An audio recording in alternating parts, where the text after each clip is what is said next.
Hello, everybody, and welcome to the top 4 of the One Nation of Gamers Circuit Open number 10. I am Nathan, that's Admiral Zamora, and joining me today is the Tannen Grace. Tannen, how you doing today? You know, I was having a little bit of a rough day, Nathan, but getting to watch Hearthstone and particularly casting it with you always brightens my day. Oh, thank you very much. Oh, gosh, that made my day feel even better now.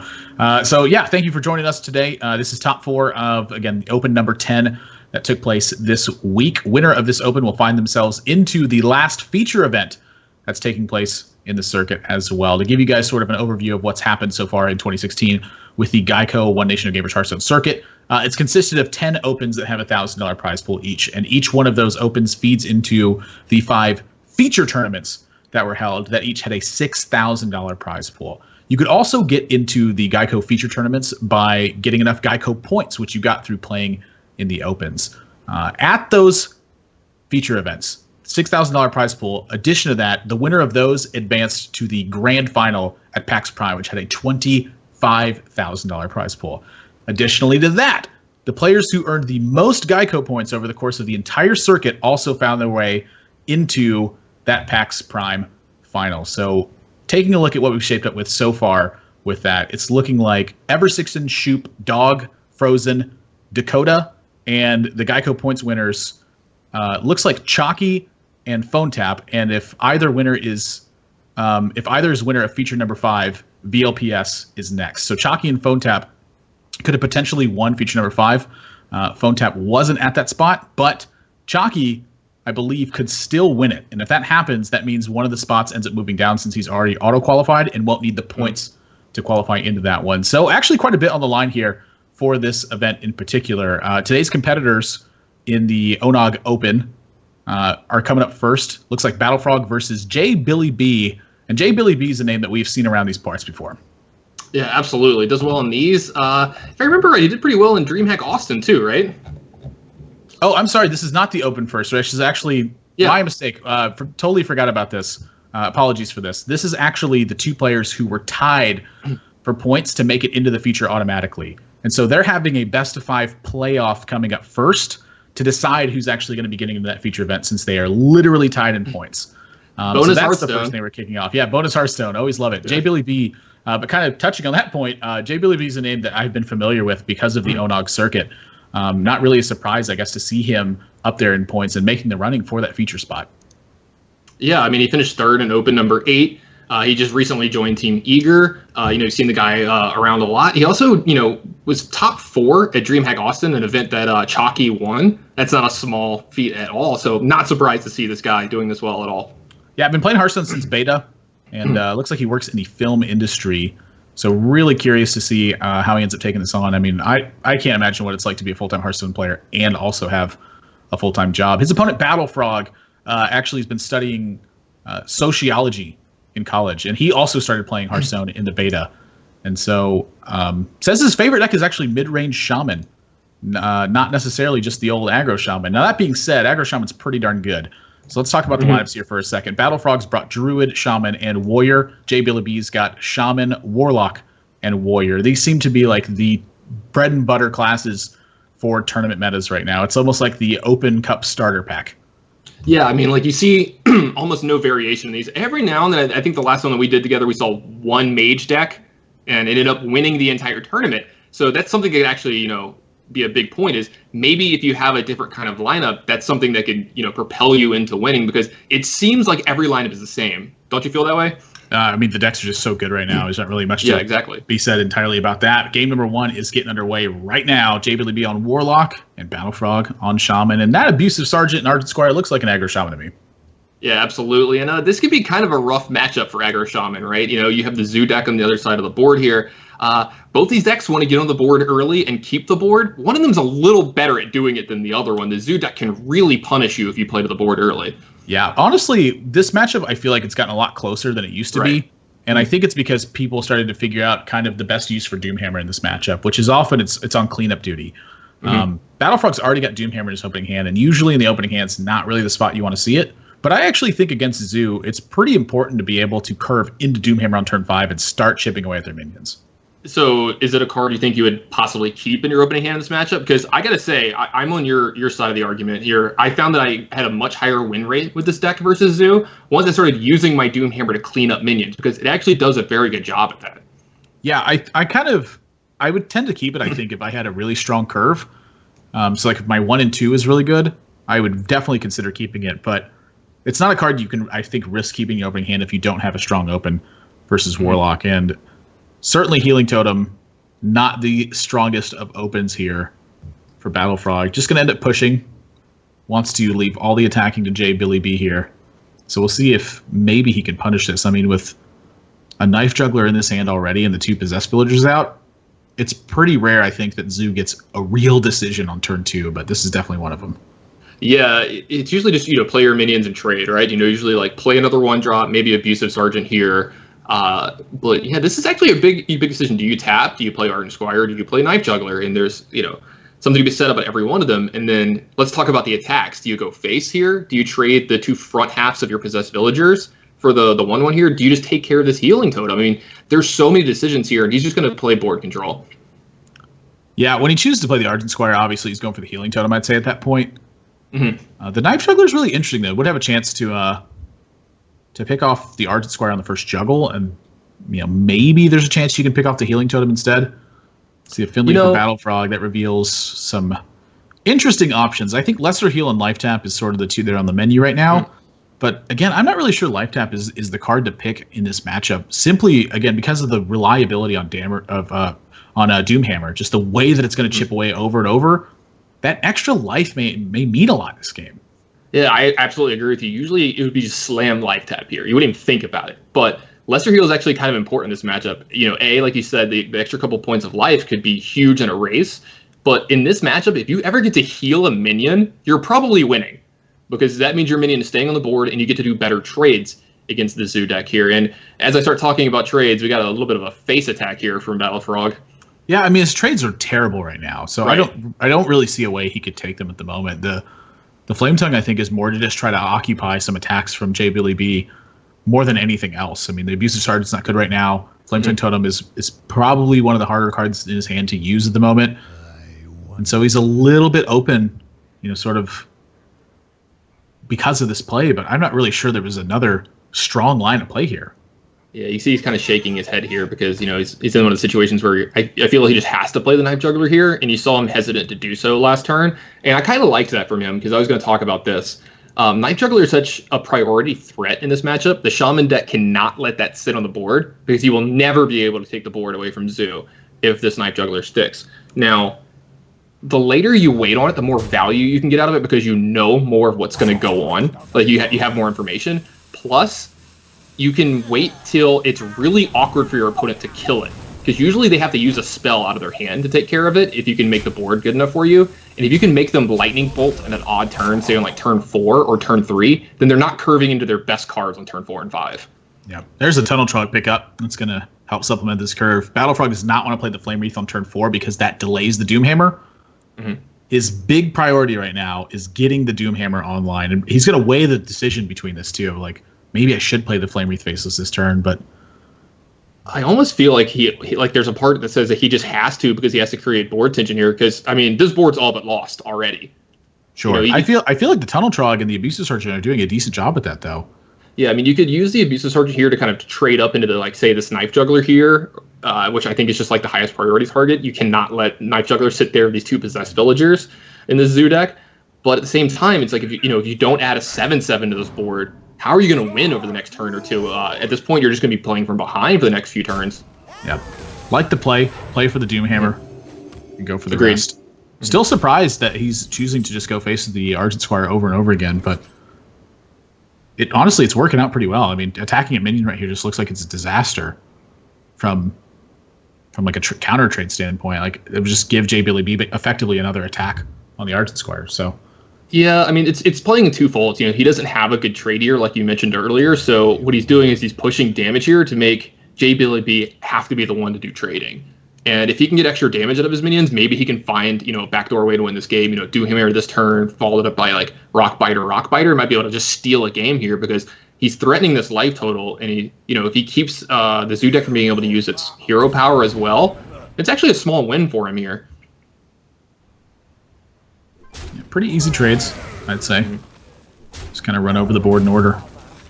We'll see if he's going to attack this Argent Squire or not. Yeah, I mean, is the front half of your minion worth a bubble here? I don't think it is, but it does make it trade with your imp, but I don't know if that's actually something that you need to be worried about here. You have so much burst damage out of your hand. Yep. This is where the game is going to be a little bit scary for Battle Frog, because JBLB happened to have one of the bigger threats to add to the board with Dark Iron Dwarf. Anything a little bit smaller, I think, would have been totally fine with Battle Frog. He's going to clear off 5 power, though. I mean, it's a pretty low cost to clear off this 5 power. The big problem, again, is I think it's going to be that Dark Iron Dwarf. Oh, it picks up a Councilman, too, another big threat in this matchup. A little, late on that, needed a little earlier to have full effect here, but it's still a welcome draw into his hand. And it's like you said, this is like why you see some problems with the Shaman deck. He was aggressive for the first few turns because he never had good trades and had to push face damage. But then his last turn was just spent trading and taking care of minions, and he still doesn't have the board away from the Zoo deck. And he's just having to do these play lines of this deck that it's like ill-equipped to do so. Yeah. Pretty easy turn here for JBLB, just the life tap. Trading the 1/1, get that buff on the Darkshire, and start punching away. And again, this is the kind of the result of the other side. When you have Doomhammer and your opponent just has their bigger minions, there's not really much you can do about it. In this situation, I look at the board and I even wonder if potentially tanking 8 damage could be right to clear off the Dark Iron Dwarf. I feel at this point you're going to be taking 8 from it for the rest of the game. I mean, you're taking 4 the turn. You're probably taking 4 the next turn. I mean, you do get to make a 7/7, but you're most likely going to be killing this Councilman before it can actually trade into your 7/7. You want to try to get some value on that attack here because this Councilman's going to have at least 4 power. It's going to at least be a 4 or 5 this turn, if not more. And so I'm right there with you. Maybe you're supposed to just face take 8 here and take care of this Dark Iron Dwarf. Yeah, it's kind of an interesting spot. Mostly because it's 2 big priority threats at the moment. And so I would have liked to see Battle Frog think a little bit longer about it. I probably conclude the same thing he did, which is push face damage and threaten a Rockbiter. And so that puts JBLB in kind of an awkward spot where you're going to see this power overwhelming, and it looks like it's going to be pointed at the Flame Wreath faces. I can't imagine him playing that and then just doming for 8. That would be really, really off target there. And so I think that the mission accomplished here for Battle Frog, honestly, with the face attack, it threatens the extra burst damage. No, for sure, I agree with you. And once he taps that turn, I think you have to make a trade here because once you get below 18, that's usually my threshold for not tapping anymore on the Zoo deck against the Aggro Shaman deck, especially when they have a Doomhammer in play, because at any point in time you could be taking 10 from that card, so you need to be careful at getting below. I don't like getting around 15 if I can avoid it, because they can easily 15 you in one turn. Well, Defender Vargas, not a bad one. Not at all here. So, it's Imp Gang Boss, I think. And then the question is whether or not you taunt the Councilman or the Imp Gang Boss alongside the Argent Squire. And I think you do the Imp Gang Boss because the Councilman's just growing out of control at this point. Yeah, I 100% agree. I kind of like Imp Gang Boss on the left, taunt those 2 guys up, hit him in the face for 5, and try to finish this game off next turn. Because every draw on your deck is lethal next turn, along with Power Overwhelming and any minion. I mean, there's no card in his deck that doesn't provide lethal off just the Councilman next turn. And it's going to be really hard for Battle Frog to kill that. He has to draw exactly Lava Burst. Yeah, looks like he's thinking the same. Indeed he is. Yeah, you see Battle Frog's reaction. Yeah.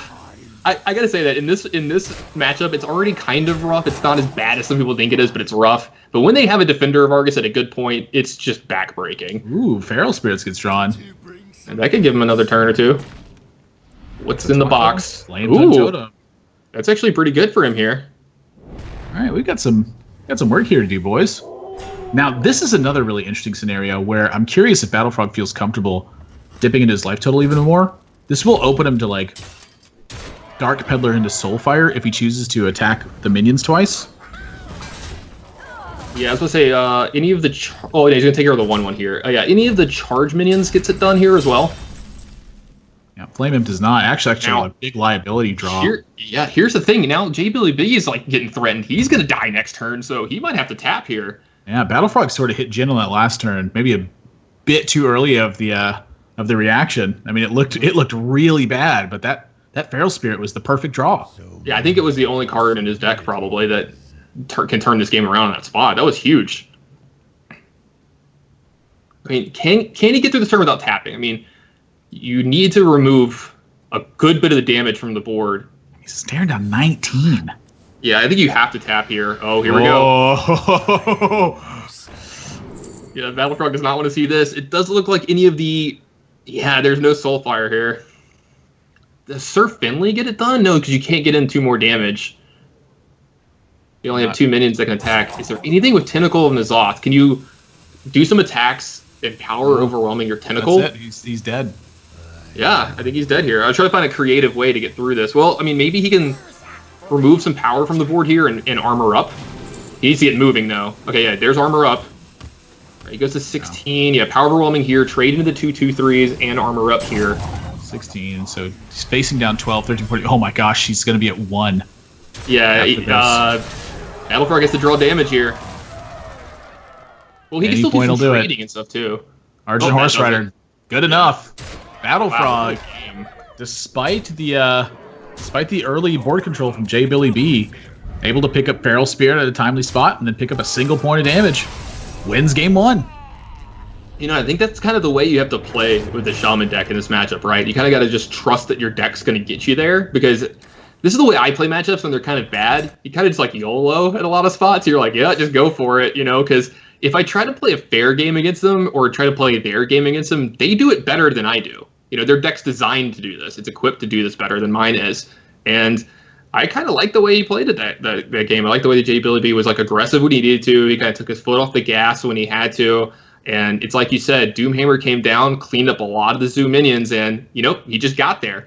Yeah, I think Doomhammer is definitely one of the big swings. And I think also one of the really critical turns was where he could have killed the Dark Iron Dwarf with Doomhammer and chose not to. And honestly, I still don't think killing Dark Iron Dwarf is that bad there. The difference is he could make a play that would more so force JBillyB's hand.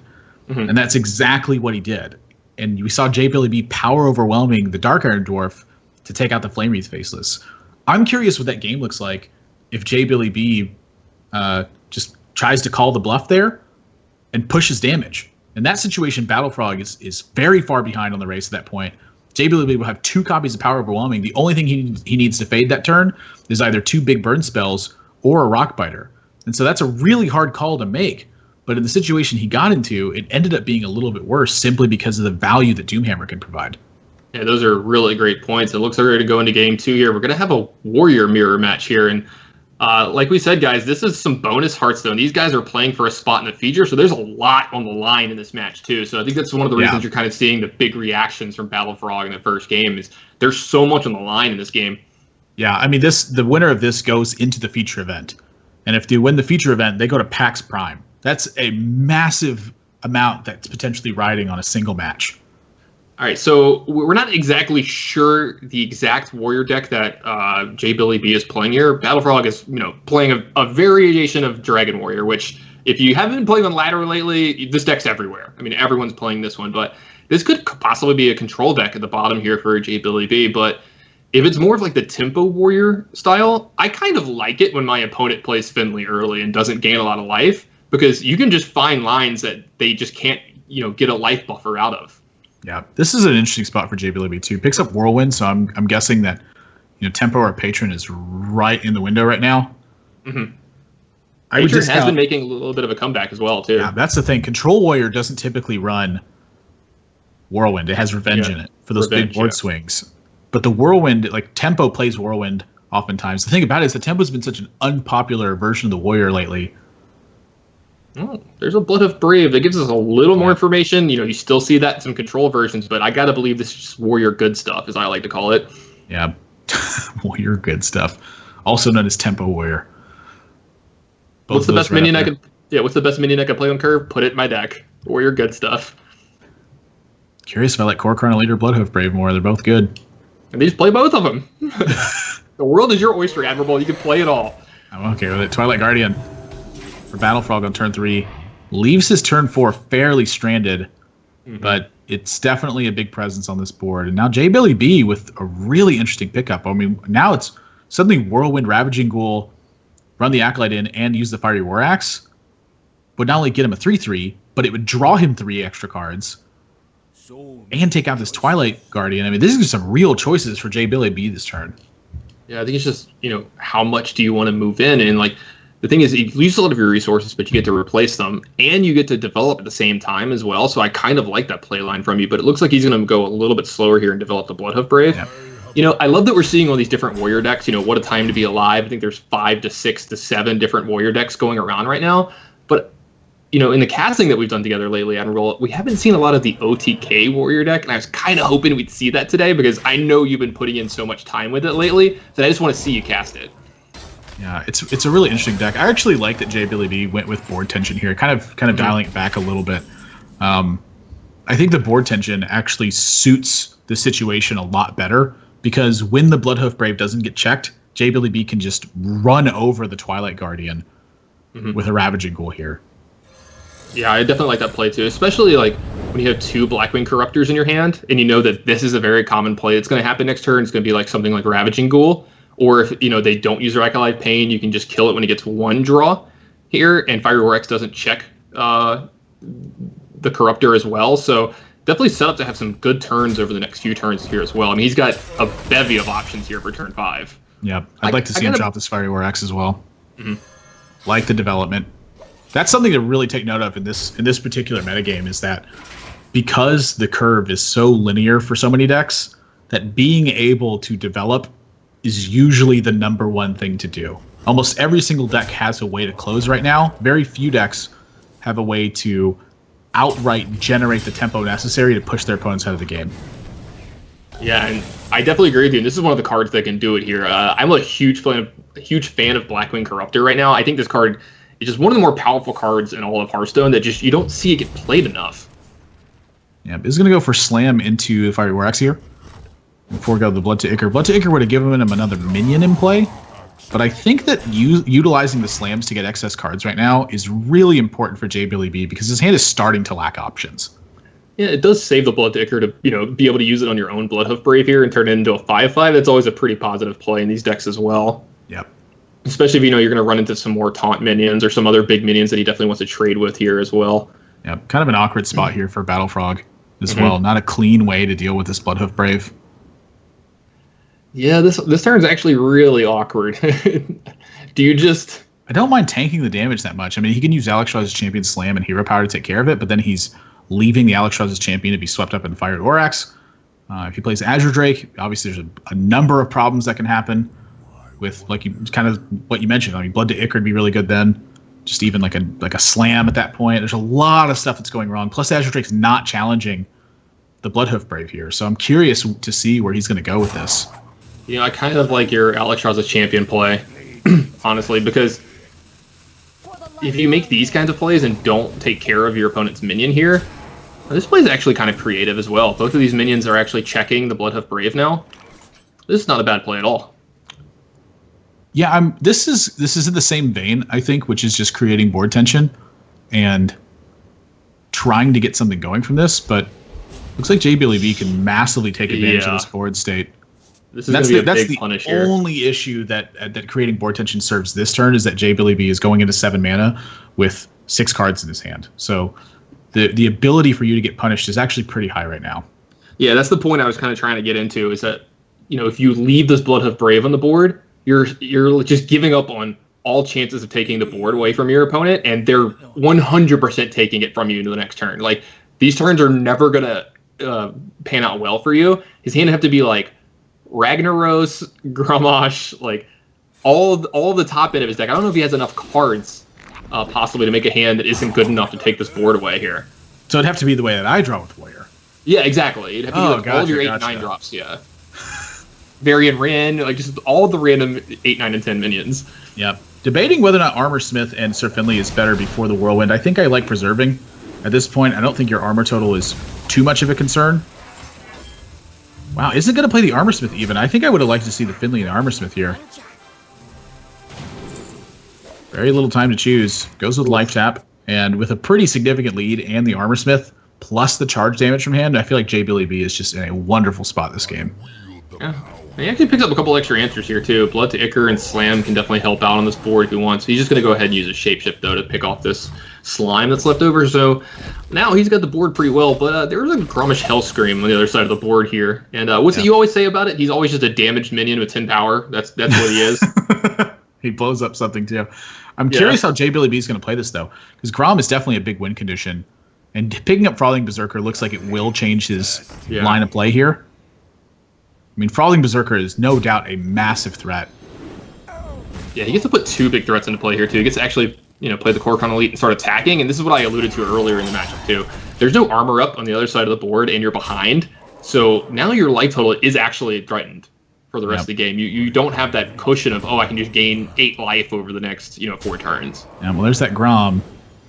So Grom cannot answer Grom, but that Kor'kron Elite definitely can. Patron, it is. I did suspect a little bit this could have been Patron, given the way that he's played this. Kind of playing a more tradey game, taking Life Tap. A lot of things happened here that made me think that this is probably Patron Warrior, because when he takes the Life Tap at the life total he was at, it's still I think his life is still a resource at that point, but it's looking a little bit more questionable. And the thing about it is if JB Levy is playing Patron, there's a lot more shaky draws in the build. We're talking Inner Rages are in here. The extra copies of Armor Smith, Speak of the Devil. A lot of stuff in here that just frankly isn't very good. And so at this stage of the game, because it's gone relatively even, J. Billy B favored having the extra gas.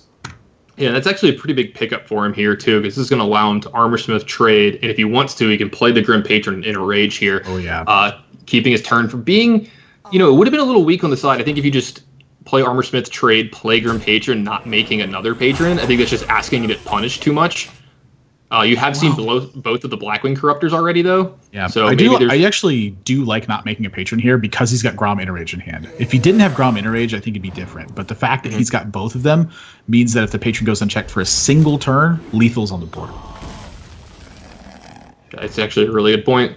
And Fairy Dragon, a card I never thought I'd be calling in Hearthstone when I first started doing casting, but here we are. We'll see where J. Billy wants to take this turn. Are there any lethal draws if he draws another card in his deck? Not with the mana he's got, I don't think. Second Interrage, maybe? Yeah, second Interrage would kill him. Yeah. That would be 14 from Grom and then 1 from the Armor Smith. Yeah, I think Life Tap's to start, probably. Then evaluate afterwards. He's definitely thinking about all these different options, though. I mean, say he falls in a situation where Battlefrog's got Grom in a way to activate. That's a lot of damage you're staring down. Well, he's already killed Battlefrog's Grom, so... Oh, right. You're absolutely right. So, I mean, he's going to be worried about something like, possibly Ragnaros, which Battlefrog has in his hand, but, we've seen Ragnaros doesn't always cooperate when you need him to. Ooh, that was a good one. Interesting one. He's still... Oh, man. I think he's going to end up interraging the Armor Smith here. Yeah, and trading into the Fairy Dragon. The Fairy Dragon here, yeah. And he might not. It's just, I was going to say, it does take away your reach for your Grom.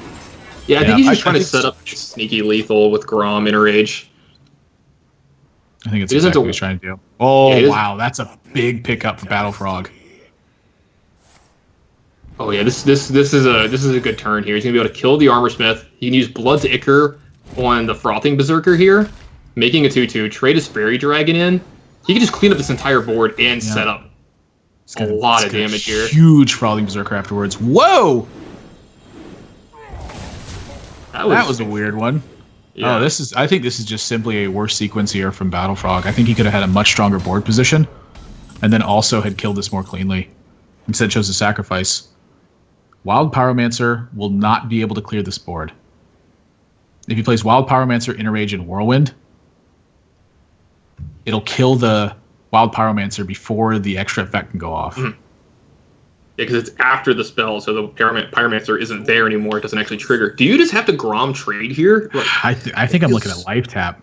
Yeah, well, what are you picking up from life tap that changes it? Ravaging Ghoul, second Inner Rage. Those all work. There's definitely some there. Grim Patron. You know what? I think Grim Patron's good enough. If he plays Wild Pyromancer, Grim Patron, Inner Rages on the Ravaging Ghoul, then casts Whirlwind, will that kill it?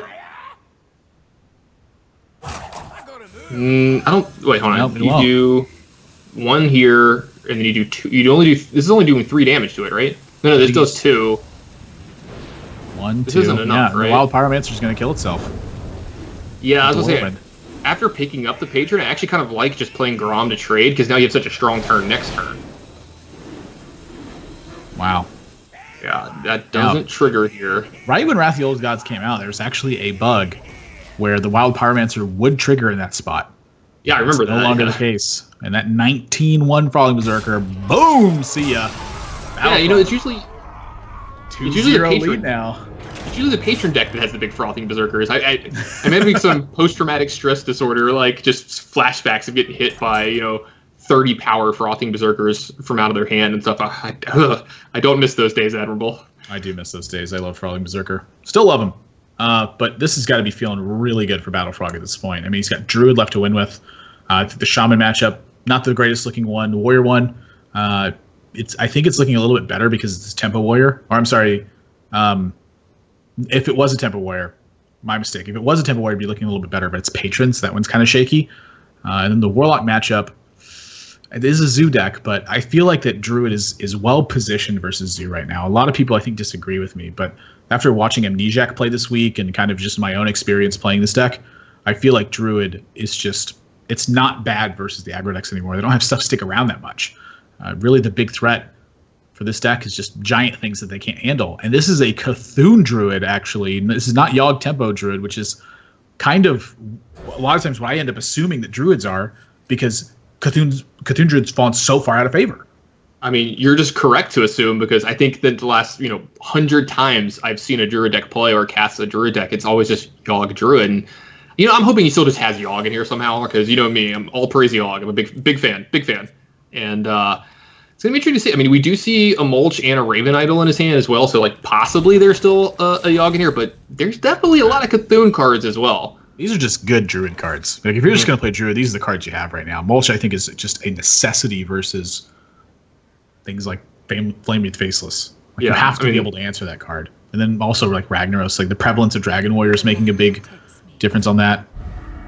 Yeah, when I first saw Mulch and people starting to play it, I really disliked it because, I don't like giving my opponent a card when I'm trading a card. I feel like I'm down in card advantage. But the fact that you're trading 3 mana for, their best minion every time, it's such a big tempo swing. It feels like, kind of like when you prep out of Rogue or you Innervate out of... Exactly. And as Innervate comes to his hand, you can tell that he's not very happy with that because this is not the best hand to have an Innervate. Certainly not. This is kind of a troublesome spot because I imagine that Battlefrog was sort of eyeing drawing a card from this Wrath. Mm-hmm. But sort of the way I typically take this card in matchups like this is against the decks that are slower, you want to dig with Wrath. Against the decks that are quicker, you tend to use Wrath simply as spot removal. Offered with Mark of the Wild here, and honestly, it's not that bad right here. J. Billy B doesn't have an Abusive Sergeant in his hand. And so this Raven Idled Mark of the Wild can actually make some real impact here. Yeah, and I'd like to say something that happened on turn 1. He played the 2 one drop here. Well, you spoke too soon, Admirable. Yeah. He always called the card. Scratch that. With the way that J. Billy B played on turn 1, playing Ardent Squire over Possessed Villager, I actually like playing Possessed Villager a little bit more there, just in case some weird scenario happens like this, because the only pump card you have in your hand is Power Overwhelming. And that's the card that you want to Power Overwhelming in this matchup. You want to put it onto a Possessed Villager, but maybe he's thinking along the lines of, I can play the Possessed Villager later and use the Power Overwhelming there. I don't want to just have it in play in case Battlefrog doesn't have a turn 2 and then just uses a hero power on my guy. Big draw for J. Billy B. Darkshire Councilman or Imp King Boss probably would have been better here, but just being able to get bodies on board right now is what he needs. Battle Frog's still at 29, and he's rolling into his turns where he's going to start clearing off all the minions you play. So not only is it really important to be drawing minions that have more than 1 health, it's also really important to be drawing minions that give you a little bit of extra value. I agree, and I don't mind taking Mortal Coil here. I definitely could get behind taking a Soulfire as well, since you have so few cards in your hand. And I think one of the only ways you lose here is if you just can't get through his next 2 minions. Say he has, back-to-back Druid of the Claws. Decision in front of Battle Frog now. Do you play the Cthulhu's Chosen, kind of send it out to die? Or do you Wrath and Hero Power? And these are the kinds of turns that this Druid deck is going to get into. He's going to go with Chosen. We'll see how J. Billy B can take advantage of that. Whoa, that's a good draw, but it's also dangerous. Yeah, this is one of the matchups where you always feel weird about playing Forbidden Ritual, because at any point in time you play it, they can easily just play a swipe and clean up the entire board on you. But it's one of those things, it's like you can wait to play it until they play a swipe and then you feel safer, or you can just make them have swipe because sometimes they don't have it. So they get value off the card either way. Yeah, like the life tap, I honestly at this point I'm curious if Forbidden Ritual for 2 has more merit here than the Dark Peddler. I think they're both really strong right now. But the Forbidden Ritual I think it's offering more value later on. Yeah, I mean, like, you're at the point you're building a board state where there's probably going to have to be a swipe out of the Druid deck to get back into this game to take care of what you're amassing on the board. And Forbidden Ritual is a pretty good follow-up to swipe. And I kind of like taking Dragon Egg in matches like this where swipe is the card that's usually going to be happening to you. It gives you some, like, swipe insurance. And then you have this Power Overwhelming in your hand, too. You can get a lot of value off a card like that. I love taking insurance. If you're interested in taking insurance too, head over to geico.onog.gg. See for yourself how much money Geico can save you. Seamless. You're so good at those. Double mulch for Battle Frog in the build. I don't know about this one, Tannen. Yeah, the double mulch Wrath Nourish hand when you're losing on board, it's not really the one you want to be having here. This is rough. Even if you cycle the Wrath here on the 1/1, like, you only have 3 mana left, so you're trying to pick up Twilight. Was it Twilight Elder? Yeah, Twilight Elder, I think, is like your big draw. Or you could cycle into one of the 2 power minions and finish it off with your hero power. Yeah, I think there's about a 0% chance that he's cycling this Wrath. It's going to have to be pointed at something. So it goes for the draw, looking for some bigger turns. And Twin Emperor gets picked up, and that's definitely a big one. But yeah, Billy B is building a massive force this turn. Oh, yeah, definitely. I mean, this does actually give him some pretty good turns the next couple turns. You can play Cthulhu's Chosen plus Wrath next turn, take care of a minion, get something on board, and then this should be a 10-power Cthulhu at that point, so you can Twin Emperors, and let's say he picks up the other Innervate along this point. This Cthulhu is coming down on turn 8 at that point and can actually turn this game around. Yeah, but here we go. It's that time for J. Billy B, where he starts pushing the damage. It's a Battle Frog. Looking for something other than wild growth, basically. Oh yeah, I remember you mentioning this the other day that you love the really close. It's really close to fending this off. Yeah, I mean, he needs to fade another pump spell here. I was gonna say another Power Overwhelming, just pretty much ends the game here. But he's got 6 power out of his hand here. He can't tap to find more though. Yep, only 11 damage available this turn. I don't hate, if you're going to defend Revargus this turn, I don't hate putting it in between the 1/1 and the egg, like, just to get a little more value. But you could also play around swipe by putting it in between your 2 1 toughness minions. Yeah, looks like other plans for J. Billy B here. Argent Squire. And I would imagine that you actually just don't taunt the egg up. Like, you definitely are taunting up the Argent Squire. There's no question about that. Wow, he does taunt up the egg. Just wants the extra damage. All right. Yeah, every point counts. Yep, there is no other turn here for Battle Frog. His draw cannot change his play. It is Twin Emperor, and hope that's enough. And pray, yeah. All right, so he's got some good ways to get through this. He has a Power Overwhelming. Ooh, Knife Juggler's not bad either here. It's not? Well, it gets at least one trigger off the egg. It's not bad? No, not bad. It's okay. It's okay draw. It's all right. I mean... All right, so what are his best ways to get through here? You can use Power Overwhelming on... the egg. The egg or the defender, actually. There's a couple of different ways to do it here. But yeah, if you do the egg, you get 6 in here, and you still have 6 more power in play. depending on where the snipe juggle goes, it could be really good. Oh, good eye, sniper. Oh, it gives it a thumbs up. I love it. Well, you're all sarcastic thumbs up. When he sees the forbidden ritual, if he sees the forbidden ritual, which we probably won't at this point with the Direwolf Alpha being picked up, there's still plenty more back behind this. Yeah, and is this the start of the comeback for J Billy B? I mean, if he gets this game, he's still got to win 2 more. And as we said earlier, this is a playoff to get into the feature, so this is a big match for these guys. Yep. So much pressure. All right, Innervate. I don't even know. That's enough. Well, oh, look at that. The old the turn 6 and turn 8 wild growth draws. That seems awfully familiar. Yeah, let's say this seems like you're playing this Druid deck, Nathan. Yep. So at 7, gonna need a miracle to get out of this one. Look at that. Totem Golem's still pretty good. Yeah, still always a good minion. Wisp? Not a good one. Yep, and he's wild growthing into Cthulhu turn as well. Mm-hmm. So 2 points of damage will end this game for J Billy B. Life tap. Honestly, well, that'll do it. I was going to say, if he didn't draw the Doom Guard, I would even consider Mortal Coiling my own minion here just to get the job done. Yeah, I 100% agree with attacking with your 1/1 Mortal Coiling there, because there's just so many cards in your deck that immediately in the game, and then when your opponent kind of fits in a Wild Growth there, you can be like, oh, he's just fitting in a spell, but like you almost always know that Cthulhu's coming the next turn, because like, why would he Wild Growth and not Hero Power or something? Why do he Wild Growth and not do something else? So you have to know the Cthulhu's coming. So I definitely like trying to end the game as soon as possible there, but he ended up not having to do that. Just draws the card he needs to get the game over with. So I'm curious here how J Billy B can adjust his mulligan strategy, given that he knows he's playing against Cthulhu Druid now. Mm-hmm. I wonder if that ever impacts the way that he plays his builds. Does it? Like, I mean, don't you just... I mean, I don't have as much experience with the Warrior deck as you do. I'm trying to think if it would affect my decision with the Shaman deck, and I don't think it would. There's not a lot of things I care about out of the Druid deck until turn 7. Like I just know that I'm going to get Twin Emperors on turn 7, and that's the only card that matters in the Shaman matchup. Yeah, I think a lot of it boils down to the kind of Shaman deck it is.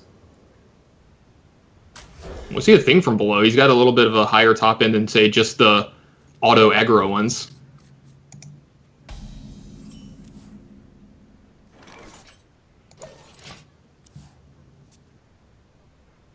Yep, so here we go. Turn 1 Living Roots. We found here. J Billy B does have that Argent Horse Rider, so... Ooh, that's a terrible draw. That's just a dead card for all intents and purposes. Yeah, I hate drawing the second Doomhammer. I love drawing the first one.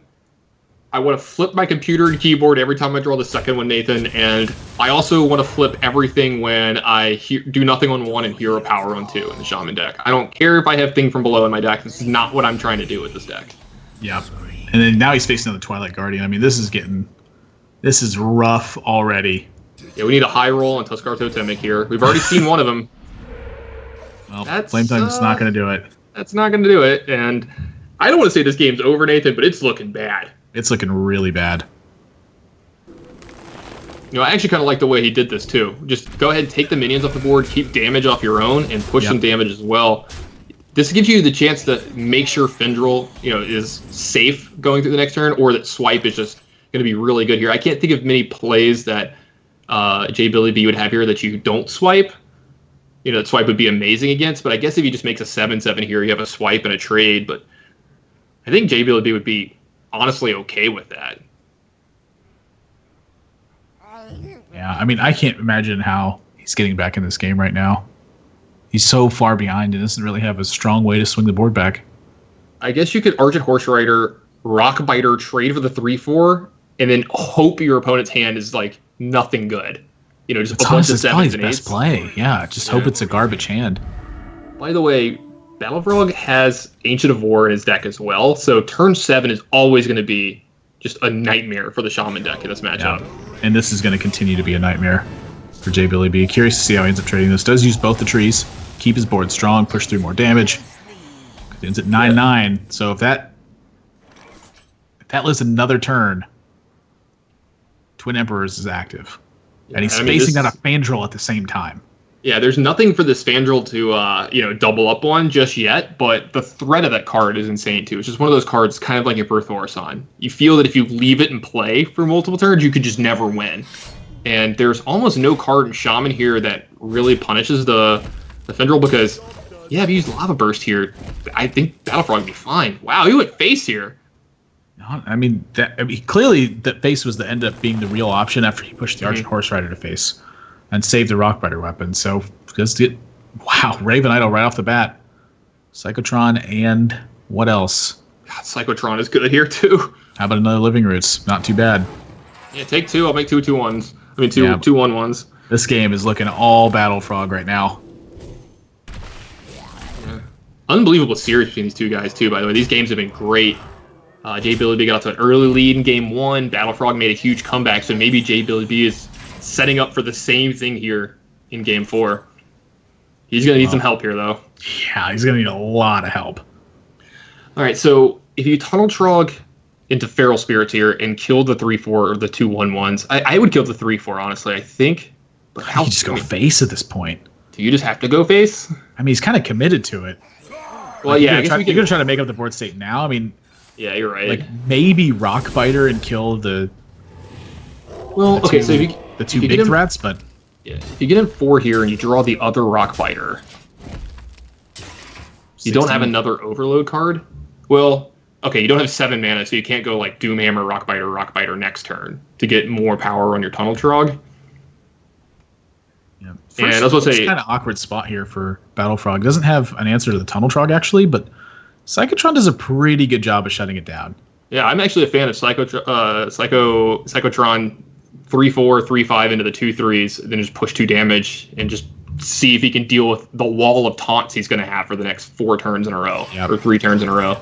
I mean, I'm not sure J Billy B can do this, even with stacking his deck. If he's got a Lightning Storm, maybe this could happen. I was going to say, a Lightning Storm would actually be pretty good. I mean, some of these Shaman decks have been tech again, 1 Lightning Storm lately. Yeah, Argent Squire is not good. I mean, it's a good card, Nathan, but... Well, not right here. It's not. It's the point I'm trying to illustrate. You watch what you say about Argent Squire. How dare you talk that way about Argent Squire? Yeah, he and I are boys. I'm a big fan. I bet Battle Frog's a big fan of it right now, too. I'm a big fan that J Billy B drew it. Yeah, and you can see it on Battle Frog's face. He's kind of got that nervous energy going right now. His camera is shaking. His legs are probably shaking. He knows he's got this game pretty much wrapped up. Yep. Just going, please don't kill me. Please don't kill me. Please don't kill me. Yeah. Like, you're like worst case scenario in your head right now. Like, how do I possibly die from here? Like, what are the ways? Well, when that happens, you don't. Push the 5. All right, so there's 8 power in play. You need 3 damage from Battle Frog, and he's got more than 3 damage in his hand. He's got double swipe here. Yep, just the 1 swipe alone was enough. That's going to do it. Battle Frog wraps up the series, finds himself and feature number 5, competing in that $6,000 prize pool, as well as his chance to make it to that PAX Prime final. J Billy B, just not quite making it there. Ended up, again, it was ahead on game 1, ended up slipping up, and I think that really cost him, like that particular series cost him a lot, the way it ended up panning out. But congratulations to Battle Frog. Very clean victory, and doing it with Cthulhu Druid, which is a deck that, again, we really have not seen in a very long time, considering how short the Wrath of the Old Gods meta has been. I mean, it's been over a month since I've seen that deck in competitive play. Yeah, I mean, at first, when Standard started, it was the death of Druid, right? There were no Druid decks. And then there was like, hey, guys, Beast Druid's good, and it was good for like 1 tournament. It was good for like DreamHack Austin, and then it's like, well, actually, Cthulhu Druid is the real deck. That's where Druid needs to be, and people were winning with it. And then the metagame adapted, and now all you see is Yogg Druid. But when you have metagames like this in card games, they're always cyclical, right? Like once people, A beats B, but B beats C, but C beats A, and then once you get to that point to C, well, people circle back around, right? They got to find deck A to start beating deck C again. So maybe it's time to start, Cthulhu Druiding instead of Yogg Druiding. But you're not going to get me to stop playing Yogg. That's all I'm saying. Tannen loves himself some Yogg. So top 4 of the Open is coming up after this with Chalky, Villain, Phone Tap, and Dude 7597. Before we go to a break, we do want to thank the sponsors that make this event possible. GEICO for being the title sponsor for the entire circuit. I promise you, if you insure anything, and I mean anything at all, GEICO can save you some money on that. Head over to geico.onog.gg to get a free quote and also sign up to win a CyberPower Gamer Extreme 1000 PC. They're just giving it away. It's just free. They're just giving it to you. Make sure you go sign up over there on the website for your chance to win. And then also the Video Game Voters Network, a grassroots network of gamers encouraging the esports community to get out there and vote in the 2016 election. They host contests and giveaways and all sorts of cool stuff. So head over to videogamevoters.com and check them out. Quick break, but when we come back, top 4 of Open number 10 will be underway. Don't go anywhere, guys. More Hearthstone after this.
Hello, everybody, and welcome back to the One Nation of Gamers Circuit Hearthstone Open number 10. I am Nathan, that's Admiral Zamora, joined by the best jawline in the business, the Tannen Grace.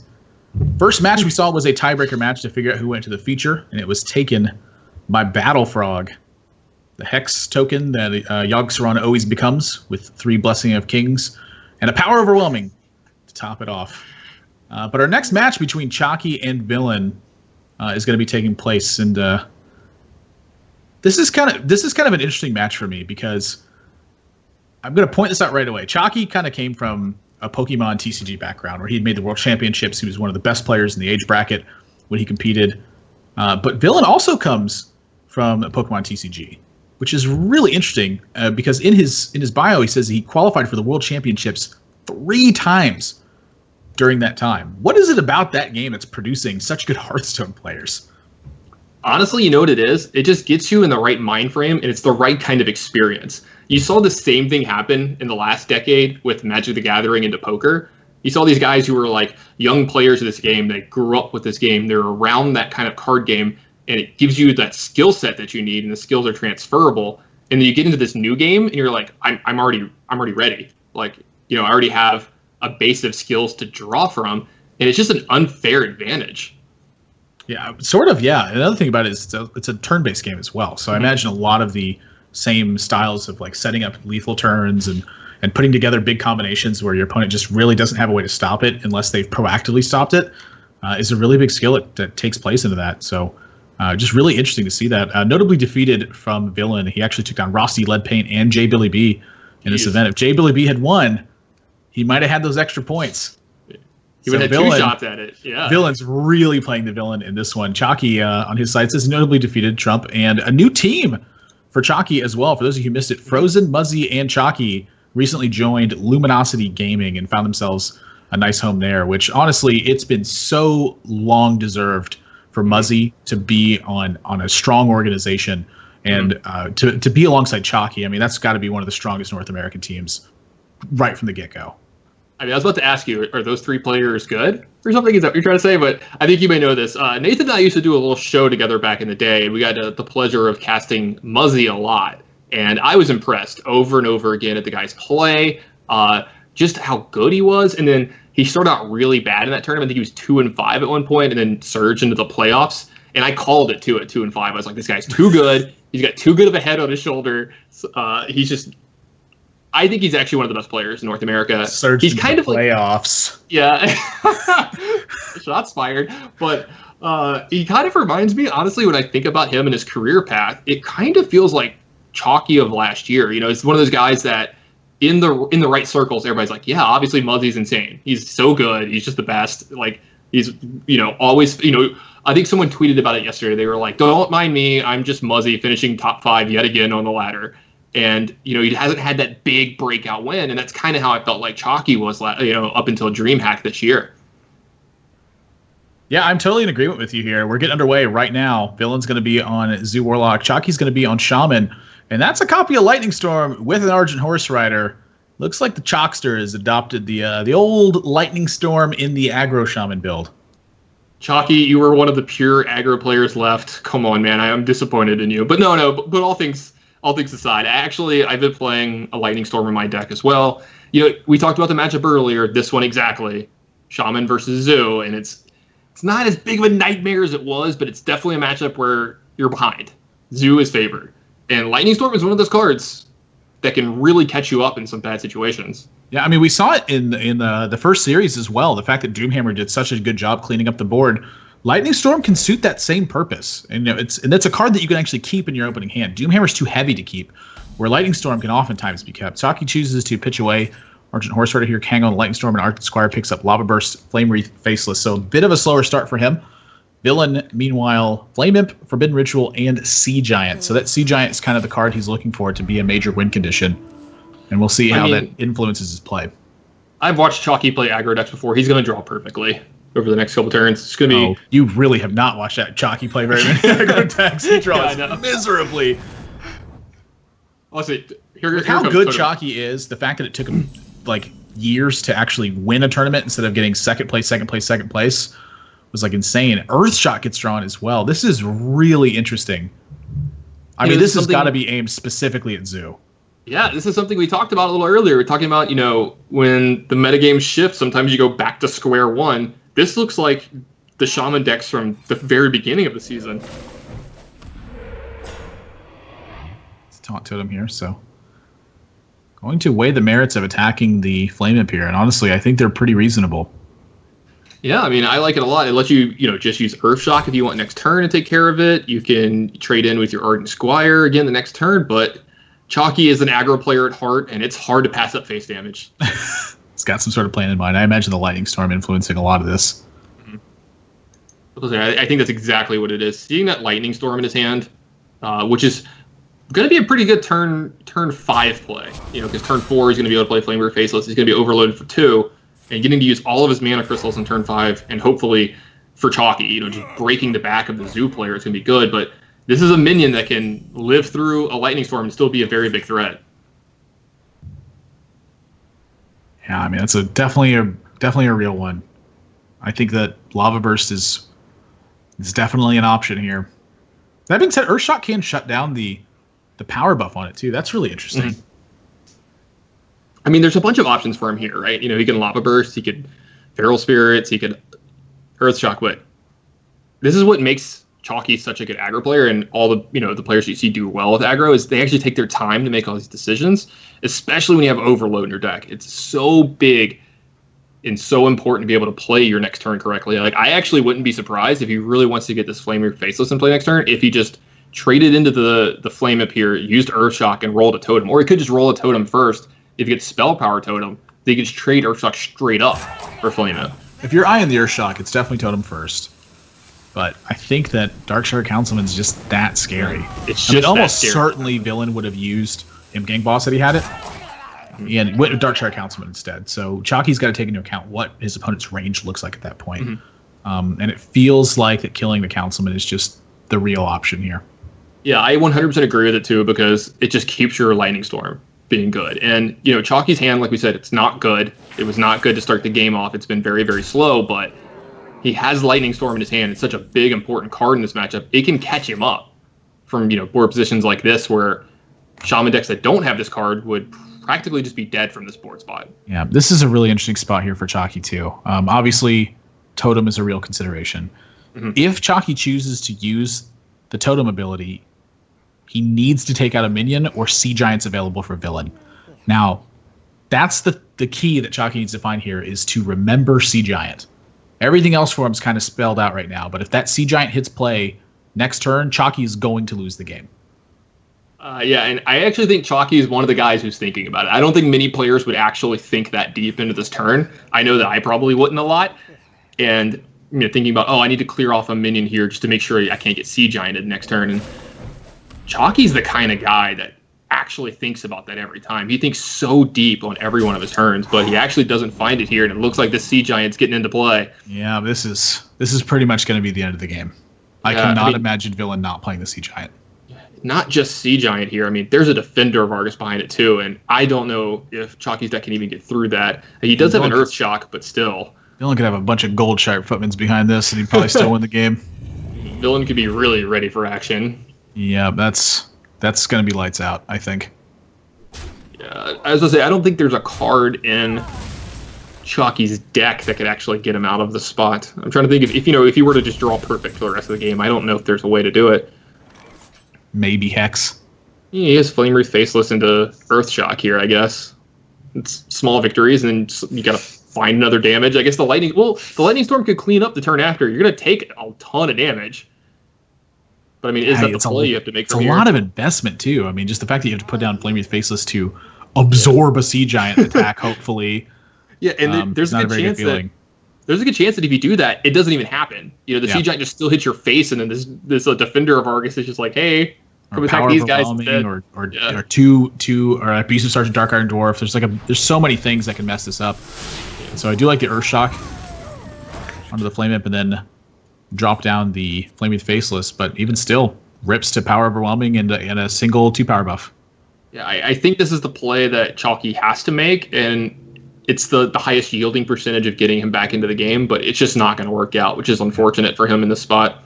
The game ended up hinging on whether or not Chalky ran into that Flame Imp, I think. If he'd run into that Flame with the Argent Squire, this board would have gotten slightly more under control.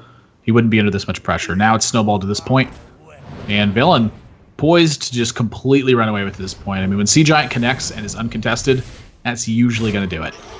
Yeah, he's getting a Sea Giant attack in here, putting Chalky down to 18, and there's 13 power still in play over on Villain's side of the board. Chalky is staring at this Lightning Storm in his hand that could only kill a 1/1 on the other side of the board.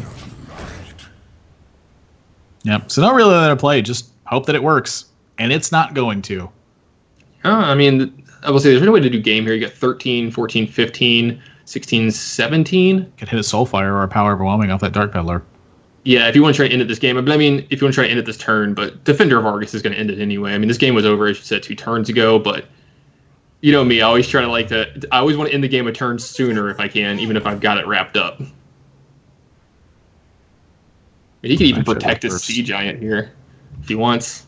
Yeah, that's what I would do. I'd tone up the 2 smaller minions. Mm-hmm. My shield for Argus. It's just gonna go for the big bad Mamma Jamma. It's get in 15 here. Or yeah, get in 15 damage. Not bad. Yeah, 15 damage. Chalky down to 3. And yeah, that's gonna do it. We're gonna be moving on into game 2 here. Chalky's gonna be down a game. Villain's gonna be up 1, and we're gonna have to see what's gonna happen from there. What decks these guys got, but I'll say there's no way he can survive through this turn, right? You attack the Sea Giant. If you roll Deathwing Totem. Deathwing Totem. I forgot about that play. That one would clear the board and discard his hand and make it 12-12. That'd be pretty good. I'm trying to figure out if you still lose to Dark Peddler's Soulfire afterwards. Yeah. I'm gonna say I don't think there's a way out of it with Feral Spirits either. There is not. There is 0 ways out of this game other than hoping your opponent messes up. Yeah, I mean, he might show you another card here too. Yeah, there's always that as well. Pretty irrelevant at this point. He would need everything to go right, and that Direwolf Alpha is enough to take this out. Yeah, he's actually technically not dead on board here the way he played it. So, yeah, I mean, he would need everything to go perfect for him at that point. And very difficult to have that happen if you've ever played a game of Hearthstone. Yeah, things usually don't go perfect for you. I mean, it goes perfect for my opponents, but perfect for opponents, indeed. Villain, game number 1 victorious here with Zoo. Sort of the other side of it, Chalky never found a spot to Lightning Storm, and again, I think it all hinged on that Flame Imp not being attacked into by the Argent Squire. And to say whether or not it's right or wrong is another difficult thing, but I think not catching the Sea Giant, I imagine that's a card that probably slipped Chalky's mind, or maybe when he decided that if he traded the shield in anyway, that losing the shield is going to snowball the game as it is. And so trying to find some way to recover that one, but the Sea Giant was definitely the major difference in that game. And so we'll see how he takes on the next 3. I think it was a big deal, too, that, we saw a lot of the decisions that Chalky made was, I think, based on the fact that he had a Lightning Storm in his hand. And it's like you said, he never had a situation to play it. And so he had to play the game in a way that made Lightning Storm good, and it just was never actually good. And you're never going to be able to win when you put yourself into that situation, though it's unavoidable. Copy of Ancestral Knowledge in here as well. That's really interesting. So, Shaman versus Shaman. Villain's got a copy of Lightning Storm in his build, and a pretty fantastic opener, I'd say, with the Totem Trunk Totem Golem. We'll see what Chalky ends up doing with these minions, but Coin Totem Golem means that you're stranded to 1 mana on turn 2. So I'm curious if he actually keeps the second Totem Golem or not. Yeah, I think that's always an interesting one. If he had it a 1-drop, I think you would obviously keep it, but you have to figure out what are the odds here that if you get rid of, say, Knowledge and Doomhammer, what are the odds of you drawing 1 or, et cetera, like what are you looking for in this matchup? And I think Totem Golem is just so important in this matchup that maybe that's a reason that he keeps it, because it doesn't die to, it doesn't die to Lightning Storm, doesn't die to Lightning Bolt. And yeah, he does keep both Totem Golems. I think that's the only reason that I would. And he picks up a 1-drop.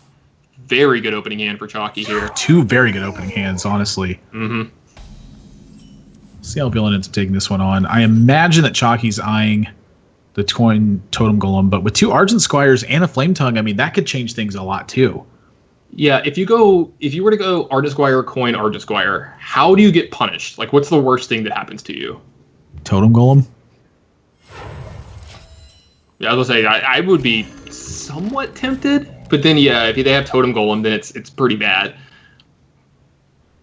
Because then you just get to pretty much eat your Flame Tongue Totem. So I definitely like just leading on the Totem Golem here. And that card is good, Nathan. It's all right. It's all right. It's okay. I dare say it's better than the 7/7 for 4. Just a 3/4 that cheats the curve. Yeah, no big deal. 2 mana, big deal. Back in my day, we got 2/2s for 2 mana, and we were happy. We loved them. Back in my day. We played with them on our phones, Emerald, walking through the snow uphill both ways.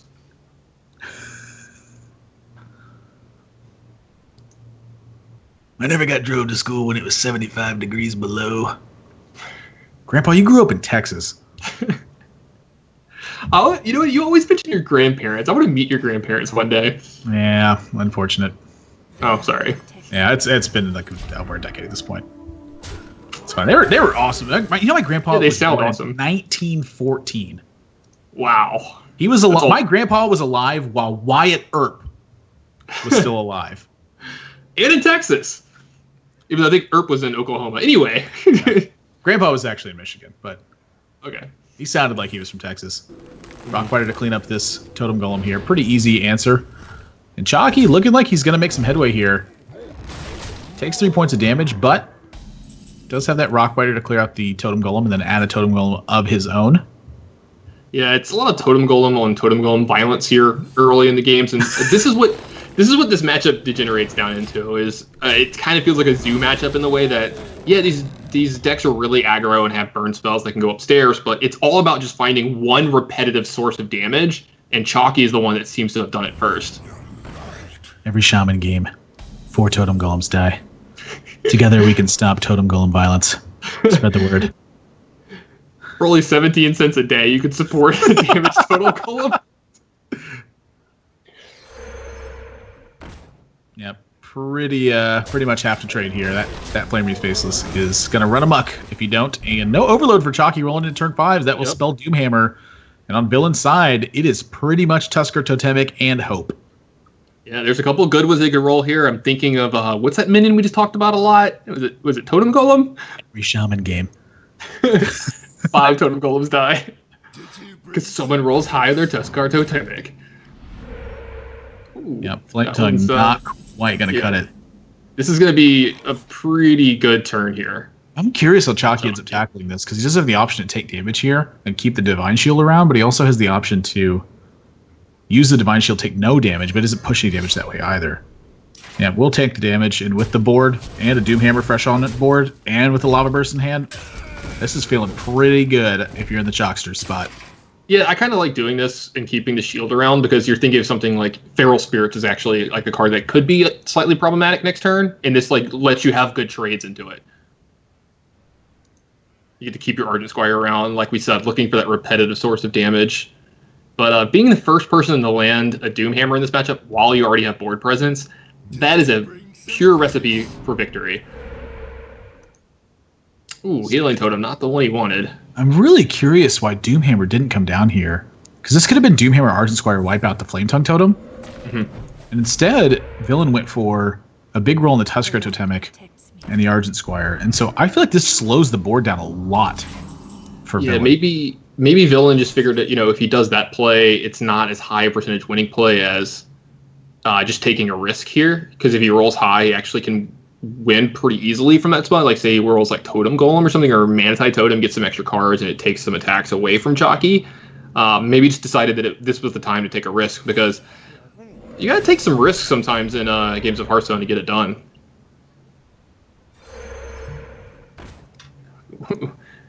When totems attack, you gotta love it.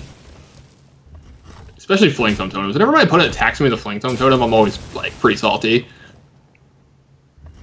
Yeah, I'm gonna continue to use Life Total. Don't blame him here whatsoever. I would have done the same. The Chalkster. Well, I haven't heard anybody refer to him as that. I like it. Just going back to just clicks on, suddenly clicks a Tannen. He's like, wait a minute, I get it. I was actually, like, for a while I tried to figure it away. I was going to start just calling Chalky the good guys and Villain the bad guys.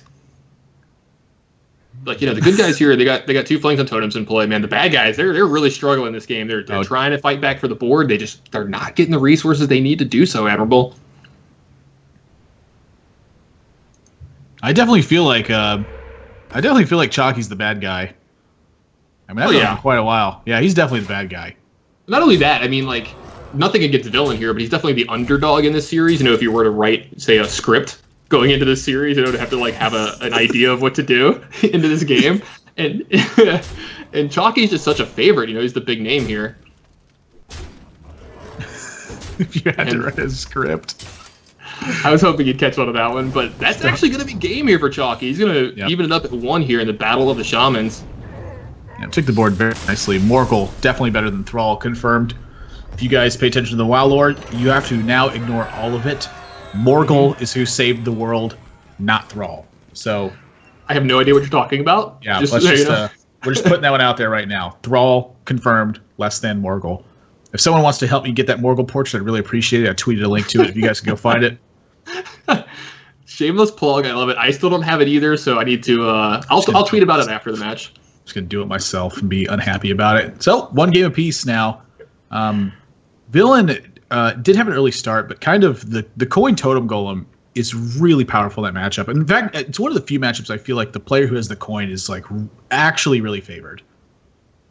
Yeah, I mean, you're never going to see the rogue come into play there because, as Chalky has said, if anybody's seen the meme, rogue sucks. So I don't think you'll be seeing him play it too much, even though I think he did play it recently in some random event. But he played it this week, yeah. Yeah, he played it this week, exactly. But other than that, yeah, I think lost this is the series, by the way. Nice dagger. Real talk, like he did go 1-0 with the rogue. I mean, he's a good player. Obviously, he's going to play the deck well. But like you said, I think that's actually one of the most important coin matchups because every time I'm on the other side of it and they have a good coin turn on turn one, like, their coin totem golem into a 1-drop, I just feel like I can never win. I just feel that way anytime my opponent coins anything. I'm like, God, man, come on. Had the coin. Oh my gosh, he had the coin. I think the coin is okay. Can we just make it not a spell? Can we just do that? No way, it's cool as a spell. That's like a dynamic. It's cool. Yeah, it's cool. It's too good. Nah, it's fine. Coin sucks, man. I always want to go first. Yeah. You want to go first in every game you've ever played. Nathan, you're aggressive. I know you like to just get on the board before better. Look, if I kill my opponent, it's because I just had an extra turn. That's very true. Raven Idol, as true druid fashion, will break our Discover Observer here. So, fortunately, we don't have a look, but we'll see. We'll see what ends up getting got here. How do you find this matchup, by the way? I feel like it can go either way sometimes. Just depends on, like what top end sometimes the build of a warrior deck. Yeah, I think a lot of it just kind of depends on how the druid opens, and then how the warrior responds. Which it can obviously is like a really wide open statement, but kind of what I'm referring to specifically is druid can get some really insane Violet Teacher turns, and if that happens, and the warrior does not have a Ravaging Ghoul, the game can quickly snowball out of control. And so that Ravaging Ghoul pickup is actually a lot bigger than it seems like, simply because of the threat of Violet Teacher. Meanwhile, Chalky Raven Idol's into Raven Idol for nigh infinite value. It's actually one of my favorite ones. You just Raven Idol into Raven Idol because you're like, I get 3. It's like I got 5 cards off my Raven Idol. I'll just Raven Idol into more Raven Idols. I'll just spend mana to do nothing. That's math, Nathan. You cannot argue with it. It's a fact. It's infinite. It is infinite, Nathan. One day that meme is not going to be funny, and just today is just not that day. Yeah, it is not today. Yeah. Soul of the Forest. This is included in here for control builds, almost specifically, or builds that can just sweep the board. Make a big board presence, cast Soul of the Forest. If your opponent doesn't answer it, boom, right there. Yeah, it's also pretty decent in this matchup too. It kind of gives you some of that Ravaging Ghoul insurance. If you have to have the turn where you make a few 1/1s, if you can fit in a Soul of the Forest as well, it really punishes having Ravaging Ghoul as your answer to widespread boards. Yeah, really interesting draw there from Chalky. I'm actually curious if ramping is ever right. I mean, if he plays the Druid of the Claw, he's kind of just sending it out to die. Yeah, sitting out to die, you only get a 4 damage on that dragon over there, and it's going to be sitting around. I think I would take a good long think at making extra mana crystals here. There's definitely some merits to it. Yeah. Yeah, I think that's where I would have gone as well, too. I mean, the Dragon Warrior deck, it does have a lot of minions that are pretty high power, but you generally are going to get a few more turns. This isn't like, Shaman that's just going to, do 10 to you this turn. Yeah, it's also playing off the strength of your draws. I mean, Druid tends to have some incredibly strong draws. The thing it requires is time. And so the Nourish is a big accelerator of that. Unlocking those bigger cards that are in your deck that get massive value. Yeah, definitely like getting a Frothing Berserker in play here, kind of hiding it behind this taunt minion here. Definitely can get in a ton of damage if there's no answer from it from Chalky. We've already seen one swipe from his deck. Mire Keeper, a little late. That Frothing Berserker is definitely scary. All right, what can we Raven Idol into here that's backbreaking? Is there anything? Honestly, I'm just thinking like Violet Teacher, Coin, Raven Idol, Soul of the Forest would just be fine. Mm-hmm. That's a lot of gas. Yeah, and so this is what we were talking about earlier. This is what Chalky was kind of setting up. He knows that he has to do a big Violet Teacher turn in this game to be in it, but it's just so weak to Ravaging Ghoul that you have to set it up with a turn that you can Soul the Forest. He's actually taking his time here. Is he considering something else? Well, he was selecting off the Discover. Oh yeah, the spectator bug. Sorry, the spectator bug threw me for a second. It's like, what's going on? What are we waiting for? Chalky, play your Soul of the Force already. Now, I will say this Ravaging Ghoul can make this Frothing Berserker really big. Yeah, I can't even count that high, Nathan. Which is no surprise if you've ever seen Tannen play card games. I just like throw cards on the board and ask you if you're dead. You tell me. Does this work? That's why Tannen likes Hearthstone so much. He does all the counting for him. Yeah, like you just move the cursor over a minion. There's like a little skull. Like it just shows you if you're doing it right. Is there really a skull if it kills it? Yeah, there's like a little like X or a skull or there's some animation over it. It also does it for your face too. There's an animation when something's gonna die when you attack it. Oh, that's how you can queue up stuff quick. Yeah, you can queue up stuff quickly like during Yogg and stuff like that. You can actually see like, oh, this thing's gonna take damage in a second because everything's technically already happened in the turn. So you can actually save some time on turns doing it that way. Like if you have like Knife Juggler and you do Ritual and you're making 5/1/1s, you can move your cursor from an attacking minion onto other minions and you can find out where the knives have gone before the animation catches up. Finally into a Hunter hero power here. Ravaging Ghoul. That is a big Frothing Berserker. It's a really big one. That's a lot of damage. I'm curious how the rest of these attacks went. So there's the hero power. Did he get the attacks in? Yeah, he might have. Oh, I was going to say, I thought he attacked one of the 2/2s. Yeah. Fiery Oryx did not get in. That's a boy. Oh my! This turn just got really good. We're talking Wrath of Frothing Berserker, Wisps with the Old Gods, and you can either wipe out your opponent's whole board or you could push face damage. I mean, that was I think the best draw on Chalky's deck. Yeah, I think you do as much cleanup duty as you can here, honestly. Because the thing is, you have 4 more cards in your hand. I'm sorry, 3 more cards in your hand for this, including a Mulch. So you're not scared of any of like the giant threats out of Villain's deck here. And you still have a bunch of stuff left over. So this is like a 2-fold attack. You're pushing a ton of damage, and you're setting up a board. I think Chalky might have just won this game off that draw. I mean, how on earth is Villain going to beat that? Well, charge damage could potentially get it done. So, okay, so you can get in 4, 5, 6, 7, 8, 9 damage this turn. You can even remove some minions off the board with, Slam, Blood to Ichor. I'm trying to think. You can draw Ragnaros. You can draw. Okay, so you have to get him to 5. So yeah, I mean, like you can actually set up lethal for next turn here. If you attack his face, you use Blood to Ichor to remove the 4/1. You're showing lethal here now. There is a Druid of the Claw on Chalky's hand though, so attacking with a weapon is not going to be the way out of this. He's going to have to draw, say, like Execute if Chalky doesn't kill him here this turn. So Chalky cannot kill his opponent this turn. You have to max defense here. You need to be doing Druid of the Claw and Taunt and hero powering this turn. Well, I'm curious if the hero power actually even does anything. Well, it plays around Execute, right? Like Blood to Ichor, Execute, Slam, Execute on your Taunter. Yeah.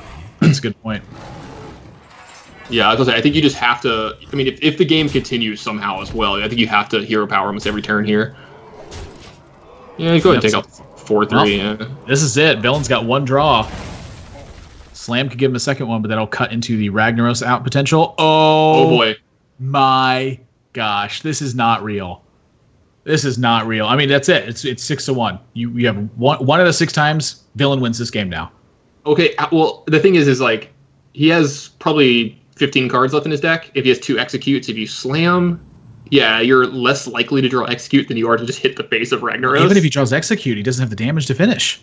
It's literally just Ragnaros and go. And this is it. Here we go. Senor del Fuego puts on the sombrero, and here we go. He hasn't hit the intern button yet. I love this. Close his eyes. Oh my gosh! Oh, the 1 at 6. Not real. That is unbelievable. Villain top decks Ragnaros and then gets the shot. That's crazy. It's all about nuance, precision. Whoa, that's Hearthstone. And you know what? It's in a big spot too. You're on stream. You're against one of the best players, possibly the best player in NA. Widely considered one of the best players in the world in Chalky. You're playing for a ton of money and a spot at a bigger tournament with more money. I mean, this is how you run. This is how you run the table and win a tournament. You win one of these games you're not supposed to win, and then everything just goes well from there. That is an incredible game for Villain. I mean, that was on the verge of loss, suddenly won. My expert analysis, Admirable, everything came down to that Ragnaros turn and him hitting the 1 and 6. What was his average damage to the enemy hero that game? Did he suffer any blowback? I don't actually remember. Yeah, he attacked a few minions with a Fiery War Axe that game, I believe. Did he I don't actually think he did. I think he just hit face. I mean, I really love the first one. The first Fiery War Axe, yeah, you're right. Yeah, for sure. I will say this, the players all night tonight, their mana utilization has been off the charts. I mean, they haven't been leaving a lot of mana floating at all. Chalky had zero reaction to that, by the way. That's like the most stunning. Like, if that had happened to me, like, I would have pulled like a full Phil Hellmuth where I like got up from the table and been like, oh my gosh. Just go fall into a ball on the other side of the room. Chalky villain guy playing Dragon Warrior for the 47,000th time, like all these other ladder guys playing Dragon Warrior, rips the Ragnaros, hits me in the face of the Ragnaros, the minefield. And after seeing that, seeing the no reaction at Chalky, I never want to play him in poker now. Oh, Chalky's awful at poker. Is he? He's too analytical, right? He's just too. He just doesn't know the game. Like he's played. I'm sure he'd be great. Ever. No, I mean, anyone who puts in a lot of time and effort and studies, yeah, they get good at stuff. That's how that works. He'd probably be a wizard. Well, he's not one right now. I can tell you that. Although 7. I will say, we did play a heads-up match where we eventually decided to declare it a draw because I was so bored of trying to beat him very slowly. He's really good at folding. Going into this match, when you were talking about the backgrounds of these players, I was like, why don't we just suspend the Hearthstone game and have them play Pokemon against each other? I think that'd be kind of cool, but I'd rather world champion, world competitor. I've had Pokemon, all right, walking around in the real world, having Pokeballs be deflected by Diglets and stuff, okay? Yet again, I have no idea what you're talking about. And I'm not trying to be one of those guys like, oh, I can't believe you're playing Pokemon. I've just never experienced even like a second of Pokemon in my life. Never watched the show, never played the game. I just never did. Yeah, I mean, I think Pokemon Go is great. Tannen's just one of those nerds that became a nerd because being a nerd was cool. Yeah, I'm a hipster nerd. I was a jock. I was a jock growing up. Sort of. Competitive eating. Don't let them know that. I can't hustle people anymore if you let them know about that. Yeah, you're not hustling me anymore either. That's not my Although fault. I did get the better of Tannen in that competition, where I got you. Look, I got you to eat an extra slice of that 2-pound pizza because I just claimed I ate another one, and then when you looked around and counted the pieces, you were like, "Wait a minute, you didn't eat that piece," and I was like, "Ah, I got him!" Yeah, that was the most painful 4 pieces of pizza I've ever eaten in my life. Oh yeah, that was the best $20 I've ever spent. Watching me just struggle through that 4th piece, I could have eaten the 5th. That's pointing out the Rock Fighter here is paramount to protect that Flame Tongue Totem. So good spot here from Villain to just go ahead and use his resources, not think too much of saving stuff. This is not really a matchup where I think you can try to save too much stuff.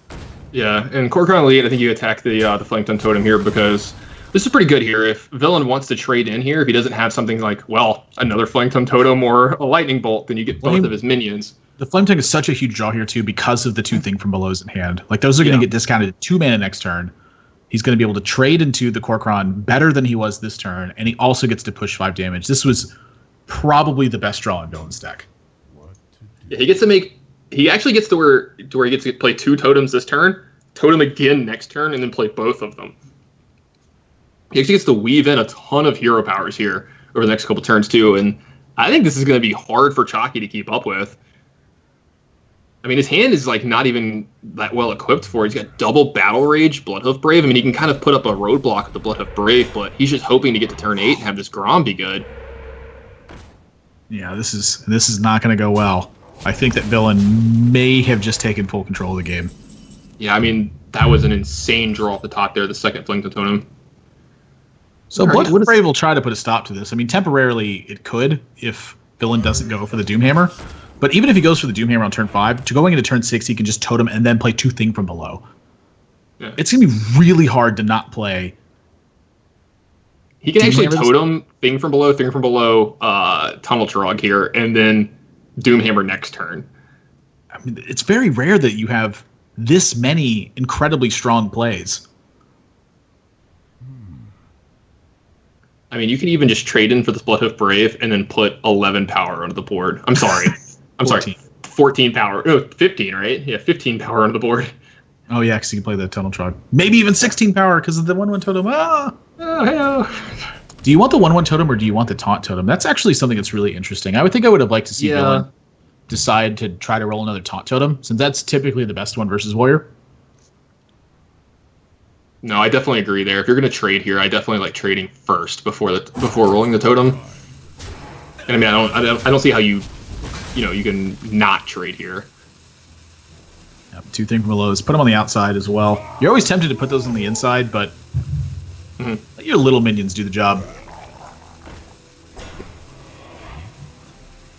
Yeah, I was going to say, I don't see how Chalky gets out of this unless he draws Brawl here. Yeah, which is probably just not mid-build. Yeah, Chalky's going to go and choose death. Yep, scoops it up. Villain takes the series 3-1. And what a decisive series that was. And a lot of it obviously rolled down to that Ragnaros shot.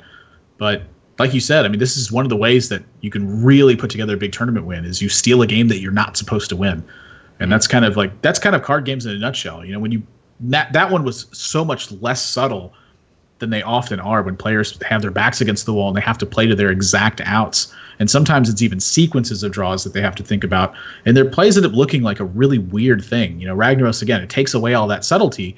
But Villain got his steal this game, or this tournament. I mean, he just drew the Ragnaros, played it, hit face. There's not really much more to say about that series, outside of the fact that he just had kind of the dominant opening hands. No, I 100% agree with you. I think you hit the nail right on the head there. And if I'm in Villain's shoes, I've got to feel invincible after that match. I got to feel like I can't possibly lose.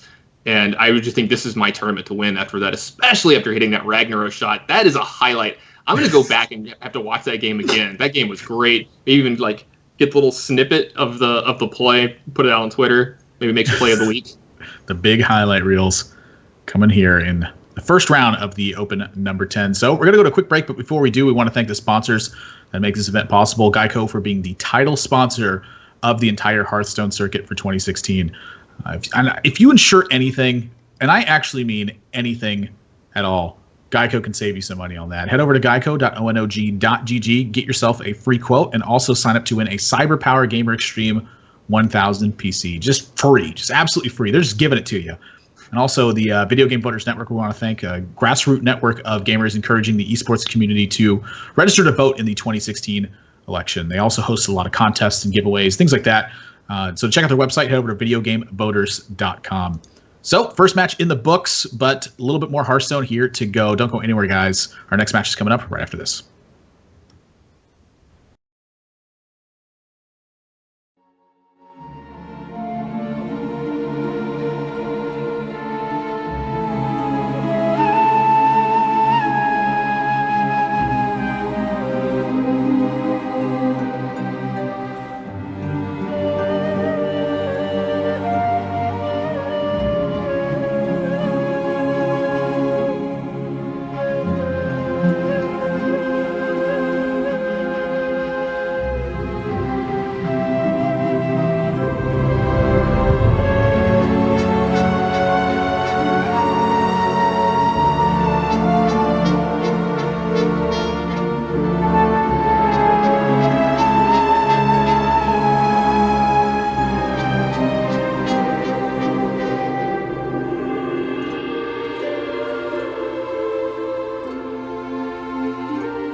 Welcome back to the One Nation of Gamers circuit 2016 for the Open number 10. The top 4 is taking place. I'm Nathan, that's Admiral Zamora, joined by the Tannen Grace. Tannen, what did you think of that last set we just saw? I can't remember any of it other than the 1-6 Ragnaros that Chalky took to the face to end that game. I mean, I'm still reeling from it. He probably is as well. Thankfully, he doesn't have to play again for another round. You know, he has the 3rd place match after this match. Thankfully, he gets to take a little bit of a break because, I mean, he took it just stone-faced, but I don't care who you are. It gets to you a little bit. Yeah, still play for that 3rd and 4th place match. A difference of $100 between 3rd and 4th place, as well as a couple GEICO points. But Chalky's already locked for that spot at the PAX Prime final with his top 4 finish. He's gotten enough points mathematically to 100% guarantee himself that spot. So probably not hurting as much, I'd say, from the loss as it could have been. But either way, still a tough one to stomach here. Phone Tap is going to be coming up next versus Dude75 at 9-7. Phone Tap also a part of Luminosity and a player that we've become very familiar with around the One Nation of Gamers circuit. It feels like this guy top 4s so many of these events. Yeah, I mean, you're seeing a lot of the same players do that a lot, right? You know, I think of a couple other guys who've been doing really well, like Chalky. I mean, you did pretty well early in the season when you actually got to play in a few of these. And you're seeing some guys really make a name for themselves in the open circuit. And Phone Tap is definitely one of the ones that we've seen just perform time in and time out. You're seeing the talent, you know, really rise to the top.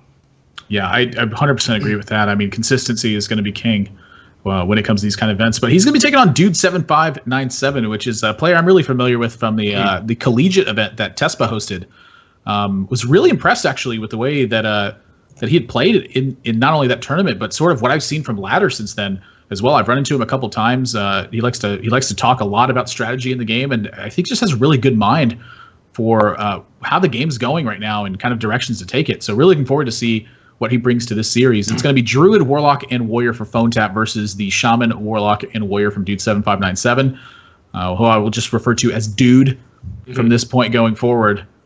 Dude 7,597, maybe. I don't know, some combination of those. But Warrior Warrior seems to be like the big talk of the tournament thus far. I mean, we've seen one Dragon Warrior deck, but we've also been seeing a lot of other variations. We saw Patron. It looked like Chalky was running Tempo. Could have been Patron Warrior still. But it looked like a tempo build, and I'm really curious to see what these two players have brought, because that class it continues to evolve over and over again. And it's, you know, just has some of the strongest cards that are out there, one of the biggest finishers. So really curious what's going on. Also getting note from our production crew who are speculating that it might be Dude7597's birthday with the 7597. That's actually spot. That's a really good spot. If it is, we have to maybe sing him some happy birthday. I know your singing chops are probably a little bit better than mine. You've got to be a better singer. But, you know, to say a little more about the dude over here, he notably defeated Zalay, Fatalocity, and Terrence M in this tournament. Those are 3 pretty good players. Zalay and Terrence M, a lot of you might have heard of. They've been doing pretty well on the Hearthstone circuit in the last year. And Fatalocity won one of these very recently. I think the last one as well. I think you and I were casting that. He actually played some pretty cool and creative decks and was... you know, after the match, you know, you and I disagreed with a few of his plays, and he watched his own games, watched the cast, and then was very retrospective about the match afterwards. I love seeing that out of a player. You know, he goes back, watches film, figures out, you know, where he may have made a mistake, you know, and can improve on that. You gotta love that from a player. One of those plays also I feel bad about criticizing him for, because it was a misclick. Yeah, he made the play. So yeah, same. Did feel kind of awkward about that one. But here we go, Warlock for the Dude. Phone Tap's going to be running with what looks like the Yogg token Druid as of late. Cthulhu Druid was a rare sight to see today. Let me tell you what. It was actually kind of refreshing, though. Oh, absolutely. Get some new decks. I mean, when you see Druid, you just think Yogg Druid every time. And what I'm looking for here is, let's see if we can get a better performance out of Phone Tap than the last one we saw. He didn't win many games in the last one we saw. I think it was, if I remember right, his Warrior deck really let him down. I think he was like 0-5 with it. Or 0-4 with it. I know he was having a really hard time getting wins with that. So definitely looking to have sometimes. Yeah, I know, right? He's definitely looking to have a much better showing this time. Interesting draw as well. Has options for Power of the Wild, Wrath, and Wild Growth, of which all 3 I think have merit. And you're gonna go ahead and go with Wild Growth here. Gonna, you know, do what Druid does, ramp up on the mana. It doesn't really have a way to really abuse it here on turn 3, but the thing is, in the Zoo matchup, it's not all about, you know, oh, my perfect curve. it's about time. Like if he doesn't do anything on his first turn and then he just ramps on turn 2, the dude is just getting so much time to develop a board here. So, well, that was a pretty good draw. Yeah, it's a pretty solid one. I'm really interested to see where this is going to end up going, because now we've seen Dark Peddler. So Power of the Wild, as far as I'm concerned, is kind of off the menu at this point. You're going to be running into Knife Juggler, Imp Gang Boss. There's so many things at this point that make it a lot worse. If he'd played it on turn 1, it would have threatened this Voidwalker, which I think gives it a much better position than when he plays it at this turn. And now, again, just a lot of options are taking place here with the Living Roots being able to, he can clear the Voidwalker, he can kill the Dark Peddler, just hero power, he can use the Wrath along with it. He really needs to think about how his next turns are panning out, because the Violet Teacher is kind of really where his win condition is sitting this game. Getting off a big Violet Teacher turn is very important. I'm almost in for just clearing here, because if dude makes, one of the typical turns replays, like something like Imp Gang Boss, and you follow up with Violet Teacher, he has to use probably Power Overwhelming to kill your guy. And I think the situation where you feel like you're not losing because you have a Nixie in your hand to play late in the game. This is another play that I could have seen him make too, as well as kill the 2/2 here and just have the 3/2 challenging this Voidwalker, and just making it to where dude has to do some kind of pump spell here to really punish this. And it could mess up his curve quite a bit if he did do something like, let's say he has Abusive Sergeant this turn, then he may just have to have tap Abusive Sergeant. I'm pretty surprised that he made the 3/2, honestly. Mm-hmm. I feel like if you were going to make the 3/2, that turn 2 would have been a really the turn to do it. I mean, I guess it does at the same token here threaten the Voidwalker in the same way. So if dude chooses to buff this turn, it means he's not playing like a Darkshire Councilman or an Imp Gang Boss. Mm-hmm. So that's a really interesting way to do that for phone tap. I think the fact that he tried to disrupt turn 3, I feel like. Yeah, I was gonna say, I think that's one of the ways that Druid wins in this matchup is not only just making strong plays on the turns, but if you can make your opponent's turns be a little awkward, it buys you the time you need to get to these later turns, because you can see Phone Tap has already got turns 7 and 9 shored up. And if he's in a decent enough position when he plays this Ancient of War later in the game, it is so hard for Zoo to get out of this. That was a good sniper. It's gonna be really tough for him to actually get that turn right here. He does pick up a swipe though, and that swipe is gonna be big on dude's turn. He curved this right into Forbidden Ritual here. So Phone Tap doesn't use the swipe here. He's going to be able to take out the Forbidden Ritual turn and then only have the Doomguard to face down. Yeah, I mean, is he going to feel that he needs to use swipe this turn? It would take care of both the Night Juggler and the 1/1 Imp, but it leaves behind the Voidwalker. So I think there's a chance you see him. I mean, Wrath hero power feels just so weak, though. Like if you were to Wrath down the Night Juggler here and then just I guess you attack the Voidwalker. Maybe you don't. It just takes away the armor, so it's 1 point of damage either way. But what are the implications of a 1/2 Voidwalker versus a 1/3 Voidwalker? There's not many. I mean, to me, this looks like a spot where I would definitely want to be saving swipe. Just simply because my turn 6 is already dead, and I know that I'm rolling into Ancient of War on turn 7. And so I feel like my goal is to hope that my opponent doesn't have Defender of Argus here, and is going to go for Wrath on the Voidwalker, attack the 1/1 with hero power. And so this is going to result in an extra 5 damage for dude, which is then going to yield swipe, but I feel like this is about the best he was going to get. For dude, anyway.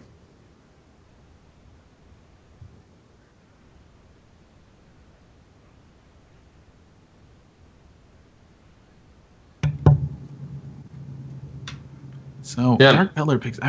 Is there consideration for Dark Peddler here? There's a lot of stuff going on this turn.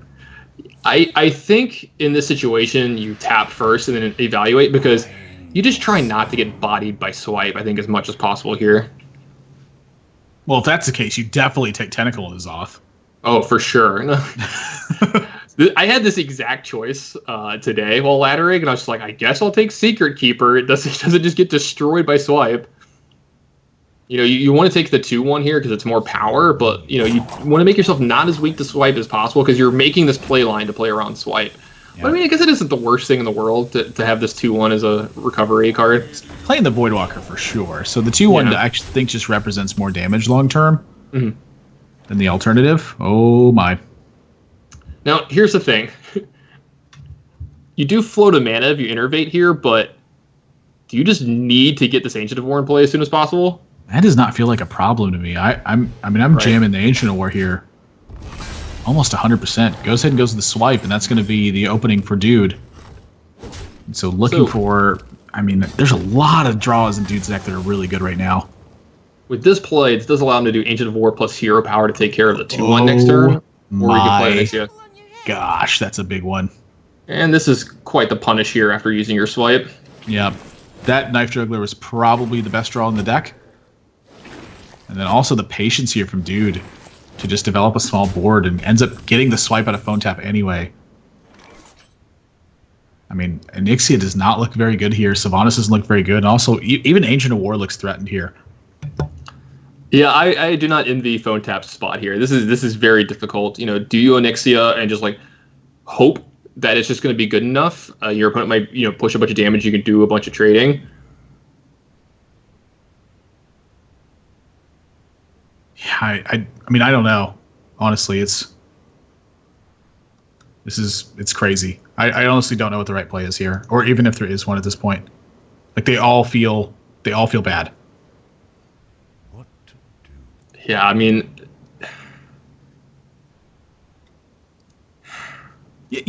Dude used to be an actual knife juggler. No way. In the circus. Get out. He used to actually throw knives. Claims that his specialty was beanbags. Can juggle 7 beanbags at a time. I want to see him juggle 7 knives at a time, Nathan. I just want to see Beanbag Juggler become a Hearthstone card. Beanbag Juggler. When Dude wins the World Championship this year, that's what they'll do. They'll be Beanbag Juggler. You can like only juggle minions. It can't juggle the face. Whoa! Whoa! That's a big draw. Is it huge? Yeah, it's pretty big. There's a lot of math involved here. I wonder. Just look at the way Dude looks right now. He's like, man, I wanted this to be easy, and then I drew a card. If you play the dark and you trade one of them, it's 2, 4, 8. I'm sorry, 4, 5, 6, 7, 8, 9. You need to kill a lot of stuff. No, is he one short off lethal here? 2, 3, 4, 5, 6, 7, 8, 9, 10 plus 6. Oh, he doesn't have. Yeah, he's one short because of the. No. I think you have it right. If you attack with everything here, this is 2, 4, 6, 8, 9, 10. Yeah, no, he is lethal. He needs space on the board for it. Oh yeah. So if you trade one of your 1/1s, you're still short, even if you move the Doom Guard into extra damage. Yeah. Wow, I'm really surprised that he's doing it this way instead of just. This is interesting. I kind of like this actually. Mm-hmm. Well. Could have gone for the very rare lethal with a trade over 1 token, play the Doom Guard, which I actually think I would have really liked to see him do first. Just see if you get another 1 and 6. Yeah, well, yeah, if he hits the face at that point, he's lethal. So this is actually a big misstep from Dude here. Yeah. Potentially cost himself lethal this turn, and this is the kind of turn that like Phone Tap could potentially recover here. I mean, it's looking pretty grim, but there's some big draws here off Raven Idol. He's taking his time with it. It means it's either really good or really bad. Yeah, I'm going to venture on the really bad side. Yeah, they're usually not very good. Phone Tap always takes his time, though. Phone Tap always takes his time. True.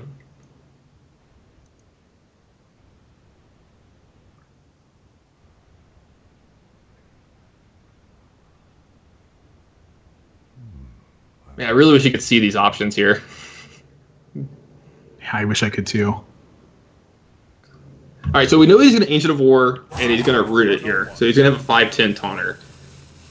Where does he put his attack? Does he get the 8 damage in? Or are you a little worried? Oh, my favorite play. Raven Idol into Raven Idol. Infinite value. Yeah, this takes a lot of damage off the board as well here. And the Vargas picked up a little bit late, and Flame Imp. And honestly, this is suddenly a big turnaround. Dude needed to take that opportunity to try to get that juggle, and because he didn't take it, he potentially has cost himself the game, I think. I'd like to point him to a prior game that happened tonight where Chalky lost to a 1 and 6 Ragnaros, where Villain just took the shot and nailed it. Other option. It was a 360 no scope to Chalky's face.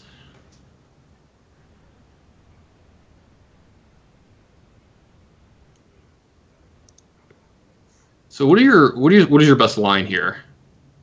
Well, it definitely involves Flame Imp, and it definitely involves Defender, I guess. Expert analysis from Edible as always. Now, where it goes after that, that's a good question. Do you even have... I mean, okay, if the knives land perfectly, I guess you can get rid of this Ancient of War. I think you've been okay with hitting Onyxia or the Ancient of War here. Face is probably not where you wanted it. I was definitely curious about trying to protect the Knife Juggler this turn. Yeah, I was going to say, I don't think that was his best. Both juggles go face. Yeah. I mean, it's like... You know that Knife Juggler video?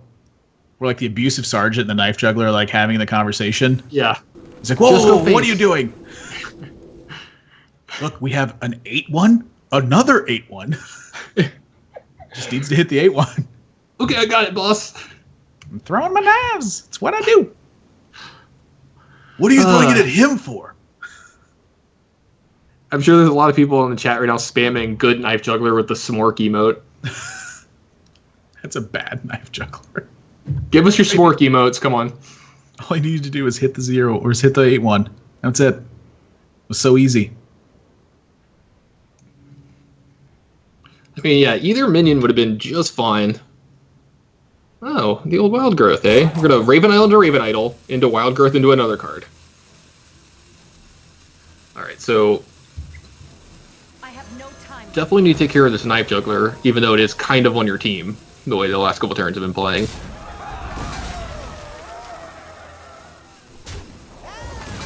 Yeah, but I'm guessing squeezing that hero power is definitely right here. Alright, you need the charge minions are lethal here. Peddler into Soulfire is not lethal. No, it is. I'm sorry. Well, Sea Giant's looking all right. It's kind of dangerous. I'm thinking if I'm in dude spot, it's time to roll the dice. Yeah, there's a couple top decks for phone tap here that if dude doesn't kill the Ancient of War, can actually end this game. But I gotta believe I gotta believe he's gonna be trading in. Yeah.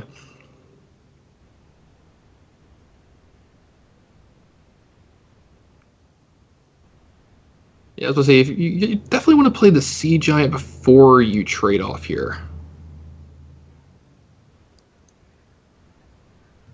Yeah, that's really important if you're going to play the Sea Giant. You don't want to just attack and be like... I've definitely done that when I'm playing too fast, where I'm like, oh, look at this great trade. What happened? Why can't I play my Sea Giant? Well, here we go. In true Hearthstone fashion, unless phone tap top decks, it's going to come down to a 50-50. Well, I mean, he could actually just straight up steal it, right? Yeah. Yeah. He could use Savage Roar here, and I actually like not... Savage Roar. It's like 50% of his health if he does it. I actually like not using a hero power here, too, because I think you need to develop the Emperor Thorson and try to threaten lethal next turn. It's a really interesting thought, too. Then you could die to Peddler Soulfire. Well, you're going to die to Peddler Soulfire anyway. You're going to die anyway. I think you just need to get the power in play and try to end it next turn. It increases your lethal capabilities by a lot. Oh, here's the thing, though. If he Savage Roars first... that means he's putting 7 damage on the Sea Giant, so it's only an 8-1 after that. Yeah, I mean, I don't think he can get punished too heavily for that, though. There's definitely some stuff. It has to show up first, though. Yeah. There we go. Savage Roar, clean off the Dire Wolf Alpha. Take the Sea Giant. Emperor Thorson. Phone tap agrees. And in true Hearthstone fashion, dude is going to need some draws here. Peddler is definitely the most exciting card, right? What's the most exciting top deck? Definitely Peddler. Not that one. That one's kind of, but not this turn. It's not. Staring at 13. Phone tap needs 4 damage, and that's it. That's going to do it. I'm about to say, yeah, he has a lot of draws here. He has Swipe, Druid of the Claw, another Raven Idol into Swipe. There's some all kinds of things that are going on here. It looks like Phone Tap found it. He's going to take a 1-0 lead here, and you can tell dude feels like he maybe let this one go a little bit. It feels like this was his game to win early for sure. Well, here's the deal. Dude didn't necessarily let this game go, but there's a he gave up some percentage here. I believe so anyway, by not trading. Let me just count it again. So if he had the full damage attack plus the Doomguard. I did give him criticism for this, but I didn't really think about that much. So the 1 damage goes into a minion instead. So then with the Doomguard, he's 1 damage off lethal. Yeah, he needs to hit the juggle then. Yeah. So no, you're right. Not trading in one of the minions and then playing the Doomguard to try to see if you can juggle face. Yeah. Cost him some of the times he just wins right there. So yeah, and when I said that, I didn't mean that he gave the game away as in he punted, like he had the game won and just gave it away. I mean that you feel like you gave the game away. Whenever a game is that close, you feel like, oh, maybe I make a different decision somewhere. I don't know. I'd have to go back and really look at it. The Defender of Argus turn might not have been the best placement on that card. He definitely seemed very unhappy with the results at the end of the turn. So I think maybe he messed up a little bit there, possibly. So, definitely going to be kind of down on yourself a little bit after that, I think, because you feel like that was your game to win. It's like anytime you're playing an aggro deck and you get your opponent to 1 or 2, you're like, I probably messed up somewhere. Yeah, and in that game he definitely did. I mean, he gave away some percentage points with the way that he played it. So PhoneTap going to be on Warlock this game, and dude's going to be bringing out the Dragon Warrior here. Does have a copy of Fierce Monkey in the Dragon Warrior build. This is something I tried for a bit to absolutely zero success myself. Which is not really too surprising if you know me that all. And Doomguards, traveling packs. Yeah, always. And you know what? I kind of like the Dragon Warrior side of this. Is you don't get the clunky, unplayable hands, especially when you have a Fierce Monkey. I mean, you've got some really good early play here. Get some early minions that can trade. Fierce Monkey's a big roadblock. You followed it up with a Twilight Guardian. You have a Ravaging Ghoul to clean some stuff up. And then you got one of your finishers with Ragnaros if it comes to that situation. You can maybe clear the board in Ragnaros at some point in time in the game. This is not the matchup where he really shines, but you do what you got to do. I'll tell you what, if PhoneTap plays this Knife Juggler here, which I'm suspecting he's going to, dude is not going to be happy about it. No, not at all. He has no way to punish, but we know that there's going to be a Fiery War Axe off the top of the deck. I don't even know if that's very... You needed the coin for it, I think. Yeah. Just play the Knife Juggler. Just trust. Yeah, I mean, is this one of those things where you're thinking there's no way that he has a Fiery War Axe because he would have just coined out Fiery War Axe? I don't know. Wow. Honestly, I'm curious about that. That looks really interesting to me. I mean, here's the deal. It's not bad. But Knife Juggler would have been just potentially backbreaking here. So this is actually kind of awkward, too. So if he coins out this Fierce Monkey, his third turn is not amazing. He has a Ravaging Ghoul. But if he waits a turn, he can coin out Guardian into Guardian. But he can't play... Well, actually, no, they're both dragons, so he actually can play the 2-drop here. It was going to be awkward beforehand. But the second one, you might not have a dragon in your hand for when it happens. So there's a good percentage that you might draw a dragon in the next 2 draw steps. Going back to PhoneTap's turn, I think I would have just gone with Juggler because it just gives you such a better turn 3 most of the time. Wow. His turn would have been so good if he played Juggler last turn. 2-pair dealer. What do I win? I mean, obviously, there's no way to know he's going to draw a Knife Juggler, but... Yeah. This board looking substantially weaker. Potentially, anyway. As a result of this. Alex Strauss' champion gets picked up. Not looking bad. Yeah, one of the real payoffs for playing this deck. A little 2-mana, 3/3 minion with charge. Sign me up. That card seems good. Is that better than coining on a Guardian, though, this turn? That's a good question. It might be. Yeah, I think this is a little bit better because now he has the option for a 3 and a 2 next turn if he draws another 2. This also preserves the coin potentially for other big swing turns that could come up. Mm-hmm. I think I like this better. Yeah, the more I think about it, I think this is fine. He picks up a Blooddaker. He can kind of weave that into one of the turns here if he wants. He can even just remove this 1/1 in case, the only way that he can get through this is power overwhelming. I wouldn't hate it. I wouldn't fault him for using the Blooddaker on the 1/1 here. But yeah, I think at this point when you've committed to coin, you need to find some real value with that. I mean, you sacrificed a bit by not using the coin, so that needs to be made up somewhere. Yeah. So PhoneTap not going to hang on to this other Doomguard here. Oh, I love Doomguarding here. Let's go. I mean, it's the best play you have. What are you going to do? Tap and play something else this turn? I mean, you have to try to get through this board and hope that you can kind of garner some big advantage and really leverage your hero power. Yeah, I mean, I'm eyeing the Twilight Guardian and the Blooddaker this turn. It looks a lot better on this board. Dude just looks like he's distraught. He's like, oh my gosh. Well, I mean, you saw the other Doomguard get discarded here, so, you know, the Phone Tap doesn't have too many big plays left in his deck. You know, it might have something like a Sea Giant, but you can possibly deal with that. You already have Forbidden Ritual covered in the Ravaging Ghoul that's in your hand. I'm just going to double up on the Monkey here. Yeah, I don't mind this either. This does get pretty... This gets punished by any pump, though. Well, so sort of. I mean, this is pretty good value because you're setting a lot of things to 1 health, and then you're following up with the Ravaging Ghouls. That's clearly the game plan here. I like this. Phone Tap has Argent Horse Rider in his deck. I've been playing this more in Zoo lately, too. I'm starting to really like this card in Zoo a lot more. Yeah, he's going to not like it so much after this turn, let me tell you that. Oh, yeah. This is... Wow, one of those ones where if you're on going with the Dude's Flame side, Imp, too. This is great news for Dude. he's going to get the Bloodacre value this turn, too, as well. And just for good measure, he gets to armor up. Jeez. Yeah, everything just went Dude's turn. This turn, anyway. Phone Tap knows it, too. Oh, he couldn't go for the second Twilight Guardian last turn because he didn't have a dragon. I just realized that. Yeah, that's actually a good point. I'm just a mumbo-dumbo. Second Horse Rider. Interesting. Clippity-cloppity.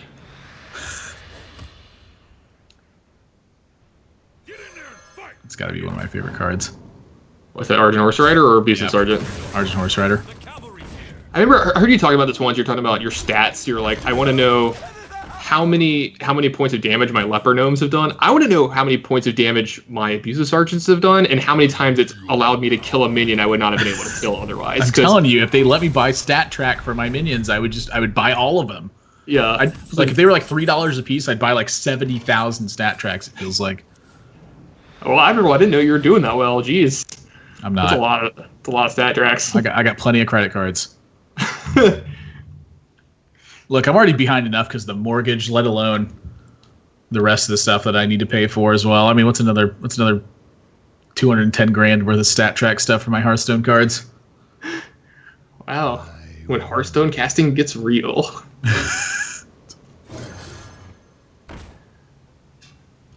No great attacks into the champion here. Yeah. I mean, Phone Tap's got to feel pretty far behind at this point. Dude has just squashed so many things. And it's going to get a little bit worse from here on out. Turn 9, he's got Twilight Guardian into Azure Drake. Blackwing Corruptor's cutting down this Direwolf Alpha. Senor del Fuego smashes the face for 8 more. Phone Tap. 4, 8, 9 damage. He's way off lethal right now. Now that draw is pretty interesting. This is actually one of the bigger draws left in his deck here. Now, he can actually... The thing is, his attacks are awkward now. Oh, I'm ignoring the Ragnaros. Yeah, I think so as well. Yeah. This is actually what Forbidden Ritual was so good about. Yeah, I mean, we just put 5 1/1s on the board. Just giddy up. Now, Phone Tap's exactly at 8. Are we going to get to see the 1 and 8 here this turn? Well, we could turn it to a 1 and 7. Or... Yeah. I think you leave it at 1 and 8 so it hurts a little bit more when you hit it. You just don't even play anything. You just hit the go button. Yeah, you just greet him. Hello. Play it and go. Don't even confidence. Yeah. You just pick up the mouse, put it right. You put the mouse right behind your head and you're like just go. You just put shades on really slowly as you do it. Alright, we're not gonna see Ragnaros pick off another player here just yet. Well, down to 6, and so needs to handle both things on board. Oof.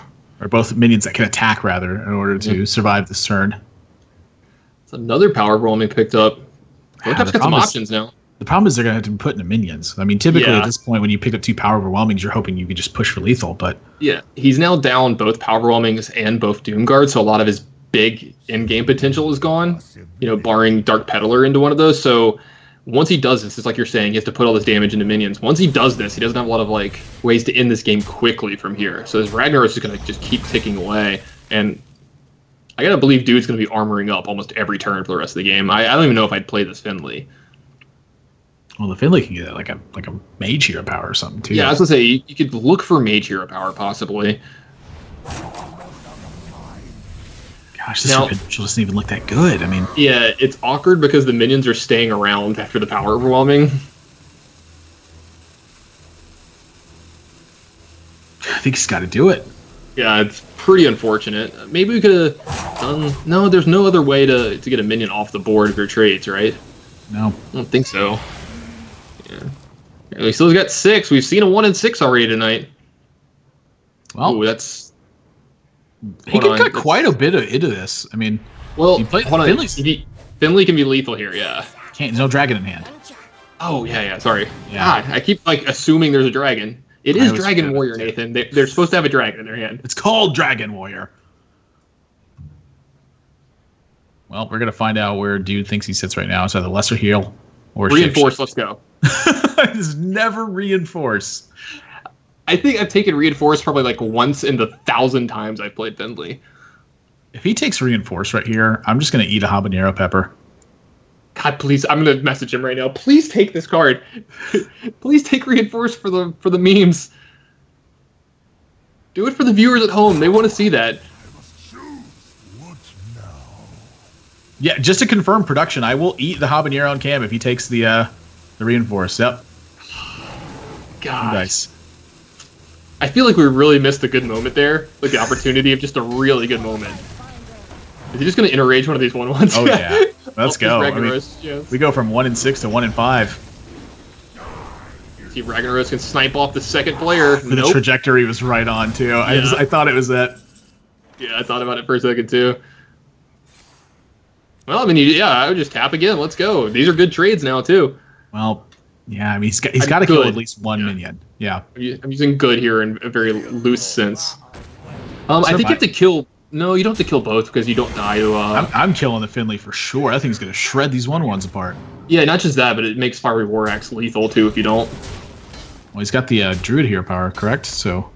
Oh, yeah, that's right. Yeah, I forgot. Keep reading that the Warrior has the Druid Hero power here. Well, that's going to do it. Dude can execute this Dark Iron Dwarf after that Ravaging Ghoul and end this game. A sigh of relief for him at the end. Dude feels nervous in this game. I'll tell you what, it's 1 game apiece now. But when Ragnaros lives for that many turns in a row, it's pretty difficult to lose. Yeah, for sure. Really, really hard to miss that many times and not have it be impactful. But, let's not sleep on how important this match is for Dude. Phone Tap probably going to make it into some of the stuff just on the merits of points towards the end of the season. Dude, this might be his last shot. He has to win this tournament to get into the feature. And then let's not talk about how much he can chain this too. Winning this tournament, it's worth a good bit of cash. You win the feature, even more cash. And then you get to play at PAX Prime at the end of the year in Seattle and play for a lot of cash at that point. And that was a lot of cash. A lot of cash everywhere. Cash. Yeah, it's just making it rain at this point. Yeah. And so, I mean, this is a big match. It's more than just winning this one and the $100 and the few GEICO points that it brings. This is potentially thousands of dollars, and getting your name out there is a big name as well. Yeah, definitely a really important thing. Speaking of cash, you can save yourself some at geico.onog.gg. I'm going to keep plugging it as much as I can. Dude's going to be on the Warlock this game. Phone Tap, bringing Dragon Warrior. Also a copy of Fierce Monkey in it. You know what? I really like your plugs this game. They've been so good and so spot on. It's kind of like we're one of those volleyball teams. I just keep having to set it up.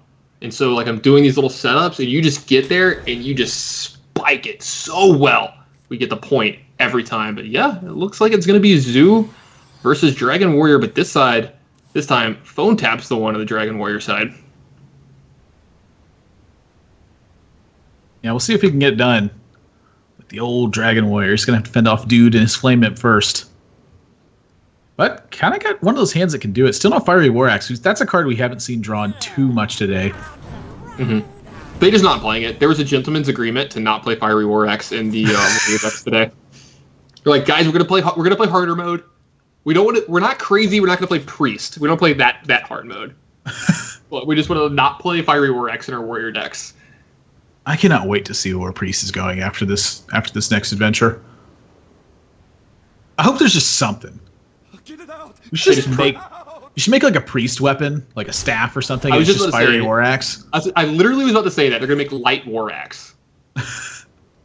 And honestly, it'd probably be way too good. Yeah. Phone Tap going to go for the Frothing Berserker here. Hope that this acts as a taunt a la Fierce Monkey would. I mean, yeah, Phone Tap has a very minion-centric draw this game, but it might be good enough. This is going to allow him to fight for the board really hard. He's going to be able to Fierce Monkey next turn, unless some crazy weird thing happens and you want a Ravaging Ghoul. But then he's got a lot of really good options on turn 4 as well. Yeah, dude's in kind of a rough spot here. I mean, I imagine Councilman is a real consideration. Yeah, if you Councilman trade, you get to have a 2/5 Councilman, and it's kind of hard for the Dragon Warrior deck to remove that. It usually takes 2 cards. So I kind of like that play. Yeah, I mean, outside of an execute, it's just not getting handled if you go for that. There is something to be said about if you trade and play Imp Gang Boss, it does give you the best Defender of Argus next turn. It's almost guaranteed for you to have 2 minions of some kind. There are no 3-drops that he can't that kill his Imp Gang Boss if he runs it into it. And so I think that's where he's going on this line. He wants to be able to run his Imp Gang Boss into something and get Defender of Argus value next turn. And then if he doesn't need that, he can still just play the Darkshire Councilman and get value on that turn as well.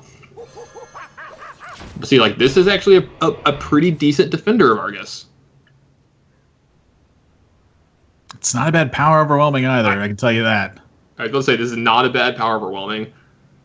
I mean, I still would like to see the Councilman last turn. I think the Councilman's better simply because the Defender of Argus buff gives you that 4 health, so you can challenge a second Frothing Berserker. Again, it's not getting killed unless it's by execute. The Imp Gang Boss is pretty much good at every step of the way. The Darkshire Councilman is best when you can activate it early and try to punish decks that don't have a lot of answers to it. So I do agree that the Imp Gang Boss is strong. Obviously, it's very strong. Is it stronger than Councilman? No, I mean, like, I kind of agree with you. Like you said, it takes 2 cards usually to answer it. You need to have something in execute. And I mean, like, Bloodtaker execute isn't really that bad for you. You just play Imp Gang Boss and hopefully something into it. But I mean, I do like where dude's head is at. He took his time and thought about it, and he's like, I can get more value this way. Yeah, it does get the power overwhelming activation, which is a big one. So looking for a 1-drop next turn is dude. You can try to curve into that Doomguard as best as possible. Yeah. And Phone Tap looking a little bit slim on answers here. I mean, nothing to outright kill the Councilman this turn. Yeah, I will say there's a scary one. I don't know about this. Well, okay, so this way he could possibly use Ravaging Ghoul to some effect next turn, but even then the Councilman's still going to survive. My shield for Argus. And now this is like worst case scenario. Yeah, this is bad news for Phone Tap. Yeah. This is still going to buff the Councilman even again. This Councilman is getting a little out of control here. Now, he does have a couple minions this turn that can be pretty good.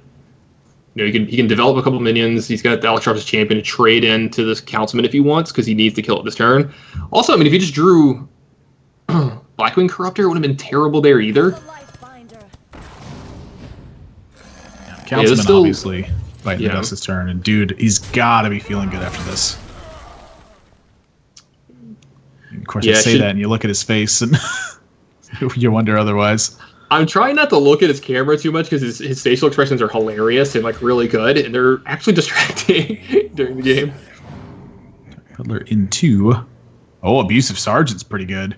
Oh yeah, these are the peddlers I like. Any of them that involve damage or pump spells. Let's go. These are what I want. Honestly, I think Forbidden Ritual for 1's fine here. Yeah, you're going to play the Doomguard next turn very often. Yeah, but you don't get punished by Ravaging Ghoul too hard here. I think I would actually. Ravaging Ghoul would suck on this board. Yeah, I mean, it gives you the best opportunity to like just blow your opponent out. Yeah, and with that 6/6 here, that's a very weak turn from Phone Tap. I think it's one of the signals that maybe we shouldn't be trading anymore. Maybe we should just start pushing as much damage as we possibly can. I'm sort of in agreement with you too. I think this is the spot where dude can kind of relentlessly push and just be totally ahead the rest of the game. Yeah, like if he's just Defender of Argus and plays Forbidden Ritual here, I mean, even at this stage, just the Voidwalker, how on earth does Phone Tap actually win from this spot? It's gonna be pretty hard.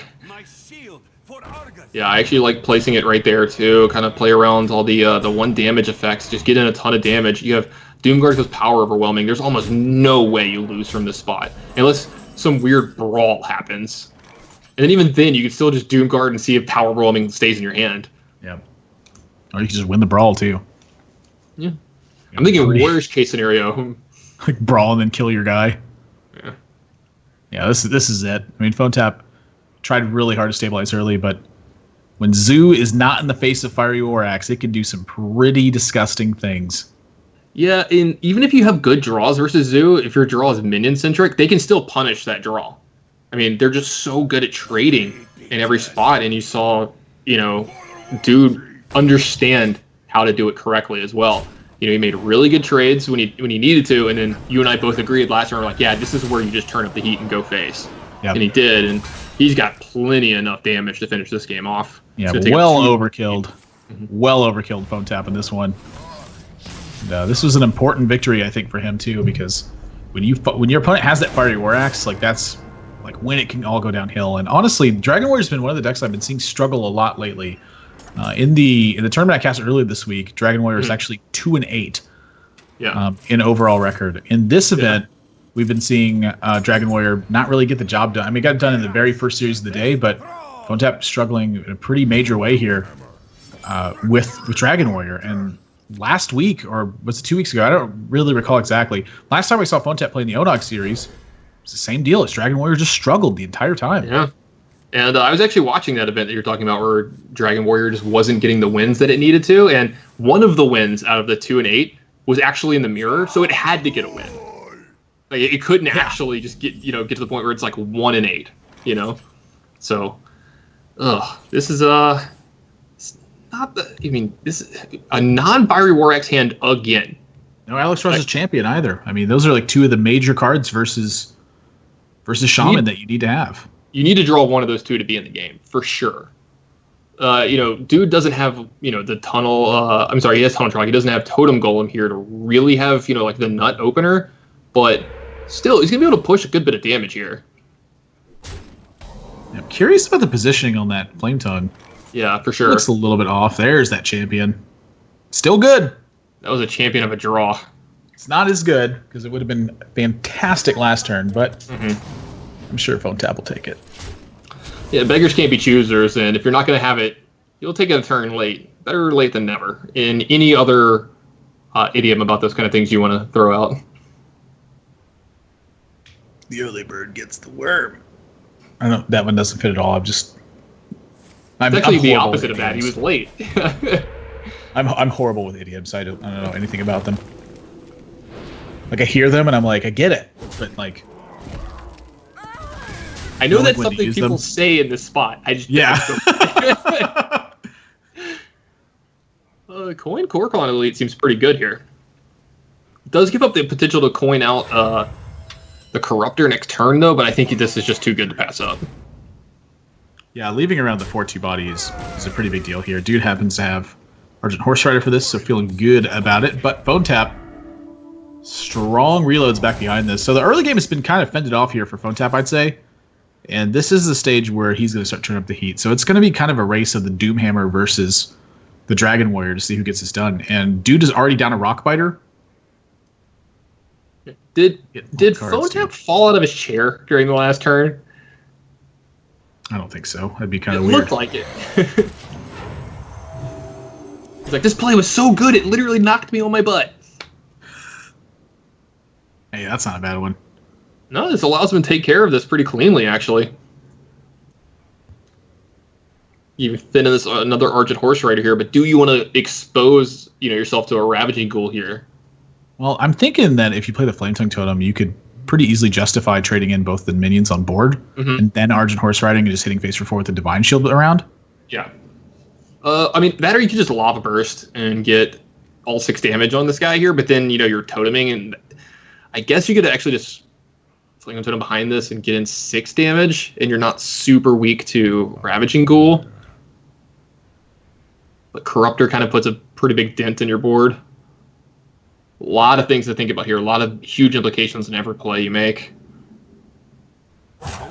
Gosh, I don't know. I mean, you can tell he's thinking about trading in the second Argent Horse Rider Divine Shield and keeping around the 2/4 but I honestly, it feels like it's worse. And the reason it feels like it's worse is just, it's hard to say. He's going to go with just Lava Burst instead, so that's going to be Hero Power instead. Yeah. Taking it way slow. I'm actually really interested by that because I felt like this was a good opportunity to get your development, try to push some damage, and rely on the Lava Burst to kind of be your finishing touch. No, I definitely agree with you there. Instead, trying to play it more like a grindy game, and as you know, he's going to get way more value out of the Flame Tongue because of this. But I'm not sure that's what he's looking for. Yeah, now another awkward turn for his mana here. You get 4 mana and you need 5. So do you just Flame Tongue Totem trade here, and then you just have just a Flame Totem and another totem in play? Well, I think that's kind of the thing here is being on 4 mana. If he rolls a totem and it's not Taunt Totem, that means his Flame Tongue Totem is going to be exposed to Fiery War Axe, Alcatraz Champion, Core Crown Elite. You know, the big one is he's already seen a Blackwing Corruptor. So when he goes with the Feral Spirit here, he's looking to protect the Flame Tongue Totem down the road. And so the sacrifice he's willing to make is quite literally just sacrifice one of the wolves. So I am interested by this. I'm not sure how it ends up panning out. I mean, it just happens to get super punished by what Phone Tap has. But it'd have been hard to avoid this punish kind of any way you sliced it. And Dude's just going to go for full board control here. I'm sorry, Phone Tap. I keep calling him Dude for some reason. I guess because he is a Dude. Well, Dude was playing the Warrior deck the turn before. Yeah. So, I mean, I don't really see a way that Dude's getting out of this situation. He hasn't done enough damage. He's starting to run super low on resources. Yeah, this is gonna be a full board clear here for Phone Tap as well. That's if he wants it, but she probably wants it.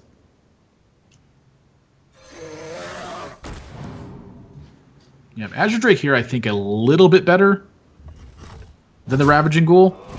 I mean, what does the extra health on the Alcatraz Champion actually do? I mean, you know, it does keep it around as a threat, but like you're kind of right. I mean, he's got so much left. Does he need the extra health on that? Might cut down a full turn though. You never know.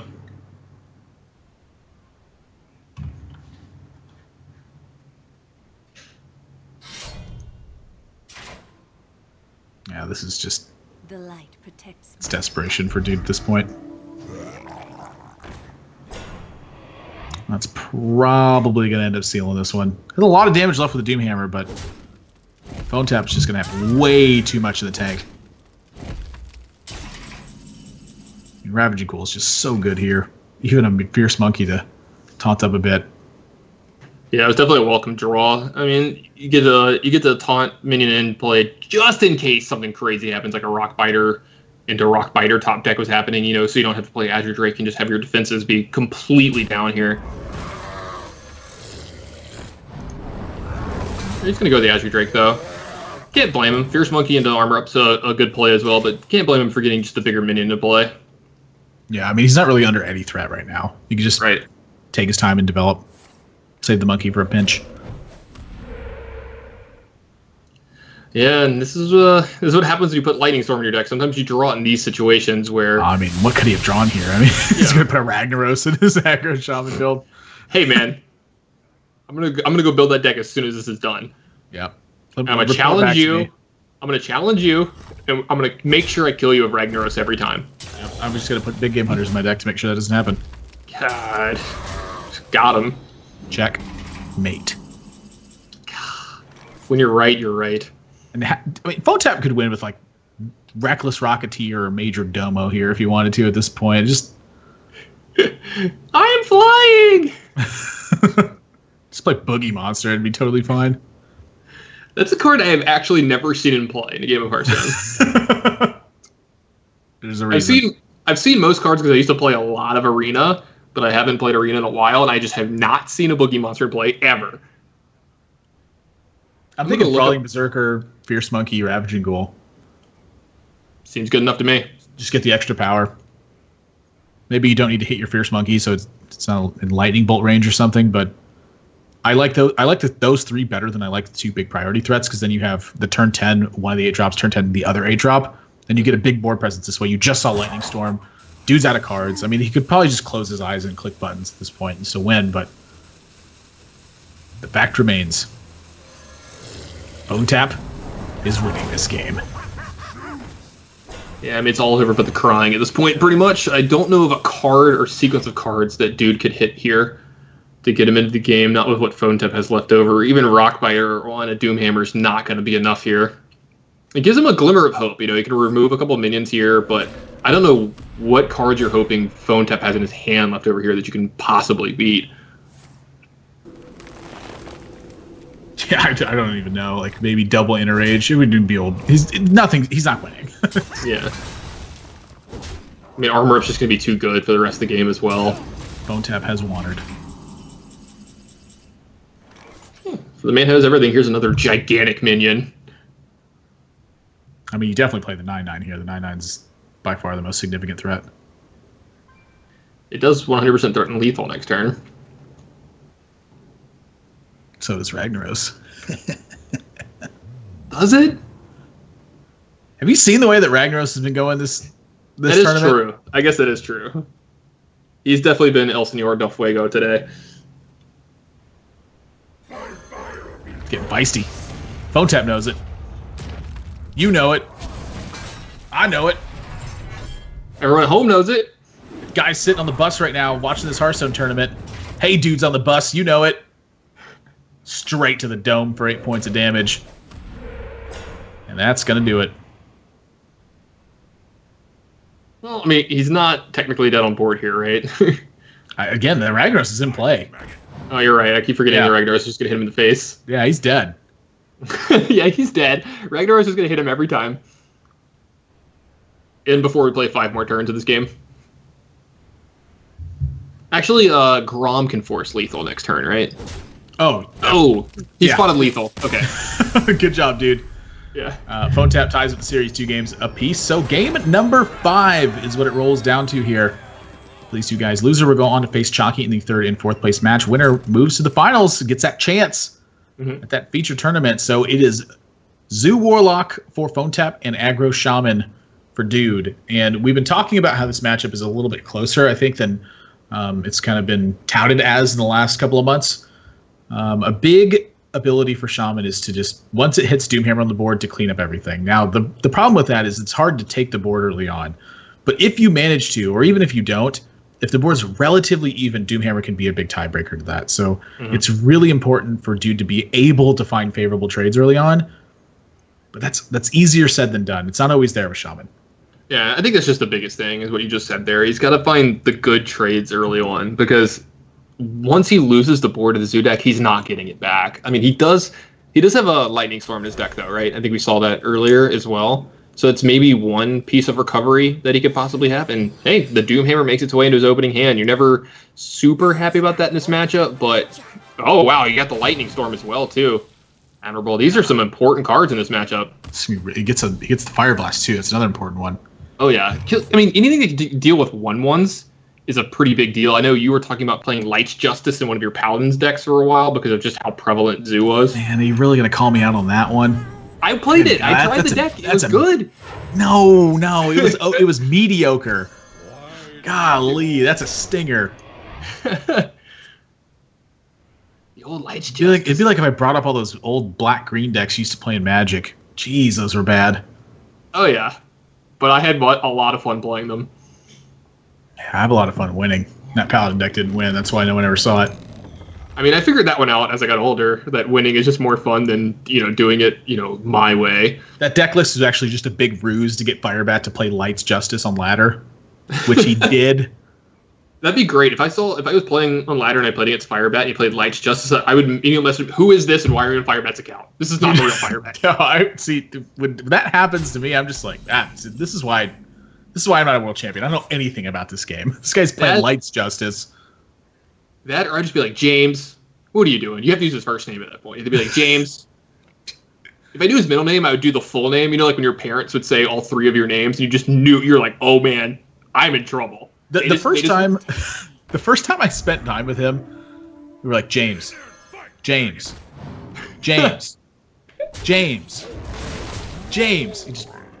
Firebat. What's up? Come on, man. Yeah, that's actually like pretty similar to what happened to me, because when I moved into the Archon house for a while, I called everybody by their first name for a while. Their real names. It's like James or like Paul for Zalay, and they just didn't respond to it half the time. They definitely responded to their gamer tags more. And you and I are like pretty old school, and like my gamer tag is actually my name, but that's just how we were when we were younger. You know, we didn't get to have these monikers as much. You know, back in my day, we didn't get to have your fancy Fire Bet and Zolay names. I'll give you old. I won't give you old school. Okay. I'll give you old though. You got it half right. You could agree that I'm old. Yeah. So, same. I'm turning 32 this year, Nathan. I'm getting up there. Yeah, I'm saying. Dude's gonna not go for his trade here. That will cost Phone Tap a little bit of extra time. But dude looking pretty good on the burn side of things. Just not so good on the minion side of things. Oh yeah, he's got a lot of damage he can sling around in his hand, but the only minion he's got is this lowly 1/1. Yeah, I'm not sure. I'm not sure how dude really gets out of this game. This one's looking pretty darn tough. That MK boss making the Lightning Storm look way worse right now. Yeah, he also has no way to really threaten Phone Tap now, and it's going to be really hard for him to mount an offense from this spot. So Phone Tap's going to feel pretty okay with tapping at least 2 to 3 more times this game, and it's going to be really hard for dude to keep up with that kind of card advantage out of the Zoo deck as well. I wonder. Yeah, and you can see it on his face. I mean, do you have to make some kind of like big YOLO play this turn and try to win this game? I don't even know what that would be. Yeah, exactly. I'm trying to find it. Like Lightning Bolt to the MK boss, slam Lightning Storm and pray. That's definitely not right. Yeah. That one I know for a fact that play isn't right. I'm pretty bad at this game, but I know for a fact that Lightning Bolt's not to play this turn.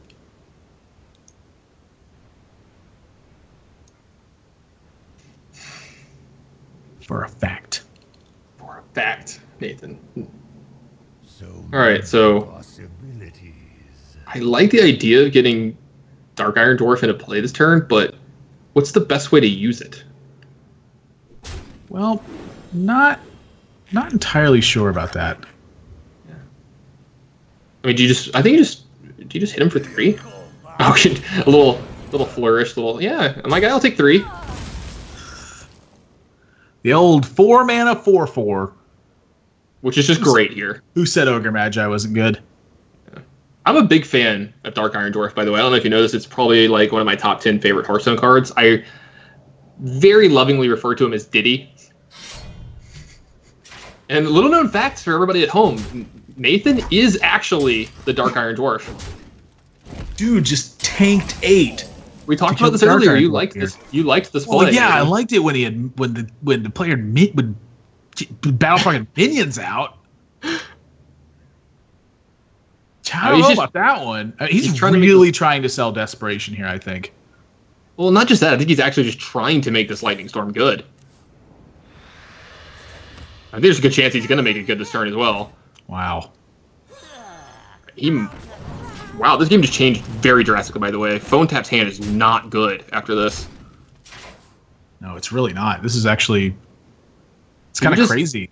Do you just rip the Lightning Storm, or do you lead with Bolt? I don't know if you lead with Bolt or lead with an attack. That's kind of my question here. Is the damage worth sacrificing the other card right now? You're going to take a lot of damage. I mean, there's no way to develop a minion plus do Lightning Storm this turn, so... I like the Bolt. I like the Bolt because it lets him push a little bit more damage, and with the second Doomhammer, like, it's actually not unreasonable that that'll come into play this game. Yeah, if he could see Phone Tap's hand, though, he would 100% snap that off, too, because Phone Tap's hand is bad from here, and he's going to have to tap a few times, so you know that getting in as much damage as possible is great here. You know, the second Doomhammer is a miss in his hand, but he does have this Lava Burst to finish this game off as quickly as possible, and you'd get in 8 damage over the next 2 turns with your Doomhammer. And I mean, Phone Tap's going to have to tap, most likely. Oh, he's going to tap. There's no question about that. All right, dude, whatever you're going to do, you need to do it soon.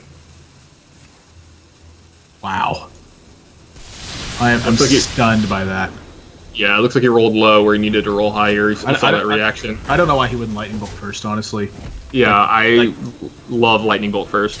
This is just bad. Actually, there's a lethal card here. Yep. Any of the 4 damage cards. Yep. Well, it needs to be power overwhelming, right? If he gets another Soulfire. Oh, yeah. Yeah, he could. Yeah. You could always delay it too if it's Soulfire, like go for the Yeah, of for course. next turn. So you can be able to life tap another card and push that way. This was just worse. So if he lightning bolts the Imp Gang boss, he takes extra point damage, goes down to was it 16 at that point? And then Lightning Storms clears the whole board off, pushes 4 damage to face. Phone tap falls to 18. Phone tap reloads this turn with minions. You have 4 mana available next turn, so you can play Tusker Totemic, push 4 more damage afterwards, and then you have Lava Burst. The middle sentence that you started off with there is like the most important thing for me. He has to push 4 damage that turn. And you just have to start attacking Phone Tap if you're going to win this game. Like, the line he took, it just... I don't see how it wins the game. Yeah, I don't I'm know. going to just get the Power Overwhelming out of his hand here. Go ahead and get the Soulfire out of his hand here, too. Just make sure that these get thrown off without losing any value. And I mean, now you're looking at Doomguard draw is going to end the game here, and suddenly dude's at 4, so can he? How much more damage can he afford to take? I mean, 2 more, literally, that's it. yeah. Getting some Spectral Wolves would have been pretty good this turn, but we still roll a Taunt Totem off this here. He still has Lightning Bolt to take care of the 3-2. I'm sure they It could have been a way higher life. Yeah. I think that could be the big difference this game, because now Doomhammer it's never attacking a minion again, so that second one in his hand actually is not coming into play. But Phone Tap could still just draw dead here. I mean, it's going to boil down to the next couple draws. Well, this that is an one's not exciting dead. one. That one's not so exciting. I think do you hold off? No, probably not. He's got 2 Argent Horse Riders in the build, so probably Yeah. not. Knife went face. Whoa. 10, hold on. 15, 16, 17, 18. Oh my Wow. gosh, dude just rip lethal. Wow. Oh, he actually had lethal with the Flame Tank Totem. Never mind. Well, does end up winning the game and takes the series 3-2, but I think this is a lot closer than it needed to be in Dude's spot. He takes the series, and I hate to criticize players too hard, but Dude, he missed an opportunity to go for lethal with the Zoo build, which cost him potentially. He did lose that game where he would have won it 1 out of 6 times. And then in this last game, I think cut it a little bit too close to the edge by not using the Lightning Bolt in the fashion that he could have used it. He would have saved himself a lot of life. He would have pushed extra damage. He would have found that lethal a way easier, and he would have been in a way safer life total at that point. So if Dude's going to win this next series, I think he needs to tighten up his play a lot, because you can't give away percentages like that. No, I 100% agree with you, and we're going to see if he does actually kind of recover from that a little bit here in the finals. But Phone Tap's not done just yet. He has 1 more match to go. And who's he going to be playing against, Nathan? He's going to be facing off against Chalky for that 3rd and 4th place match. These 2 guys locked for PAX Prime with the amount of points that they have accumulated here. So they're playing strictly for the prize difference here. It's $150 to 3rd and $50 to 4th place here. But Dude moves on to that finals and hunting for that spot. And so, I'm really looking forward to seeing what he can bring to this one. But again, I think he's got to really tighten up his play if he wants to take out Villain in this last series. Before we go to a break, we want to thank the sponsors that make this event possible. GEICO for being the title sponsor of the entire circuit for 2016, about $60,000 in prizes being given away. If you insure anything, and I mean anything at all, GEICO can save you money on that. Head over to geico.onog.gg, get yourself a free quote, and you can also enter to win a CyberPower Gamer Extreme 1000 PC there as well. They're just giving it away. It's absolutely free. You just got to enter to win. And also thanks to Video Game Voters Network, a grassroots network of gamers encouraging the esports community to register to vote in 2016. I host a lot of contests and giveaways, things like that. You can head over to videogamevoters.com to check out their website. 2 more matches left to go tonight, so don't go anywhere, guys. More Hearthstone coming up right after this.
Welcome back to the One Nation of Gamers circuit in 2016, brought to you by GEICO. 2 players into the finals.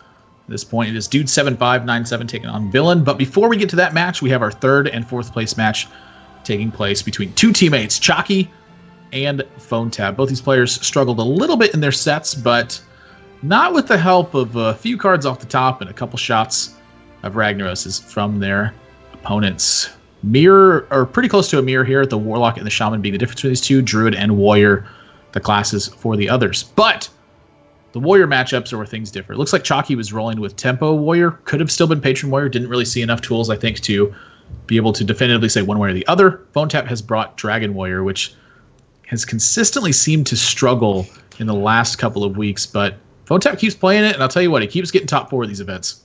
Yeah, I mean, you can't fault the results. Just the ones that have been televised have not been there for him lately in the last couple of weeks. And this kind of feels like Shaman right before League of Explorers, and you got Tunnel Trog and everything just kind of like fell into place. We used to just make fun of Shaman. I remember at one point in time while we were doing some matches together, I think it was like 2 and 12 or something like that in matches. And the games that it won, it literally had perfect draws. Just had like the perfect draw versus a not very good draw on the other side. So this deck definitely has become the whipping boy the last 2 weeks here in Onog, to say the least. It's definitely a world of difference from Shaman when you played Whirling Zap-O-Matic. That much is definitely for sure. I don't miss that card, by the way. Something we haven't seen, though, that's been way different from all the other Onog events. So we haven't actually seen Yogg come into play. I mean, that's like a card that we saw over and over again in pretty much every single match that we had cast up to this point. Haven't seen a single Yogg today. Yeah, you had to remind me, didn't you? You just had to bring up the fact that I haven't seen a Yogg yet. That's my favorite. That's what I look forward to the most. I mean, how excited did I get in the last one where we had the 3 Yoggs in one game with the potential for a 4th? There was a 4th Yogg ready to happen, and we got to see 3 of them. But, I mean, it was pretty often the 3rd Yogg was going to just end the game, obviously. But, I mean, I asked for 1, and I got 3, Nathan. And now you're just going to remind me that I've gotten 0. Well, this could be definitely a match where you see some. It's, there's one in the opening. We are really good at talking about cards and having them show up. That's like... You're the best at it, though. It's got to be our major strength. Chalky, pretty awkward opening hand. Phone Tap, not too much better. Does have Raven Idol to unlock some potential here, and Mire Heaper to generate some ramp. Is it awkward? Because he's just going to draw Wild Growth off the top, and everything's going to be great. God, you really don't watch Chalky play on broadcast matches. I'm telling you, he just doesn't draw that well. 2 and 26, Swipe easy. Or something. Yeah, so the literal worst card in the deck at this point. How about that? He draws literal. Well, I guess he could have drawn like the Yogg. I think that's better at this point. Yogg at least defines something in your hand. The Soul of the Forest, you're like, I hope this works. I'll play this turn, never. Yep. Tap does have the option for Power of the Wild here, but not sure if he'll take it. I know that Phone Tap really likes to play to the board super hard. Yeah. So I'm anticipating Power of the Wild. Yeah, I mean, I don't mind playing Power of the Wild here. It gets you on the board first. You're probably going to coin out this Mire Keeper next turn. So you don't really have a use for the Power of the Wild yet, but I mean, I don't mind saving it either for, possible Violet Teacher turns down the line. I mean, that card is just so good and flexible.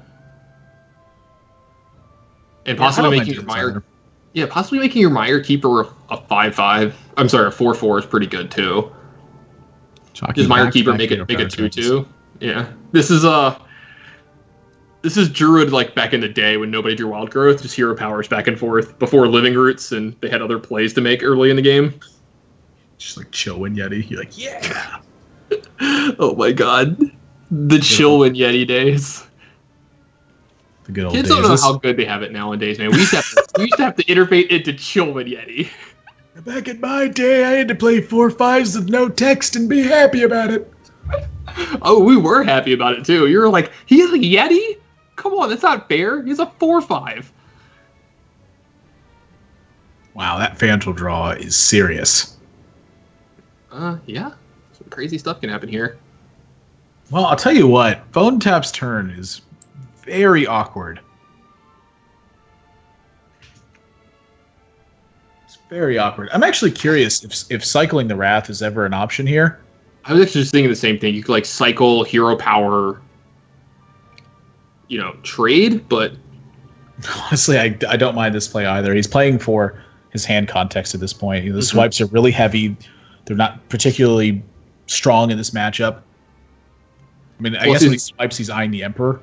yeah, well, I mean, he's also moving into a 6-mana turn, so like Thundral into either one of his choose one cards could actually be pretty decent next turn. And I mean, this game's just going so slow as well. Like neither player's really doing anything, so he actually just it feels like he has time as well. Yep.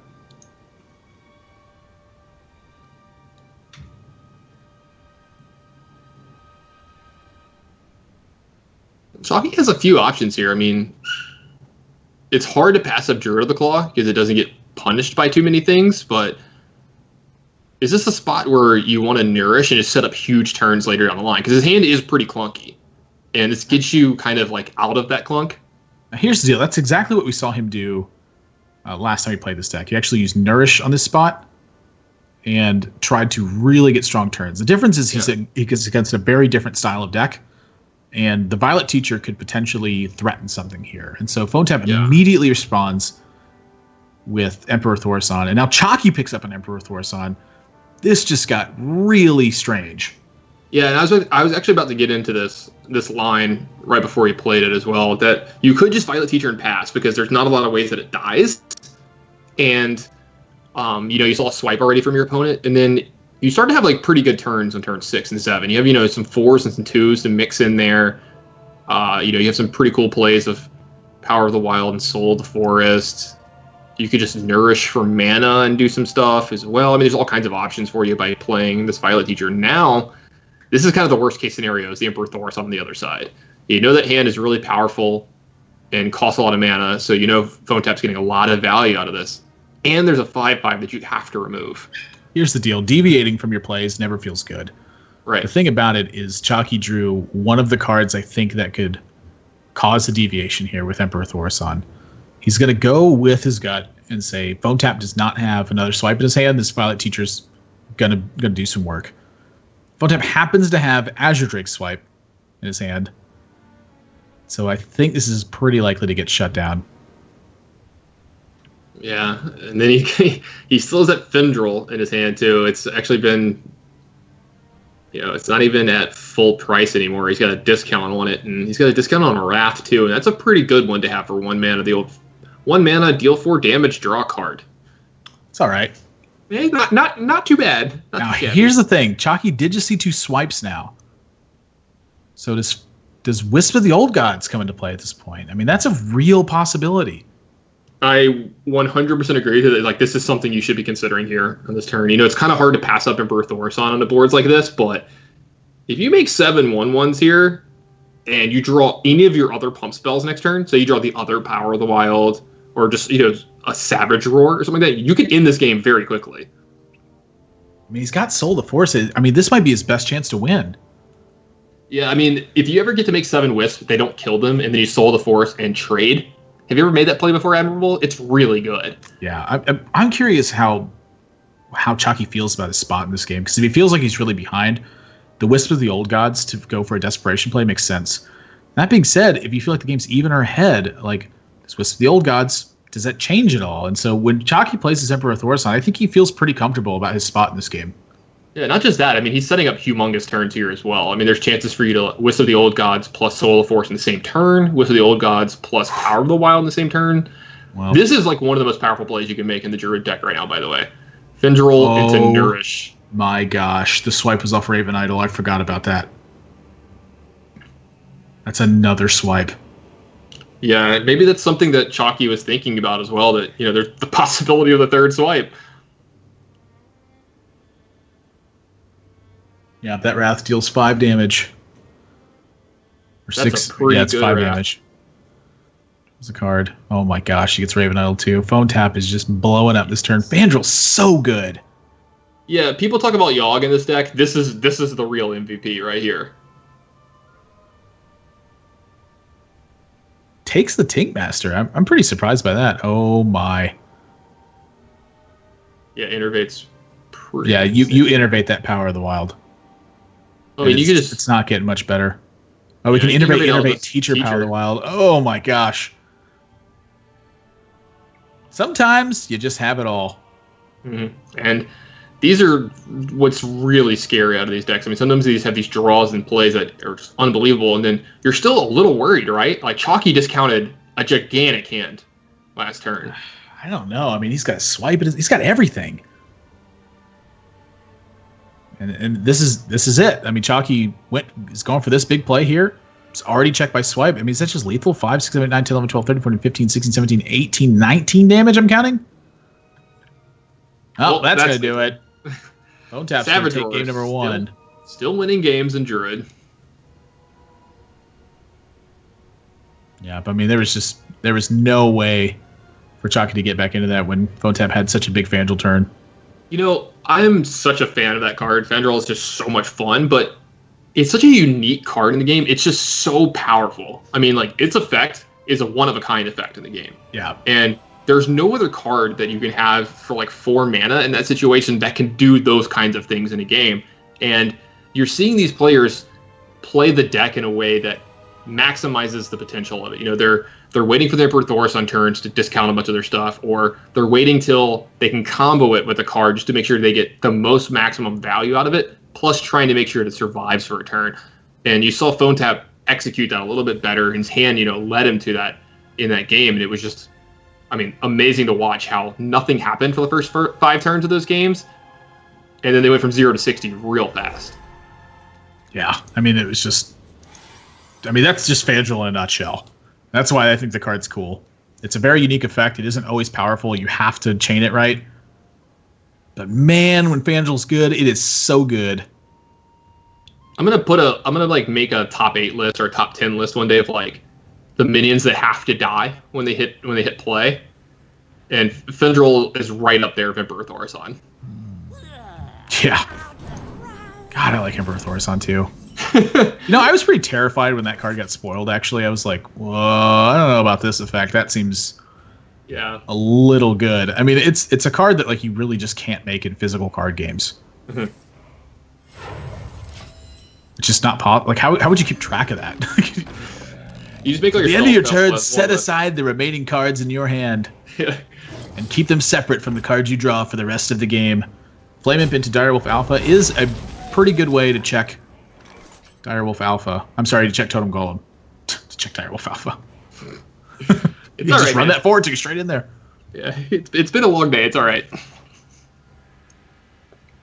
Yeah, and so, I don't think Chalky was super excited about being able to coin out a Totem Golem there. Yeah, it's a powerful play, but there's just so many things that, can kill it there. And then his next turn, he's in this spot where, he could play the Tunnel Drug here, but he could get punished by a lot of cards as well. I actually kind of like Lightning Bolt into Totem Golem over the next turn a lot here. You get blown out a lot less, I think, by this play. Yeah, pretty simple for Phone Tap. Just play Imp King Boss, and Chalky's got to be worried about Abusive Sergeant, but sometimes you just don't have a play. Yeah, I mean, this is one of the situations where it's just like, if they have it, you're just going to be unhappy. I mean, there's not really anything you can do. That's an interesting draw. Yeah. Do we go for the perfects here? If you play this Knife Juggler and you play the Possessed Villager after it, and the knife hits the minion, let's say it hits this Totem Golem. I'm curious if you attack the Totem Golem anyway, just to get the extra 1/1 out. Get it out! Get it out! Like, even if you miss? Well, now he's definitely going for it. I mean, it's just way too good to pass up. I mean, I'm 50-50. considering attacking even if I miss. 50-50 to practically win the game on the spot. Yeah. So, no automatic game win Well, for Phone Tap. This is a pretty good Lightning Storm. I've seen way worse. No, I think he can still get better. I mean, if he chooses a Lightning Storm here, Phone Tap still gets a juggle from the Imp Gang boss, and then he also gets to keep a 1/1 behind because of the Possessed Villager. Well, and the 1/1 off the Imp Gang boss as well. So I was gonna say, do you just like trade Feral Spirits more here? I think so. I mean, it's not like great versus Defender of Argus, but it's not bad versus it either. That draw's all right. Throwing knives for days. Whoa! What? I don't understand this at all. This is very aggressive. Yeah, I mean, Why would you just Knife Juggler and Power Overwhelming here? I mean, it's the same thing, basically, except you have to get to keep a Doom Guard for your next turn. Yeah, I'm a little confused here as well. Maybe he thinks he just needs to get multiple attacks out of this Doom Guard. He thinks this is his best chance to do it. Well, that's clearly what he thinks. I wonder if the knowledge that Lightning Storm is in Chalky's build, because I'm certain he's seen it at this point, how much that's influencing the decision here. All right, so if you Lava Burst down the 5/5 here, you're gonna have 3 mana next turn, so you can still Lightning Storm or Feral Spirits. Or no, I'm sorry. He'll have 1 extra mana. Well, so that's not very good either. This is Tunnel Trog, Lightning Storm, almost 100% of the time, I think. 1 roll high, and this whole game turns around. He usually rolls low. He's got the 2/3 taunts plus the 3/3 Tunnel Trog. Yeah, this might be donezo. I mean, do you just Feral Spirits here before instead of Lightning Storm, or do you just Lightning Storm? I'm pretty sure I Lightning Storm. This is a pretty good board. I mean, at this point now you're cutting off Defender of Argus really heavily. I mean, yeah, you just mentioned the 2/3 taunts. I thought you were talking about possibly just playing Feral Spirit this turn. Does it roll high? No. Oh, it's Chalky. Of course he doesn't. It's the Chalkster. Yeah, Chalky never gets lucky. Just years of watching him play, I know that. Now, however, not the strongest reload from Phone Tap, so able to challenge one of the Feral Spirits should that be the play next turn.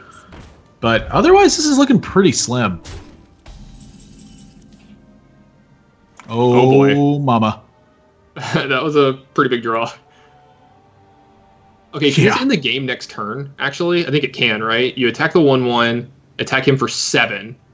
That puts him to... 15. Yeah, 16? 16, yeah. Well, you'd have to draw a second Rockbiter. Yeah. He's definitely going to trade into the Tunnel Trog, so... Is Feral Spirit just better? Feral Spirit's Totem? I mean, this guy's got a lot of strong plays. I mean, at this point, I'm curious how aggressive Chalky's willing to get, is what my thought is. Like, does he feel like that restricting the board presence or that pushing for damage is going to be a better outcome for him? Yeah, I think this is actually difficult.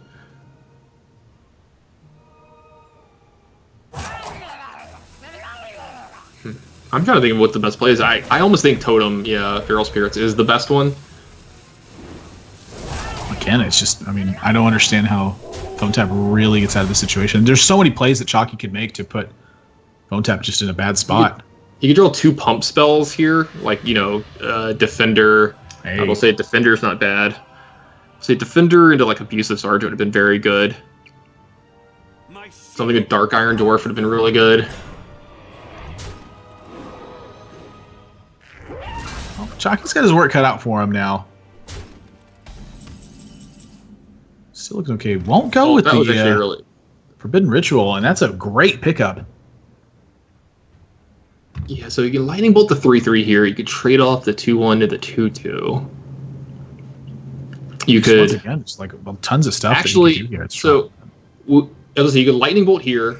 You don't even have to trade off the 2/2. You play the Doom Hammer here. Kill the 2/2, and then you can kill the 1/1, and you have your guy isolated. Well...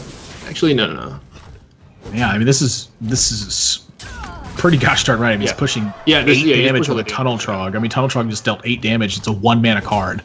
that's usually when you end up losing. Yeah, but he's got the Rockbiter set up for next turn. Phone Tap has to draw a taunt here, or the game's over. Yeah, has to draw the other Defender of Argus, yeah.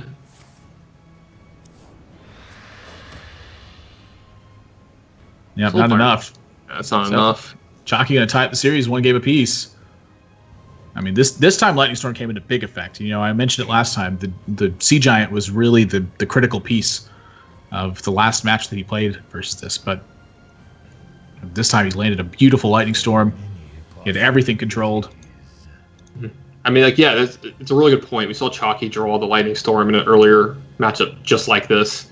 And he tried to get his maximum value out of it, and he ended up not working out because his opponent had Sea Giant, but he saw Phone Tap get the other half of the draw. All the small minions. You see just how powerful that Lightning Storm can be. Get in there and fight, This is the worst feeling in the world, by the way, on your other side. You're like trying to figure out how to not die, and you're like, oh man, I found this creative way to like live at exactly 1 or 2, and then if I draw this, I can get out of this and have a lethal. And they're just like, well, I mean, I've had you dead the whole time. You're like, I've already got it. Yeah. Well, I mean, you play and you keep playing and you play your outs every single time. Chalky. Yeah. The Rock Biter. Gonna pull out a win for Shaman. It's so much mental energy that you're expending, and then you're just like, well, in the end, didn't even matter. Yep, just like Linkin Park. Yeah. I got Not that one just from a song TJ. either. Yeah, I got that from TJ. He likes to quote them a lot. Good band. So 1 game apiece now. Chalkster tucks away that Shaman build, so has, again, kind of still a little bit unsure about the Warrior build. It could be Tempo or Patron from what we saw. And the Yogg token Druid build versus the Zoo and the Dragon Warrior of Phone Tap. And so this is still very much anyone's game. I think these matchups are pretty darn even. I think when you slice across the board, I feel like the Warrior could be putting a lot of hurt on the Zoo build, simply because of the extra Whirlwind effect that's in there. Yeah. So that's the one I'm a little bit fearing for Phone Tap here. If he manages to run into the Warrior, which he does, that could be a spot where Chalky's okay with it. So, Warlock for Phone Tap in the Zoo variant, and Chalky's going to pitch away the whole hand here in search of some better stuff. And there's that Fiery War Axe. We haven't seen that bad boy all day. I forgot that card existed, Nathan. Oh, wait, no, I didn't, because I have nightmares about it every night. That should You be know like how many games of Hearthstone I've played where I'm like, my opening hand is great. I'm like, man, they just don't have Fiery War Axe here. Just like, they don't have coin Fiery War Axe, I can't lose. And they just like draw their card, and then you see the coin immediately come into play, and you're like, come on! Every time, come on! That variant will tell me that this is Tempo Warrior. I was thinking about the nightmare side of it. I was thinking you could make like a horror movie where the villain just has Fiery War Axe. But he only gets to kill 2 people, so you have to just last out 2 other people. You just have to outlast 2 of your friends. I can run faster than 2 people.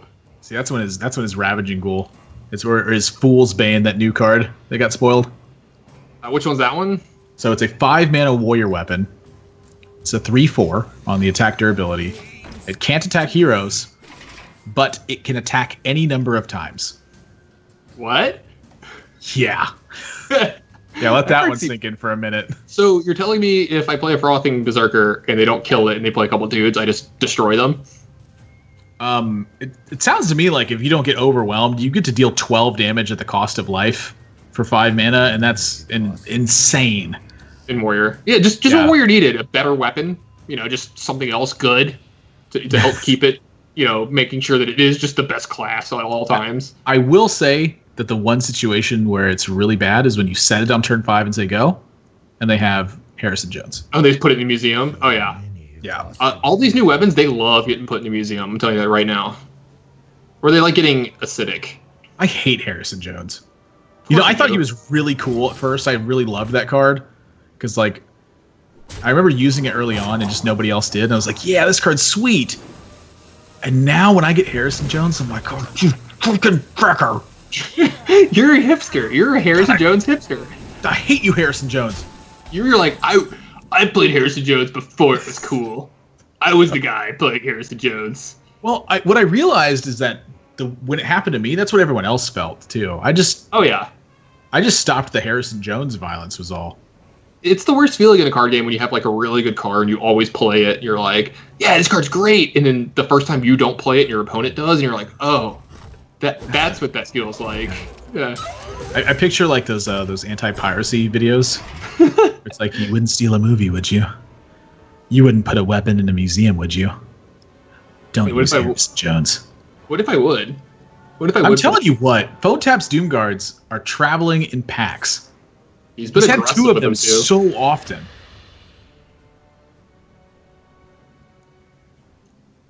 All right, so you just move in on the trade here. Do you power overwhelming plus a piece of Sergeant your possessed villager? I think you do it to the regular 1/1. The possessed villager sticking around. Yeah, the regular one. Yeah, you're 100% right. Yeah. I mean, it's like a Divine Shield right now, so I just don't see a reason to waste that for an extra 1/1 on board. I mean, Phone Tap might. I kind of, it depends. I just haven't done the math here. Like, there could be some weird fringe situations where the extra 1/1 gives you the damage to push for lethal a turn sooner. But, instinctually, no, I'm gonna take out this 1/1 here.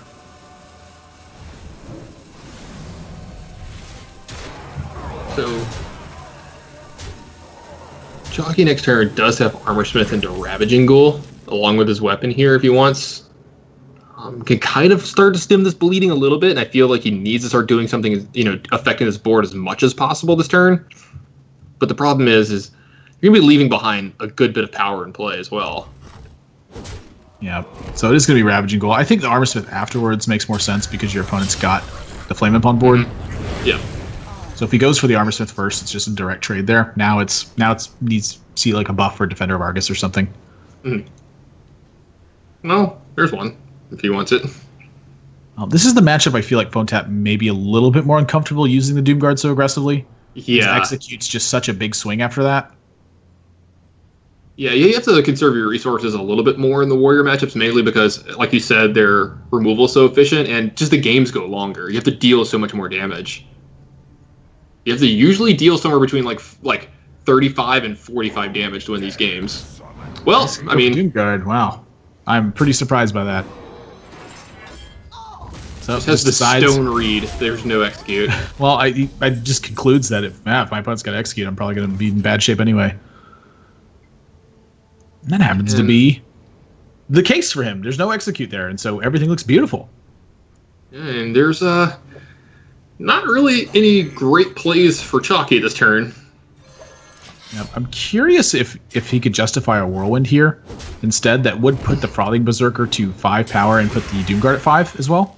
Yeah, I was thinking the same thing, but I think you just have to hold it just in case you do get out of this. And one of the only cards that PhoneTap has left at the time is, say, like a Ritual. He's if he does that, then he's just cold to a Ritual. Yeah, my issue is getting out of this spot. This seems really tough. Of course. That's the first step here. I'm talking about like step 3 is possibly keeping the Whirlwind for later down the line. But we're assuming we get there.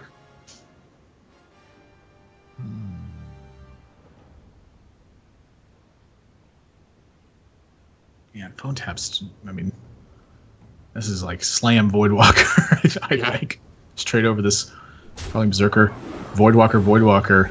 Have fun. Like how does Chalky beat this? I don't know how you beat one Voidwalker, let alone 2. Yeah. Oh, look who shows up. Nice timing, Battle Rage. Well, that's a pretty good one. Seen worse. Definitely seen worse. Yeah, Doomguard's still hacking away, though. He's got this Ragnaros next turn, though, to help him out, and we've seen that guy has been a bro today. Well, that's a lot of damage. Yeah, I mean, if you send everything to face here, it's 11. That seems pretty aggressive, though. I don't know. Chalky wins from 4. Yeah. I mean, because you have to believe that he has to armor up to do stuff, and I mean, he might not have enough mana to do everything. I mean, hell, I don't know. He wins from here. Yeah. Agreed. Down to 7, slam. Honestly, that that might be the play here. Yeah, slam the Doomguard. Hope to draw execute. Whirlwind execute. I'm curious if there's a better one. I don't think there's a better draw than what? What? I haven't seen that card in a while. Whoa, that's a plot twist. Chalky's scooping it up. Destroyer. Wow. I'll tell you what, if you'd showed me Obsidian Destroyer prior to that game, I definitely would have given the edge to PhoneTap. Mm-hmm. I mean, look, Chalky does some weird stuff sometimes. I'm not particularly going to question it. It's weird. I don't agree with it. I need to see some stats or some numbers here to agree with that choice. But we haven't seen that played since the card came out. Why suddenly would it be good? I was casting a match of Chalkies once, and I think it was an aggro shaman deck, and he had like Nerubian Prophets in it. Oh yeah, I played that deck at that same event. Mm-hmm. Yeah, we thought we nailed that one too. I mean, I felt like our lives were pretty good. We ran into some bad stuff with that one. Yeah, I think he told me before the match too. He's like, I got some interesting cards today, and I was like, define interesting, and he's like, I'm either the GOAT or just the dumbest. Yeah.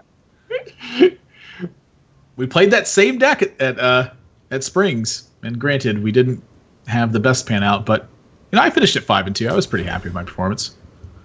5-2 good enough for getting knocked out of the event for $0. Yeah, must be so nice to get to play 7 rounds at an event. Dry. However, I missed that tournament by 1 game. Womp womp. Yeah, that was pretty brutal. Dragon Warrior. I mean, is this? It's still Tempo Warrior. I mean, we saw the variant in here. Oh, I bet that's why the Obsidian Destroyer's in here, just to have a big thing to hit off variant. Yeah, I mean, it's like a, another big minion that immediately adds a taunter to the board, so I guess it's not terrible. I bet that card's not that bad versus Dragon Warrior. I could see it. Really isolate some board states with that. So, oh my god! Here. Oh my god! We're gonna have the thing this game where he doesn't armor up because he wants to activate Battle Rage. You know how much I hate that. I think we're gonna see just him play on curve a lot. Yeah, I know. I think. If Jockey armors up here, I will eat a habanero pepper on stream. Oh my god! Please. No, it's not happening. I know. I've seen this too much. See, one of the days I'm gonna misstep there, and someone's gonna do something really dumb. If you're ever casting one of my matches, I'm just going to make the most odd play every single turn and hope to God you make that statement. Yeah, very profitable. You'll be coming away with all the big bucks after that one. Option for execute. Probably won't take it. Fiery War Axe is looking beautiful. It usually does when you're the player with the Fiery War Axe. You're like, God, you know what? This card is actually pretty good. While your opponent's doing that thing you were doing earlier, like, just grunting and being mad. Grumble. Well, still good plays. I'm a little bit more interested to see where this one goes.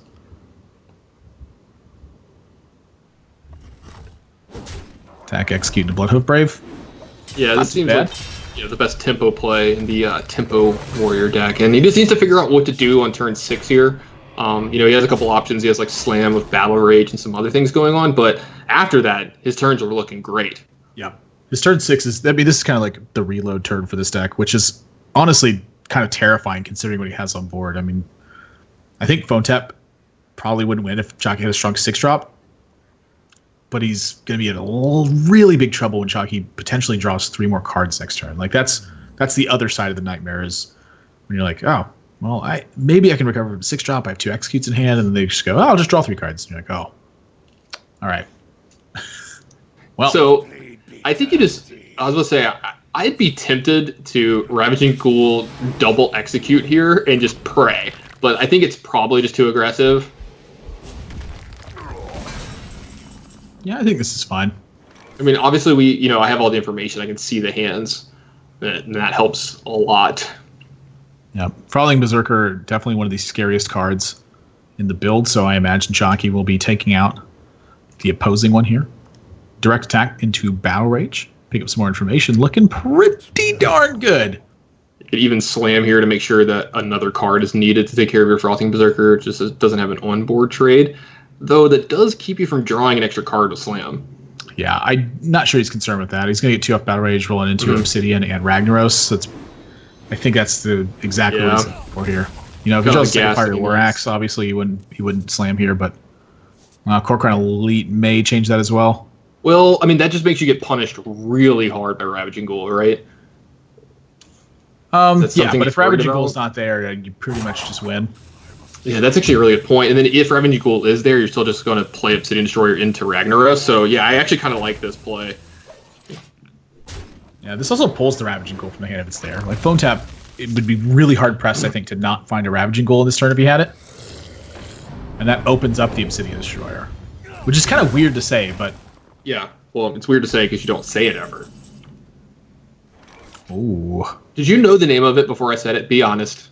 Yeah, because I remember at the Archon House Cup where I told everyone I was going to take Warrior in Arena and beat him, and then I got 2 Shield Maidens, an Obsidian Destroyer. I basically built like a Control Warrior deck. Yes. I was like, wow, this is sweet. I actually like Warrior in Arena. I'm like one of the only people, I think. It's pretty bad, but I wanted the memes. Yeah, it's real bad.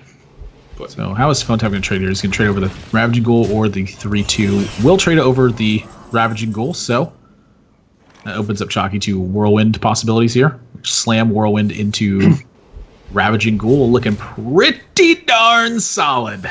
Yeah. Maybe a little bit of a different trade here. You can see Phone Tap kind of, maybe I should have done this a little different, maybe, but I mean, Chalky just had the perfects this turn for this answer, and if a dragon gets drawn here, it's not the end of the world. Oh, there's a dragon. Well, I'm curious if Grom might just be more necessary to put the extra power on board. Yeah, I mean, you've seen so much removal out of Chalky's hand already. This is the first time that Phone Tap has really looked uncomfortable. Just because this turn, this is a very important turn. I think the Grom is better, but it can certainly get hurt.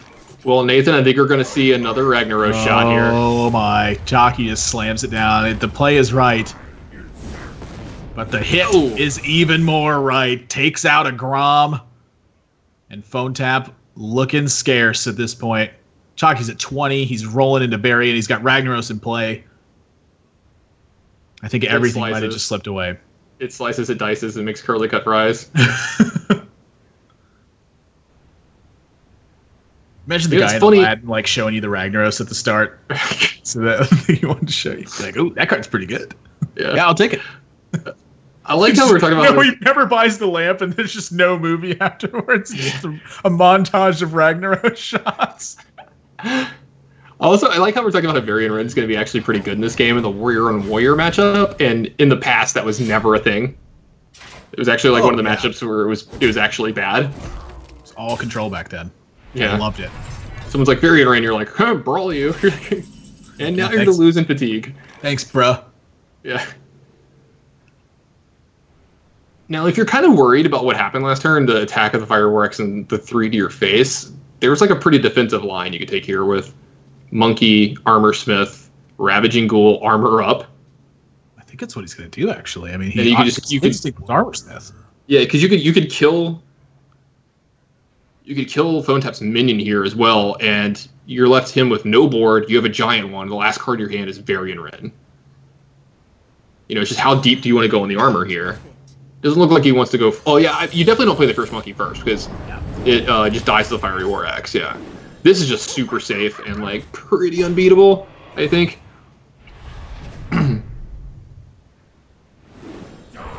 Wow, not even swinging with the axe. Interesting. Yeah, I'm a little surprised by that. Photep picks up another card that he can actually cast this turn. That's pretty good. You get the 6/6 into play. I'm sorry, the 9/9 into play this turn as well. Yeah, I don't know about not killing that. Yeah, with your axe. Yeah. Blackwing Corruptor. That just seems incorrect. We might have another big Ragnaros shot in this game, Nathan. Well, I mean, now 2 of them are looking bad. Mm-hmm. I mean, who am I kidding? Varian's disgusting. He's just gonna win. I don't know though. There's a Frothing Berserker in play too. Oh! Yeah, I was gonna say it went from like 100% chalky to now we're not so sure. You know, now there's some things going on.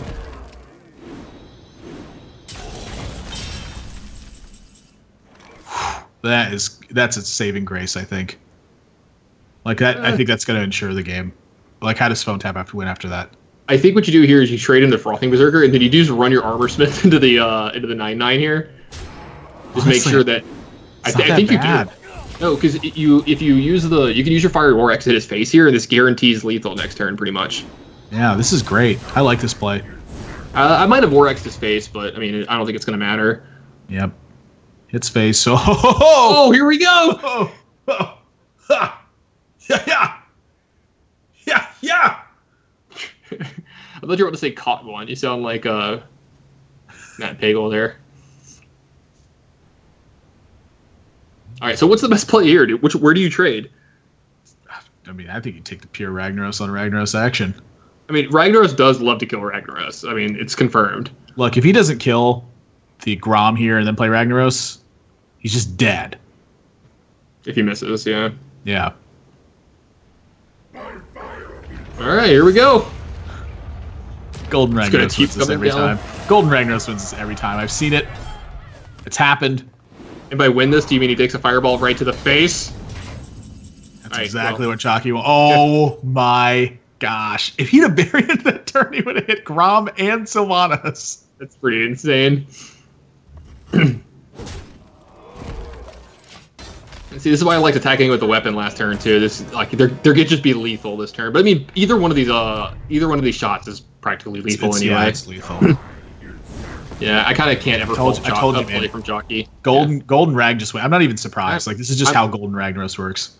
Yeah, I'm not even going to question it from here on out. It's confirmed in my mind. Looks like we're going to Game 5, boys. All tied up. With more chances at Ragnaros. I just wanted to see Barry. That's all I wanted to see. Wait, do we have a chance for Yogg here as well, right? Oh, God. Yeah, Jockey's got Druid left. There could be Yogg and Ragnaros. My head is going to explode in this game if that happens. It's Jockey and the Token Druid versus Phone Tap and the Dragon Warrior. We've been seeing Dragon Warrior struggle a little bit more lately.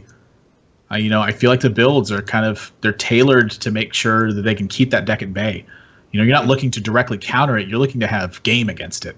And it feels like that's what the strong decks in the metagame have right now. They have game versus Dragon Warrior. If you build strictly for a counter, there are too many different kinds of warrior variations where you can get caught by having a deck that's tailored too strong for that.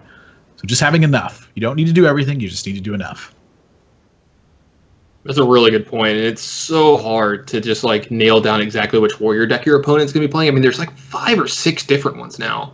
There's just so many. And when it used to just be the same warrior deck all the time.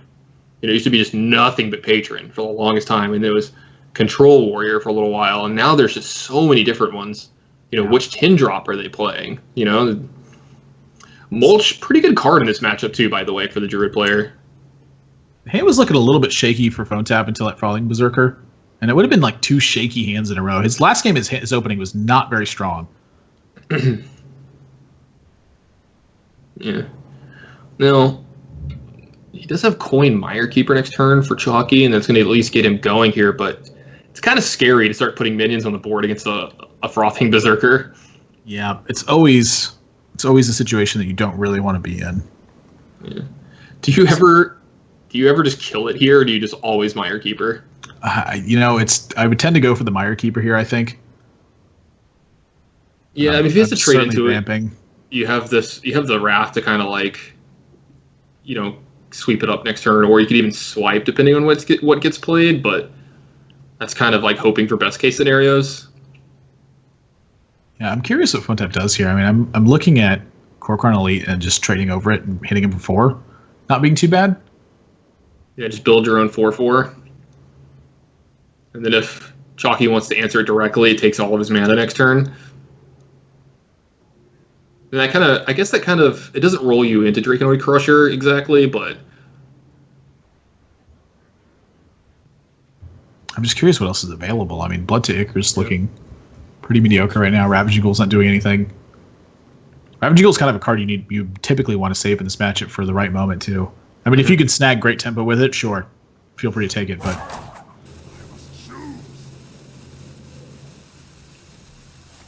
wow. Yeah, I thought this might be a play that he makes. Wow, I'm really surprised by that. That's really weird. Now, this is a pretty good swipe, or you could even, use Wrath. There's a couple of different options for him here. Are you going to get better swipes in this game?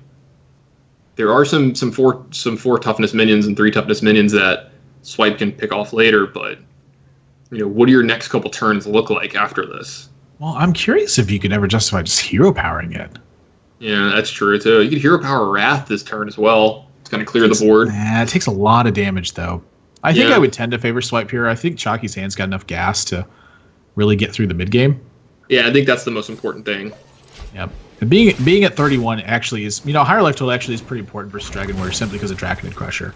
Mm-hmm. So that's definitely a real consideration. Yeah, and I kind of like this because, as you said, he's got a lot of mid game to late game in his hand already, and it looks like this game's actually going to, I was about to say slow down a little bit here. It's not slowing down at all now. That's a pretty huge draw. Yeah, a little highlighted Wrath here. Let's go ahead and draw a card. Love the new Druid animations. Threaten the rest of the value this card could get. Druid of the Claw is looking insane next turn. Yeah, this is all right. And you gotta love if you're on Chalky's side of the board, you gotta love seeing this. Oh, you're that's the only play you've got. Okay. Yep. Well, I'll just go ahead and wisp the old gods here into the game. Why not? That's over. That's it. Phone Tap's lost. Yeah, this game is over now. Actually, I was about to ask you if you've ever scenarios to the Findrel in play, but this is the same thing. This is better. Yeah. Yeah, this is better. And we're dead. I mean, he can fend off some of the pressure here, but there's like, where does he recover? I just don't think he has enough time, right? Well, that's 18 on board plus 14 more. Yeah, it's just lethal this turn. That's going to do it. Chalky. Vandal lives a turn and wraps the game up with a Wisp of the Old Gods draw. I feel that's like the most all-encompassing sentence in the history of Hearthstone. And like, dude, how'd your match go? Vandal lived a turn. Hey, dude, how'd your game go? You were playing Druid. Did you win? Vandal lived a turn. Yep. You know, I had a nightmare about Hearthstone last night. Dude, what happened? Vandal lived a turn. There's not really much you can do about that. Chalky going to take third place in this event, net himself an extra $100. Phone Tap's going to walk away with $50, but I still don't think it stings too much for either of these players. Again, both of them qualified for PAX Prime based on the points they have accumulated throughout the course of the season. So, sort of an exhibition match almost, and an entertaining one at that. A lot of back and forth action, some unique builds with Chalky's lineup with the Tempo Warrior. Really, it's always fresh to see that one. And yeah, that's going to bring this match to a close. So our finals is going to be our last match between Villain and between, my mind's just slipping right now. It's been a long day. Birthday boy. Villain and Dude 7597. Not that it is his birthday, but maybe that was his birth date. Yeah. So that match is coming up right after this. Before we go to a break, I want to take time to thank the sponsors who make this event possible. GEICO, the title sponsor for the entire circuit, $60,000 in total prizes. If you insure anything, and I mean anything at all, GEICO can save you some money. Head over to geico.onog.gg, get a free quote, and see exactly what they can do for you. You can also sign up there to win a CyberPower Gamer Extreme 1000 PC. It's absolutely free. All you have to do is sign up and enter the contest for the giveaway. And also the Video Game Voters Network. It's a grassroots network of gamers encouraging the esports community to register to vote in 2016. They host a lot of contests and giveaways and stuff like that. So check out the website there, videogamevoters.com. And our last match of the day is coming up right after this. Don't go anywhere, guys. We're going to find out who's moving on to the feature this weekend right after this.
Welcome back to the One Nation of Gamers circuit number 10, or circuit open number 10. We're in the finals of this event. Got to unmute the microphones. It's cool. Everything happens occasionally. Not a big deal. I am Nathan, that's Admiral Zamora, joined by the Tan and Grace. We have Dude7597 versus Villain in our finals, and we have a class mirror match for this one. Yeah, Who are you taking to win this one?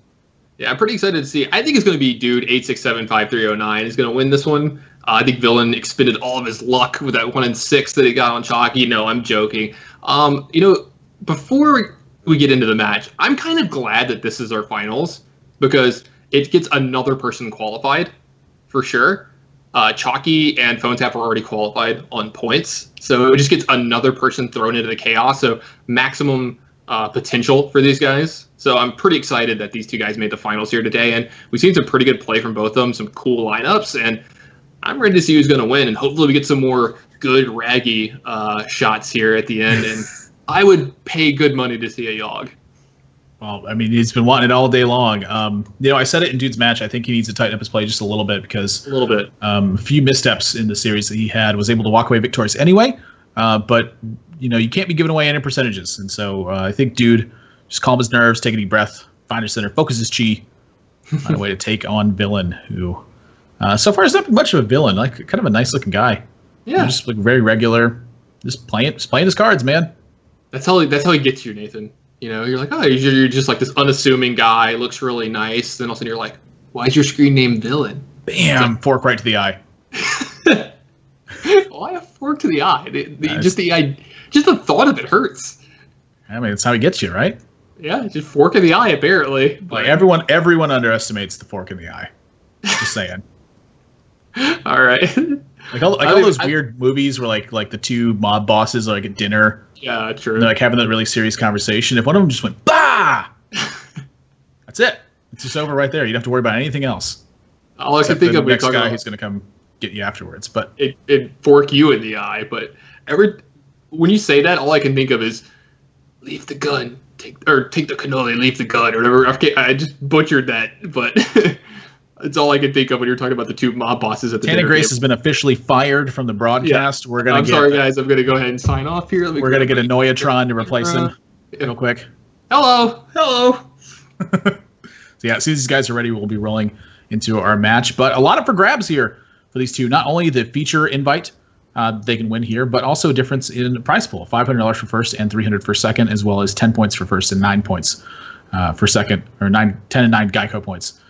For that one. So, and again, that potential invite to PAX Prime if they manage to win the feature tournament after that. So this is, once again, a lot riding on a single match at Hearthstone here. So both of these guys are going to be picture perfect if they want to maximize their chances.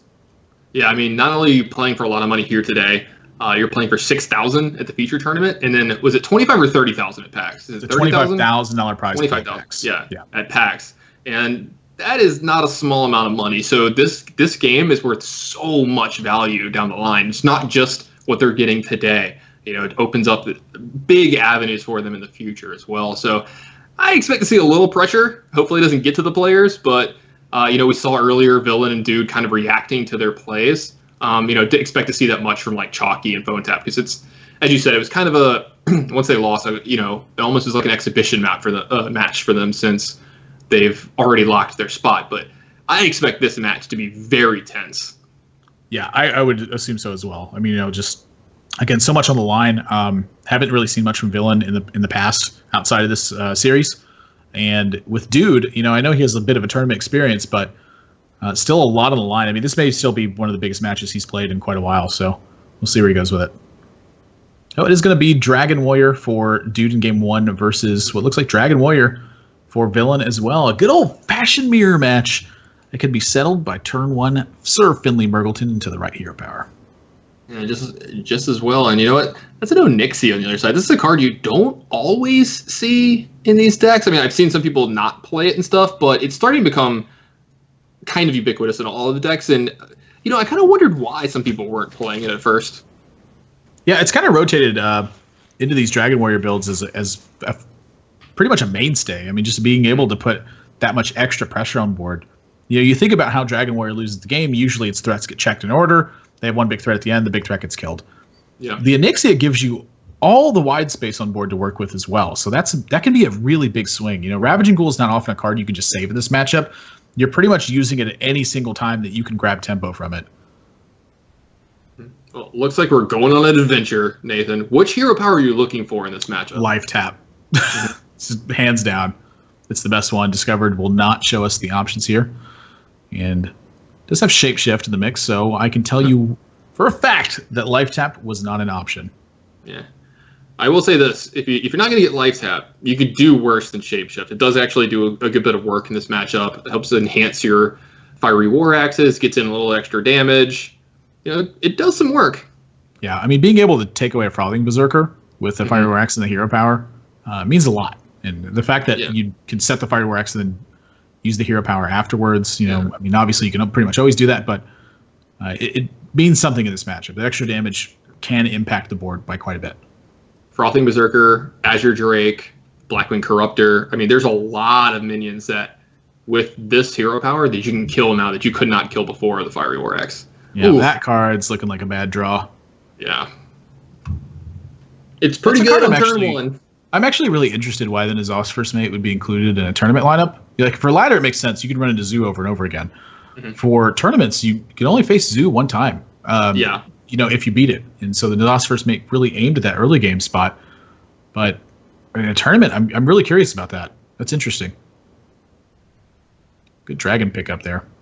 Yeah, huge dragon pickup, because otherwise he's going to be left with just Kor'kron Elite this turn if he wanted to do that, and it just goes right into the Fiery War Axe sitting on the other side of the board. But now this gives him a minion that he can proactively play and start to actually do stuff behind this without the War Axe checking everything he's doing. Yep. So coin into Blackwing Corruptor. Only the play for Dude here. Pretty clean turn for him. Man, Blackwing Corruptor is just so good. I don't know why I ever play non-dragon decks. I'm just going to go full Kibler and just play all dragon decks. Well, it used to be horrible. I mean, we were facing down the Ruby and Egg and stuff. Yeah.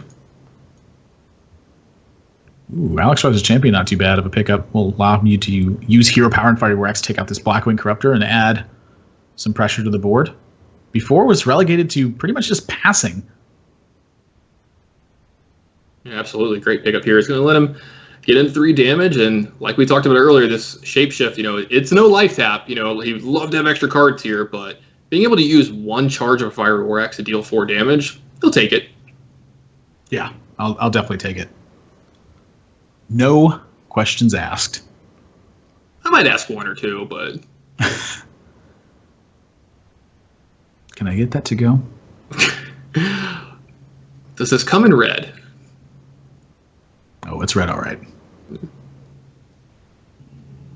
Oh, Azure Drake, pretty easy. None of the other plays looked very appealing. Yeah, that's oftentimes a lot of what you get with Dragon Warrior too. Just a lot of mediocre-looking plays. Yeah, and this looks like a good turn for Kor'kron Elite, hero power, and getting busy. And, this is actually a good spot for Warrior to be in. I'm sorry, for Villain to be in. I just looked over and saw Warrior. This is a pretty good spot because he's forcing a lot of damage here, and he already has the Ragnaros in his hand. Plus, he does have Azure Drake plus Slam next turn as well, so he's got a lot of options going into the Ragnaros turn as well. Yeah, I think the big story here is that he's got the board. And when you're pushing the damage and you have the board, that's kind of like the real winning combination in this build. That's the 1-2 punch.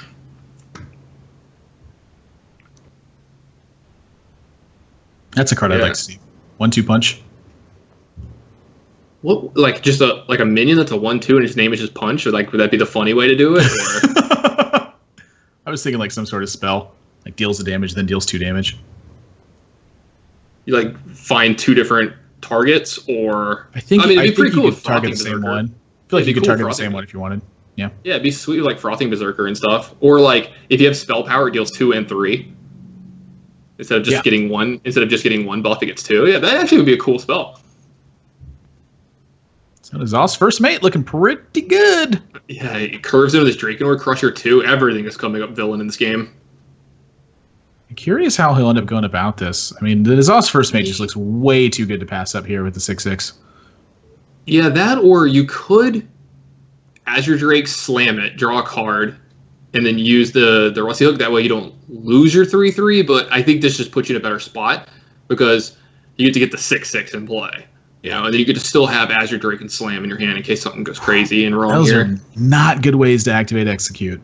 Yeah, and you can see that dude is not happy about the spot that he's in here.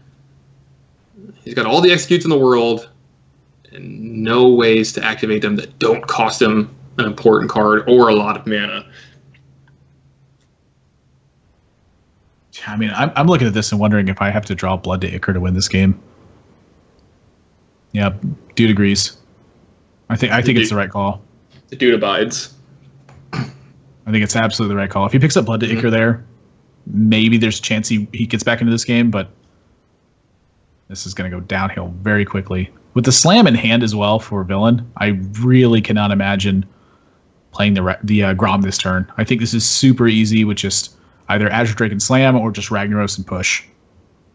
Yeah, I kind of like Azure Drake and Slam here.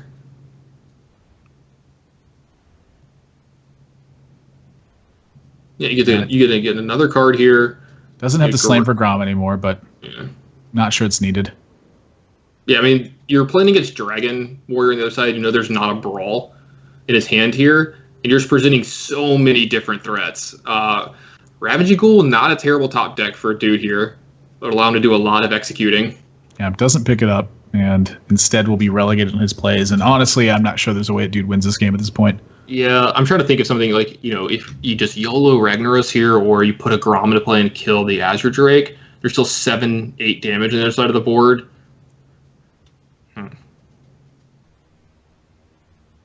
Dude also has Nizal's first mate. Interesting. Yeah, I mean, this version is pretty popular. I've seen like Eloise streaming with it and a lot of other people streaming with it a lot lately. So it's like you said, I definitely like it more for ladder play with Nizal's first mate, but almost everybody's got Zoo in their lineup in Onog, so.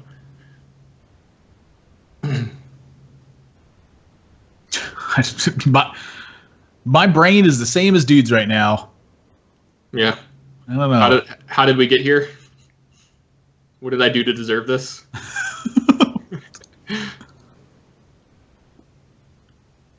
This is going to be Nizal's first mate, kill Nizal's first mate, trade with... Oh, he's going to take the painful way here. And he can actually kill this Azure Drake, too. And he can armor up a little bit. He gets to 8 here, but there's a guaranteed lethal on the other side of the board. Yeah, Villain going to pick up a win with Ragnaros the old-fashioned way. Is there any more stuff? Yeah, is there any more just poetic way for him to win a game? Not at the moment. There's not. So first point goes to Villain in this one, and Villain needs to do himself a favor. And when this is over, if he ends up winning this tournament, go into his collection, disenchant his Ragnaros, and then immediately craft a golden one. Ragnaros deserves a raise. That's all I'm saying. He has been doing some work for a Villain tonight. I've definitely done the old disenchant my golden Ragnaros to teach him a lesson. Yeah. But yeah, I mean his Ragnaros has been doing work, and it's such a good card right now too. You know, if that one goes unchecked, you're just in such a good spot. But this one really boiled down to just the Finley opener and how much tempo was generated because of the Fiery War Axe. It was just he was able to check 4 health threats twice in successive turns, and that completely kept dude 7-5-9-7 off the board for a very long time. So rolling into game number 2, it's going to be Warlock, more specifically Zoo Warlock for Villain, and Warrior does have that Nizal's first mate in hand. Yeah, this makes it awkward for opening hand, right? Nizal's first mate plus Fiery War Axe, because like, how do you ever mulligan Fiery War Axe? But at the same time, like Nizal's first mate, you get some value off that weapon in this matchup. Yeah, I'm not mulliganing either of those cards. I don't think I would either. I am questioning whether or not you swing with the Nizal's first mate on turn 1. I don't think you swing with the Rusty Hook. I think you just preserve it and wait for the Fiery Axe to be another tempo swing. I mean, this is kind of one where the Warrior plays a bit more of a grindy match than it typically does. You know, usually it's just trying to snag tempo and punish their opponents for not checking medium-sized threats. And in this one, it's the control element is definitely on dude's side. All right, looks like he does get rid of his first mate here. What? No, Yeah, that is no. That's not right. I disagree. It's kind of surprising to me, I will admit. 2 Sea Giants in the hand for Villain. Ooh, that's ugly. Yeah, look how good this Ostert mate would be on this board. I don't know. I don't get it.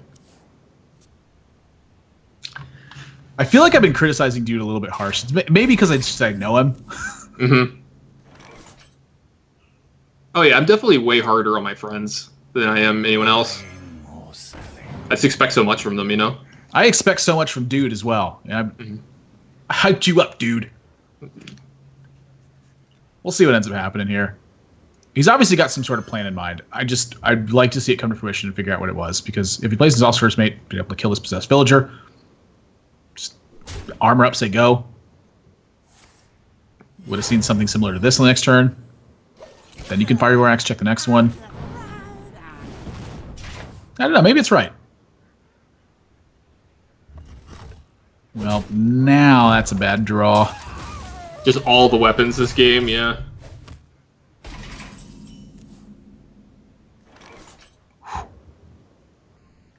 That one's pretty good. Yeah. I'm a big fan of Imp Gang Boss, just in any matchup on turn 3. It's such a weird card because it's like attacks for 2, big deal.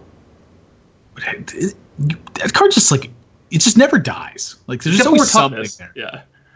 It's so hard to kill. 4 is a lot. 4 is so much more than 3 in this game. There's so many things that do 3. It's not too many things to do 4 anymore. Yeah. No more Deathbite, thank God. I miss Deathbite. That card was cool. God, I do not. That card was messed up. That card was messed up, man. Yeah, relegated on his play here. I mean, maybe considering an execute, maybe, but that feels like it would be a bit of a waste. You get a feel for Dude's draws a little bit here with this Dragon Warrior deck. They've been a little less than stellar these last 2 games, and it's something you've been harping on for, I feel like, over a week now. It's just this deck just has not been performing the way it should be in tournaments. Well, and honestly, I mean, it's a curve-based deck, so there's a lot of variation that's built into that. Where if you draw just the wrong combinations in the other game, you could lose because of that. It's just that when you draw the right combinations, you're such a massive advantage so often that it's worth that risk versus reward. It is going to go for the execute here, and needs to set that second Fiery War Axe, so we'll do that as well. Needs to roll into a 5 and 6 drop over the next 2 turns. And Villain's Hand, well, that made it a lot better. Yeah, I will say this: Dude is doing a good job at stranding these Sea Giants there. I mean, he doesn't know there's 2 Sea Giants in Villain's Hand, but the lines that he's been taking here in these last couple turns is just ensuring that there's no quick 8/8, because now he just has no answer to them anymore. Yeah, he's lacking a lot of stuff. Yeah, but it's Azure Drake for sure. Yeah, I don't think he can Fierce Monkey armor up here. Honestly, I'm considering attacking a 1/1 here.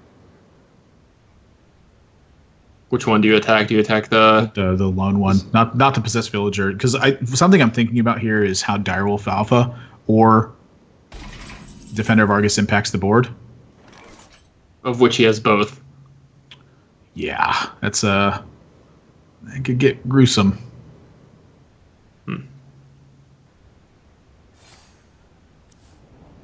Interesting. There's a tap here.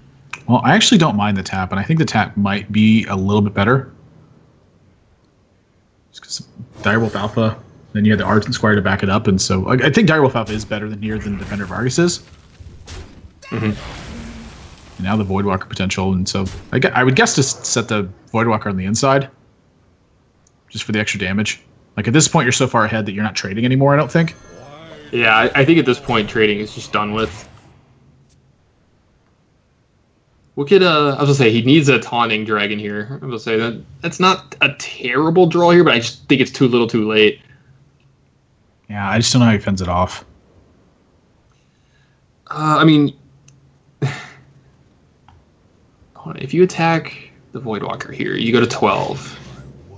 And there's 5, 6, 7, 8, 9. Yeah, I was gonna say there's no way you could just like get a Draken Crusher into play and hope to God you could go 2 Taunters next turn. Honestly, that still might be the play. It might be. You just have to hope and pray it's the best you've got. If you attack the Voidwalker, you can also just Ravaging Ghoul and then play Fierce Monkey. That sets up the Dark Iron Dwarf to kill the Fierce Monkey and then die. That's true. On the return attack. So that's not terrible either. Some real options to consider. Yeah, and none of them are good. It's the worst spot to be in. Yeah, they're all pretty mediocre, and that's usually a spot where you're in trouble. Is when you just had multiple weak turns, and you have like another fairly weak turn. Well, he needs to do whatever he's going to do now. He's running out of time now. Yeah, so there's the Fierce Monkey and Ravaging Ghoul.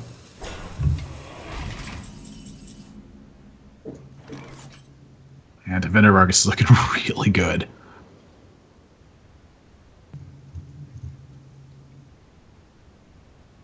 I mean, you just saw Ravaging Ghoul. You know your opponent's been struggling.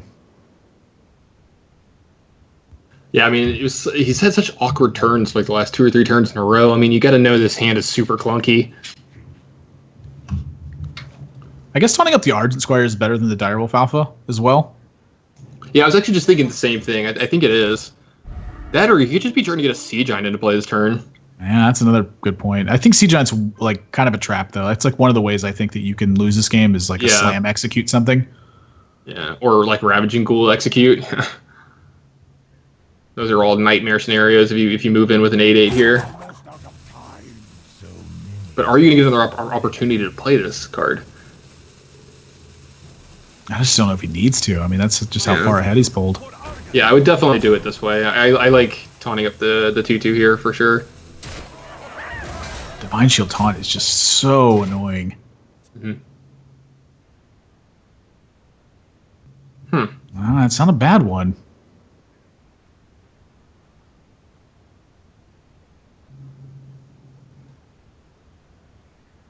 Well, I mean, Alex Shaw's a champion. You could trade into the 6/1. You could remove the 2/2 from the board, and you could taunt up with a Twilight Guardian this turn. Leaves him a 3/6 versus a 2/3 and a 2/1. I'm sorry, 3/3 and a 2/1. Villain actually doesn't have a way to get through this without drawing some buff cards. Yeah, I mean that just something to do this turn was really important. Yeah, Armor Up wasn't going to get it done in the long run. Honestly, I think he's considering tanking 6 here. Jeez. Keeping the 2/3 around. I mean, honestly, that might be a way to win. You might be right. I'm thinking with the implication of that. You go to 4.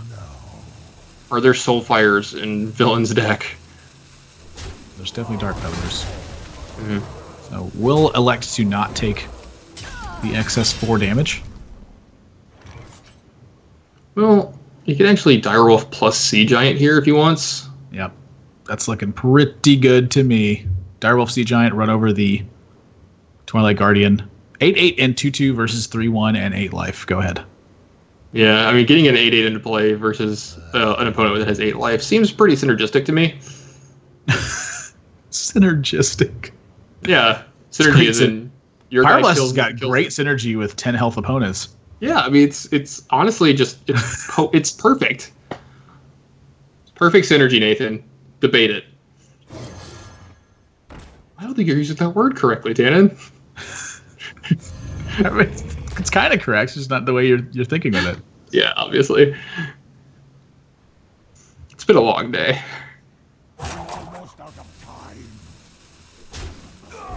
It's definitely felt like a long day to do it. I know that. His draws have been less than stellar in these games, but he's, one top deck away from stabilizing here. I'm about to say he just got really excited about that top deck, and that's an execute. Well, I mean, yeah, That's a big draw here. Dude's, it's close. It'd be so far away, but he's close. I mean, that was like one of the best cards in his deck. So, oh my, that's a very good draw right now. But the thing is, you just saw him immediately execute you off the top of the deck. You just slam a Sea Giant. Well, I would just slam the Sea Giant, I think. What if Ragnaros is the next card? Oh, he's going to slam the Sea Giant. Honestly, I don't mind it. It's threatening lethal immediately. Dude has to have an answer to this where the game is ended. That's an answer. Yeah, sort of. That does it. I mean, the problem is the last card in his hand. Wait a minute. If that last card's stuck in his hand for another turn, it's been there the whole game. Is Villain ever thinking that's Deathwing? Yeah, possibly. I mean, some of these decks do run Deathwing. A lot of them run Deathwing. I actually got word over the break. The reason that Chalky didn't play Varian and the reason he didn't attack the Blackwing Corruptor is because that left him dead to Deathwing. Oh, okay, yeah, that makes sense. Yeah. Well, now dude's just dead. Like, Villain's going to have no fear and play. Oh, my gosh. Is that actually just lethal? It's only 7. 5, 6, 7, yeah. So I think it's just Dark Peddler. At this point, I think you're even free to just extend more. Yeah, I think you have Knife Juggler, Dark Peddler, right? It doesn't matter, actually. It doesn't make the math any different on what kills him. Actually, does it make Abusive Sergeant lethal? Before 5, 6, 7, 8. Yeah, it'd make Abusive Sergeant lethal. No, he takes a card quickly. Dude is just dead on the spot. But I don't know how dude ever gets out of this anyway. Well, Power Overwhelming will definitely end it here in combination with that Forbidden Ritual. So Villain going to lock up game number 2 now. One win away. Match point. Yeah, match point. And dude struggled a little bit. I mean, not the greatest opening hand. Did have Fiery War Axe, but had no follow-up with it. And that's something to really consider, is that when you have Fiery War Axe and you have follow-up, the advantage is massive. That's why Fiery War Axe is so powerful. When you have Fiery War Axe by itself, you can get into some tight situations if you don't have good follow-up. And that's kind of what we saw. I mean, he was behind the whole game. He was on the verge of recovery, but never was able to kind of get the step. Just every single time, Villain was putting just enough pressure on dude that he didn't have an answer for it. Even despite a couple of draws that really helped him, just wasn't able to find a way out of the situation. And so now with Shaman left and 3 chances with it, Villain has got to be feeling good.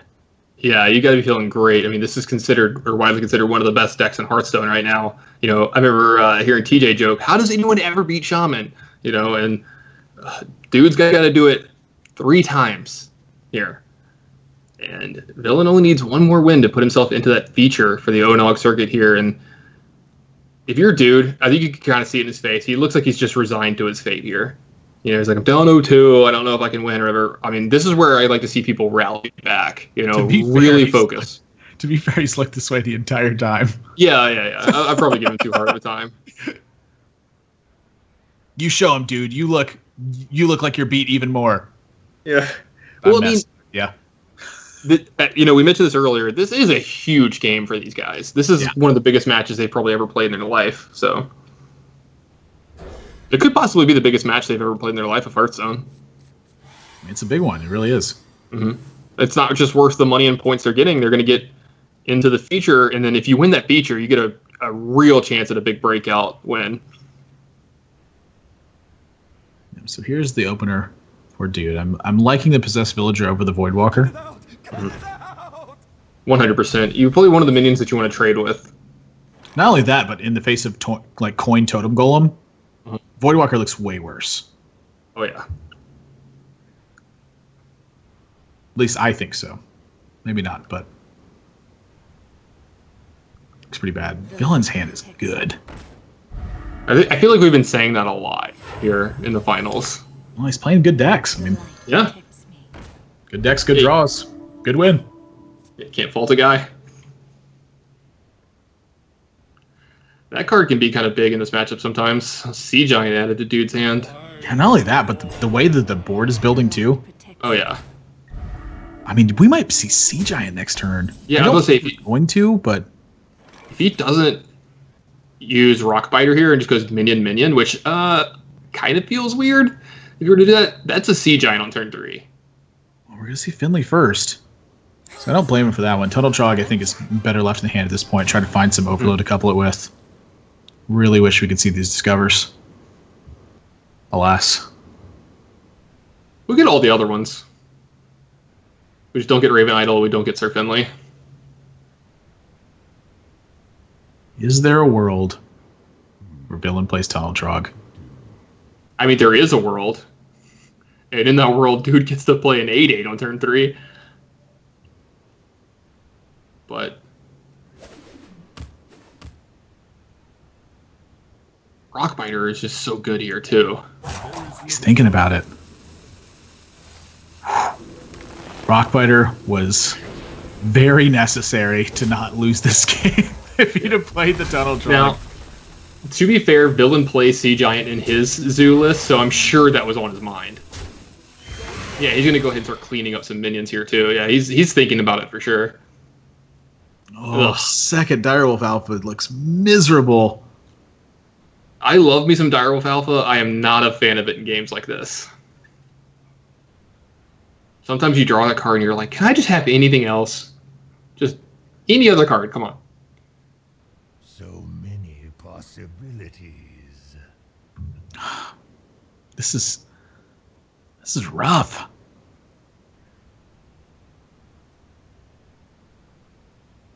I mean, I guess you got to play the Direwolf Alpha. I mean, I'm pretty sure you just have to play to the board here, yeah. I don't think you could just tap and hope you draw a 1/1. I mean, a 1-drop. Question is, do you hit him in the face here, or do you hit the Sir Finley? What's the value in hitting a minion almost? Like, I mean, I think hitting a 1/1's fine, but... I would say I don't like hitting a minion when you have Sea Giant in your hand. I think you Totem Golem, I'm sorry, Tuskar Totemic in the middle. And and get the Totem. Oh, no, you're right. Tuskar Totemic for Totem Golem, yeah. Easy. It's kind of what I was alluding to, but I think you do it in the middle here. Just in case. You get something like Flankton Totem, you get some good trade. Well, if he does it to the far left, the Finley can run over the Direwolf Alpha, then you have I guess 3 guys. Yeah, I guess that's true. But I mean, if you're still playing along the line of playing around Sea Giant like you were before. Well, there's a 1/1. And so we know the Direwolf Alpha's probably ripping this turn. Yeah. Do you trade in the 2 1/1s? Do you just have the soul read that there's a Sea Giant? It's so hard to make that play, right? It's pretty tough. He does have Lava Burst in hand at this point, though, so maybe not fearing it as much. I mean, I'm definitely killing the Direwolf Alpha here. Wow, he does make the play. You might even just take this bubble off. Yeah, this bubble, I think, it's kind of a freebie here. Like, who cares about the 1 damage here? And the bubble is so important. That could be a way to get back into it. It's definitely something. I mean, this is going to be Tunnel Trog and Lava Burst for villain, it looks like. Yeah. Yep. So suddenly a board versus... This game's about to speed up a ton. Yeah, and a Lightning Storm gets drawn. Whew. I think villain might have just won this game. Absolutely. I mean, he's only getting in 2 damage here, and his opponent is, dude's only going at 28 here, but this damage is going to start adding up fast. Yeah. The other thing, too, is he's got the lesser heal.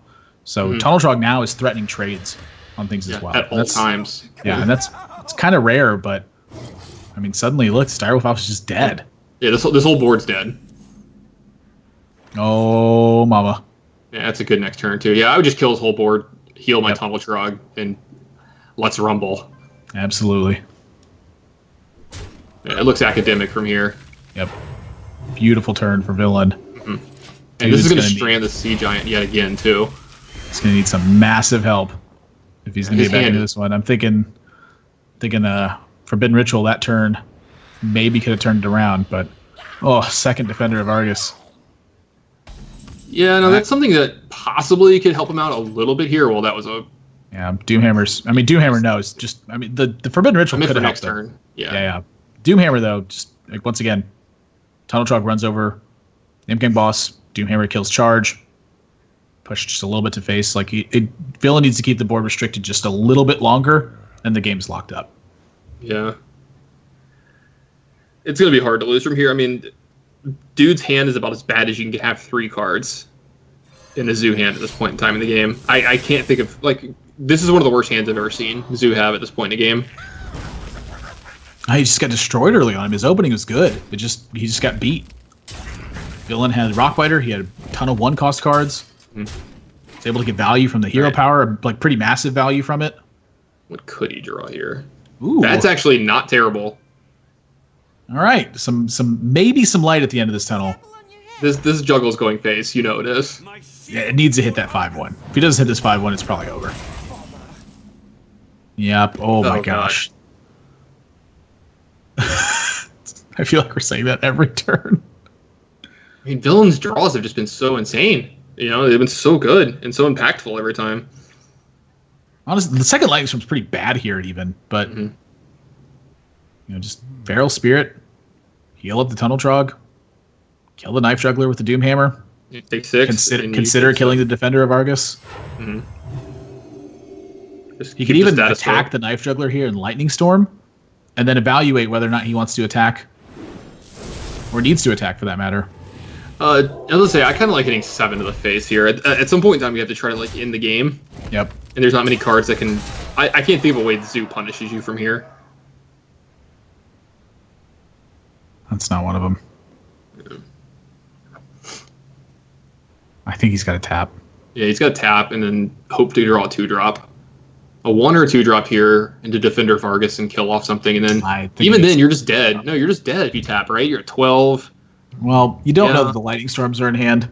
Yeah. But yeah, I mean he's pretty much just dead at this point. I don't really think of any way to get out of this. Villain is just he's kept control of the board the entire game. I think it's funny. We had such an opportunity for a turn 3 Sea Giant in this game, and then it never saw play. It never made it to the board. Yeah, I mean, if Villain made one misstep, he played Tunnel Trog instead of Rockbiter. Yeah. This game Great probably heads would up have been play lost. from Villain. Yeah, we're kind of taking away the fact that Villain actually played this game very well, but just being, his draw was just great, and that's not what we were trying to say. I mean, I think Villain's played this game amazingly. Well, Flame Im's probably not the one drop you wanted. Yeah, that's actually going to be game. Yep, Lightning Storm will clean this up, and Villain 3-0 in the finals to move on to the 5th and final feature tournament. And now suddenly he is one bracket away from finding himself at PAX Prime. Yeah, huge win from Villain, and you kind of see like him sit back in a chair, maybe a little bit of a fist pump from him there, and you see the kind of look, the defeated look on Dude's face from the other end. You got to feel for him. His hands in these matchups, they were not very good. You know, there was definitely a light here in Game 3 where you thought, hey, you know, he's got a really good chance to compete in this game, but Villain's draw and play was just way too good in the last game for Dude to overcome. Yeah, I feel like the Ragnaros was sort of the foreshadowing of this whole thing too. When he drew the Ragnaros and then hit Chalky and the 1 in 6 chance. I mean, everything changed for Villain at that point. Congratulations to Villain on taking down Open number 10. $500 in his pocket, 10 GEICO points, and a seat at feature number 5. Dude's not walking away empty-handed. Gets $300 and 9 GEICO points for his efforts in this one.